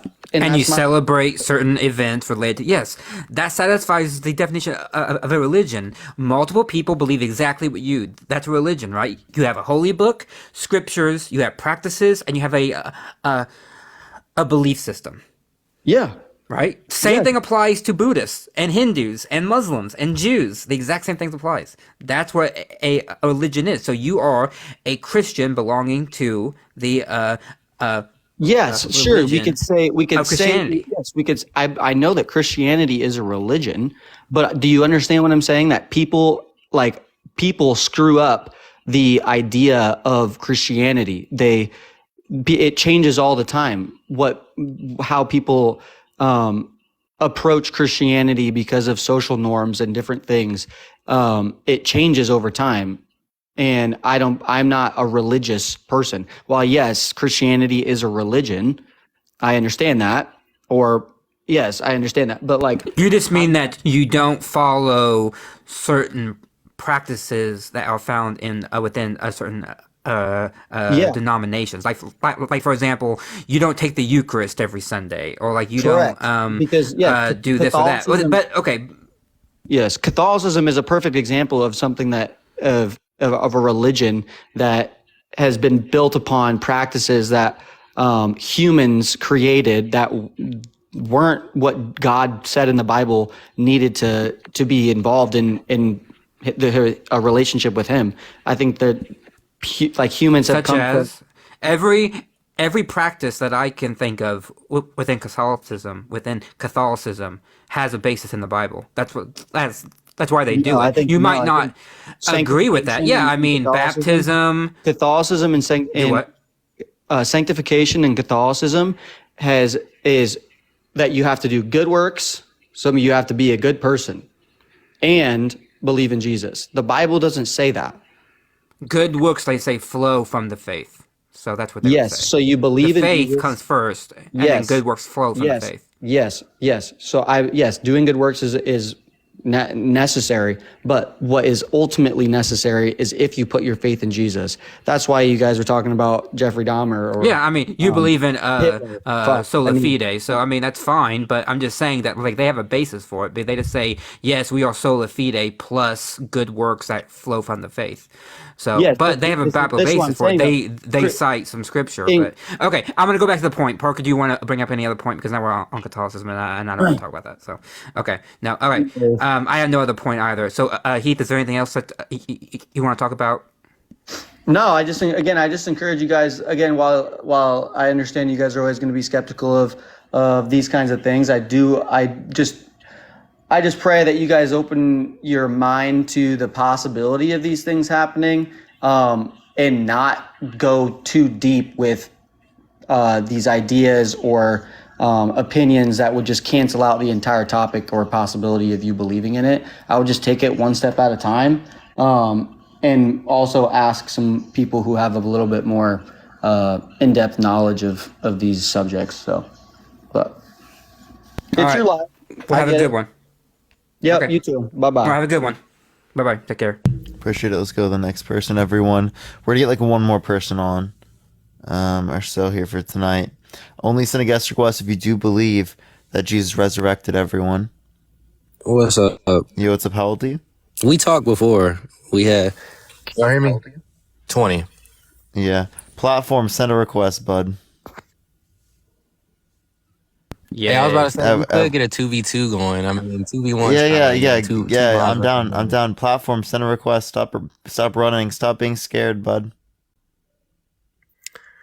Hey, you said earlier with this other guy, you said that Christianity is bad for the world. Can you name me one thing in the Bible that it tells us not to do that something bad could or would come from? Yeah. So I think it would be bad for someone not to be able to get married to someone that they want to get married to, right? Because their Bible says that because they've been divorced before, they shouldn't be able to, because that would be adultery. So there's it's Um, proven that there's a higher chance of STDs with same-sex gender relationships or whatever. So there's something we weren't that talking is about that. And Matt, you're muted. By the way. That's not what he's talking about. Oh, sorry. That's not what he's talking about. He's talking about somebody being able to either one, get divorced, or two, being able to remarry once they are divorced. So you're not talking about like same-sex gender relationships? Repeat that.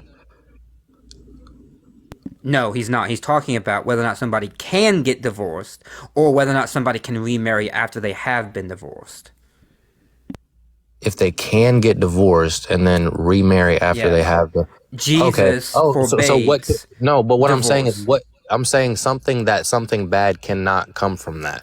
So basically, so what I'm saying is like, Can something bad come from a woman being forced to go through the context of a pregnancy because of the pro-life views of the Bible? Well, I mean, if you think about a child not you said What about if repeat people that. want to have premarital sex? That then something bad can also come from that, which is lust. You can Wait, what's fill your bad about heart me having sex with my girlfriend? Same question. Well, it can be lust. It can be What do you mean lust? Like me, like thinking she's attractive? No. So having sex with your girlfriend, if you're not waiting till marriage, it can be the problem in society. The problem today is the fact. No, the problem in society is the fact that a lot of people, I've had friend groups where it's like everybody has messed with everybody. If you start I'm just talking about me engaging with my girlfriend that I love. Just one girlfriend. Well, then just one girl, right? Yeah. Okay, well then that would be fine because that would be considered just your one wife. But if you're sitting there, I'm not married to her. Well, he's not married and he's had people in the past, so. That's fine, but I mean, God had to make a physical act in order to connect two people. So you all might not be married in lawful terms, but in spiritual terms, yes. So you I've did had connect. multiple wives? And I'm not saying you had multiple wives like as on paper, but I'm saying, and I'm not sitting here saying like Spiritually, you did. Spiritually, I've had multiple wives. Spiritually, you were connected with more than one person. So I'm married multiple times. That's why it's scientifically proven that if you have more than one sexual partner, it's harder to connect with different people. Like it's harder to That's connect. just a correlation, and no, it's not harder to connect. It's just that you have more of an But I'm saying experience that basis is to what- go off of. No, it's just that you have more of an experience basis to go off of to see what you like and what you don't like. But that is what I'm saying. That's what it is. It's- That's actually literally what it is. I'm saying, but Parker's in a love triangle here. Something bad can come from it, is what I'm saying. Like, say, just like your girlfriend, and you're not married. Say you had a child with her, and then y'all didn't work out, or whatever. Like, you see what I'm saying? Like, it's something bad can or will come from. No. How is something Parker's bad going to come from POP, this? so he's good. Yeah, we're going to be fun. Yeah, If, Parker's like I POP. said, if you're just with one woman, if you're just with her and for the rest of your life, cool. But then if you decide to keep sleeping No, around, like if or I have sex with my girlfriend one time and she doesn't get pregnant, nothing bad happens. We just had sex and had fun, right? It was great, right? What's bad about that? Tell me. That one time. It is a process of where it can lead to that can destroy or that can mess you up. Like it's sin. How can it mess me up? We just had sex once. You just had, or fine. Then how can it mess you up? Is like, yeah, that's it's. I understand your point, but everything in the Bible that it says not to do something, but we as humans we can't see every reason or every single thing. What about this? What about this? The Ten Commandments says it's wrong to lie, right? Yeah. Okay. So 1943, Jewish people in your attic, right? Nazi officials knock on the door. They say, "Are there Jewish people in your attic?" You say Okay, no. so what do right? you You think- lied. You violated the Ten Commandments. So what And do you think is saved the the Jewish greater people's sin? lives? This is the problem with people who don't believe in Christianity, is you think that everything is black and white. We live in a gray area in life. So if you have somebody Wait, your Bible says that lying is wrong. Okay, that's, yes, but that's not which me. one do That's you, your Bible. God is a just God. Which one do you think would be worse? You letting people come in to kill your family, or for you to So tell your a lie? God's a to make sure that- consequentialist. If your God's a consequentialist, I can yield some absurd reductios for you right now. like I'm not. What does that mean? Does your God justify moral actions based upon what is going to lead to a greater good? He looks And at if your that heart. is- oh, and if that's true, well then that sex that I had with my girlfriend is going to be good because it produced no bad. No, he's looking at your heart and what you believe is right. What you think you're supposed to do in the situation. That is what God judges. He doesn't judge, like, he'll judge a lie. Like if you're sitting there lying just because you want to get out of a situation, then God will judge that. But if you're sitting there lying to protect people, what do you think is going to be the greater sin? Lying or letting them come in and kill your entire family? You know what's God wild? is a just God. He says I like that how in the you're shifting into consequentialism as it relates to that perspective, but then you're holding to deontic norms, like in saying that, like, oh, you should hold to this duty as it relates to other sorts of scenarios, like, oh, why you shouldn't engage in premarital sex or like things like that, right? Well, why wouldn't the you case look at it of in a consequentialist engaging- view? In the case of engaging in premarital sex, in my opinion, this is the problem with our society. It's all lust and no love. That's why our divorce rate is so high. People are too worried about the looks or the money or the popularity that they can get. Mason, Christians get divorced. Absolutely, yeah, Christians get divorced, absolutely. But that's not what I'm saying. I'm just saying, Amen. Amen. Christians get divorced. Not saying that they're supposed to, but there are circumstances in the Bible that says it's okay to get divorced. In Wait, so, like, not your that they're wife cheats supposed on to. you, or So if your if husband a cheats on you, then Christian, you can- hold on, hey, not that they're supposed to. If a Christian husband is verbally abusing his Christian wife, can the wife then get a divorce? I mean, I would say more than likely, yeah.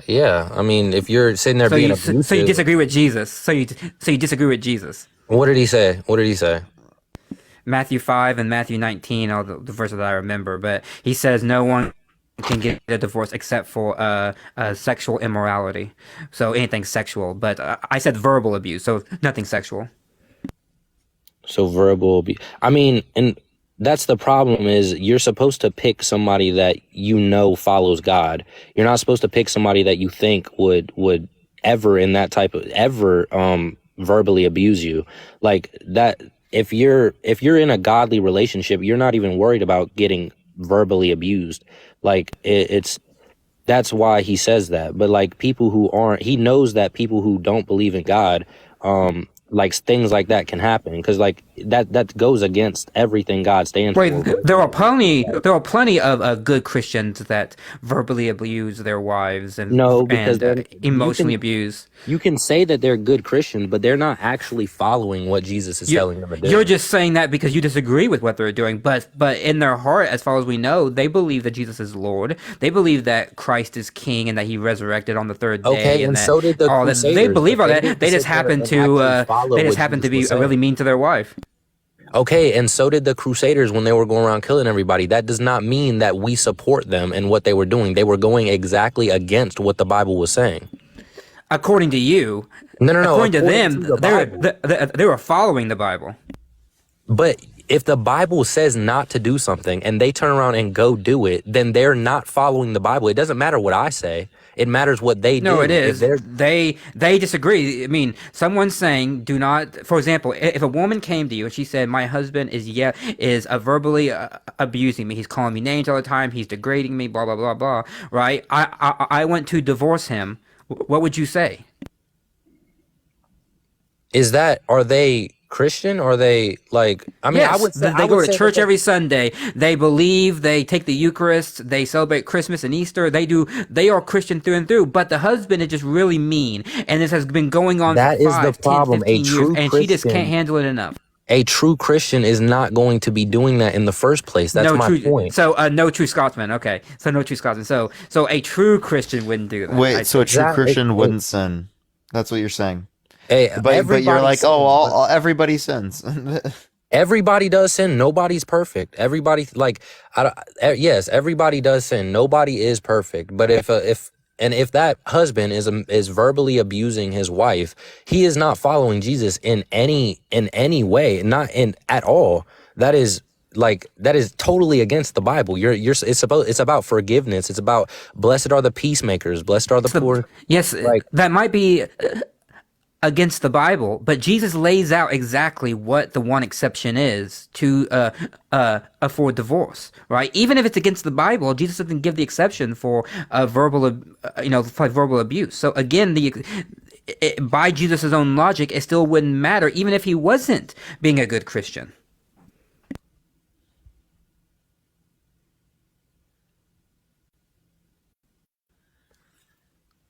By Jesus using his own logic, even if he repeat Jesus' own logic, he repeats. Jesus says, right? Well, not in Mark, but in Matthew and Luke. In Matthew and Luke, Jesus says, "No one can get divorced. Let not a man separate what God has put together, except for sexual immorality." Exactly. That's what he said. That's my point. What God put together. If they are not, I do not believe if. Christian, if they are somebody that's following God, they are not going to be verbally abusing their wife. That is not something that God put together. That they got married. Yes, I do believe that if somebody is verbally abusing you and they're not following Jesus, if they're not then yes, I do believe that is more than likely, if they're verbally abusing you in the first place anyway, they're probably cheating on you. So it's like there's no love there. But that's not a correlation. He could just wait. What if they're married 20 years and the first 10 years was great, everything was wonderful, and then in the last 10 years the husband gets angry or something, right? He starts getting more mean and he gets just really angry, and the wife just says, "I'm done with this. I just can't handle it, and I want a divorce." I think that honestly, like the other argument we were having when say that somebody was coming up to kill your family and you had to lie. It depends on the greater sin. If your wife or your husband is verbally abusing you or whatever, then I would say that protecting yourself, God looks at your heart. So if you have to get away from this person, if you have to leave this person, then absolutely, I believe God can see your heart and can understand why you had to do that. God is it says in the Bible, God is a just God. He's not just gonna, sit here and say you can't do that and make you stay in a relationship like that. It says God is a just God. He will see your heart. He will understand your situation. He sees every thought you have, everything you've been through. So yes, I do believe that it would be okay for somebody to divorce somebody else if they were getting verbally abused, if they were constantly getting, yes, I do believe that would be okay. But back to my point, I do not believe that if you are a true Christian, if that was something that God put together, that they truly loved or that they truly love each other, I do not believe that would even occur in the first place. Motivate Monet, thank you for the $5. I appreciate it. Thank you, Monet. Matt, do you have any response? I think it's about. No, Parker. Parker has to go, so I'm done with that too. Is there anything else you want to add or Justin, thank you for the 250. Thank you so much, Justin. I'm still growing in my faith. I know ever since I was small, I always knew Jesus was true. I knew he was the right way. Blessed are the peacemakers, forgive, love thy neighbors, love thy enemies as thyself.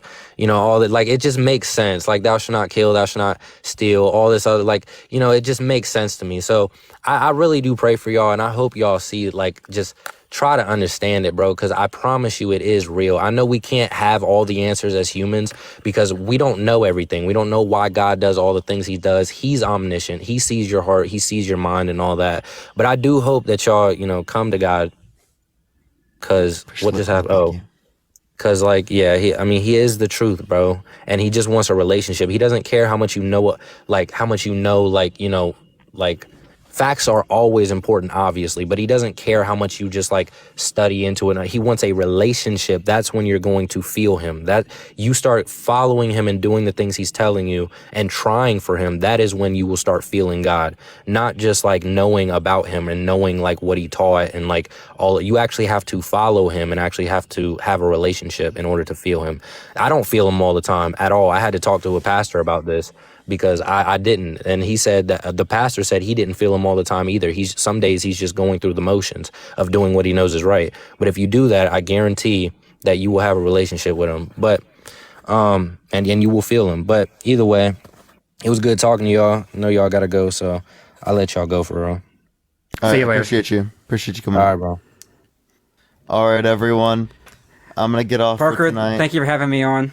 I really appreciate it, Matt, bro. as always, man. It was fun, and thank you everybody who gifted, and thank you all for the money. I really do appreciate it. It meant so much. So have a good night, Parker, and I'll talk to you soon. Okay. All right, everyone. I should be on tomorrow at 3:30 p.m. Pacific Standard Time. Have a fantastic night, everyone, and peace out, y'all. I don't think there's anyone I'm gonna host tonight, so love y'all so much. Have a good night. Tomorrow I should be on this account at 3:30 p.m. Pacific Standard Time. Peace out, y'all.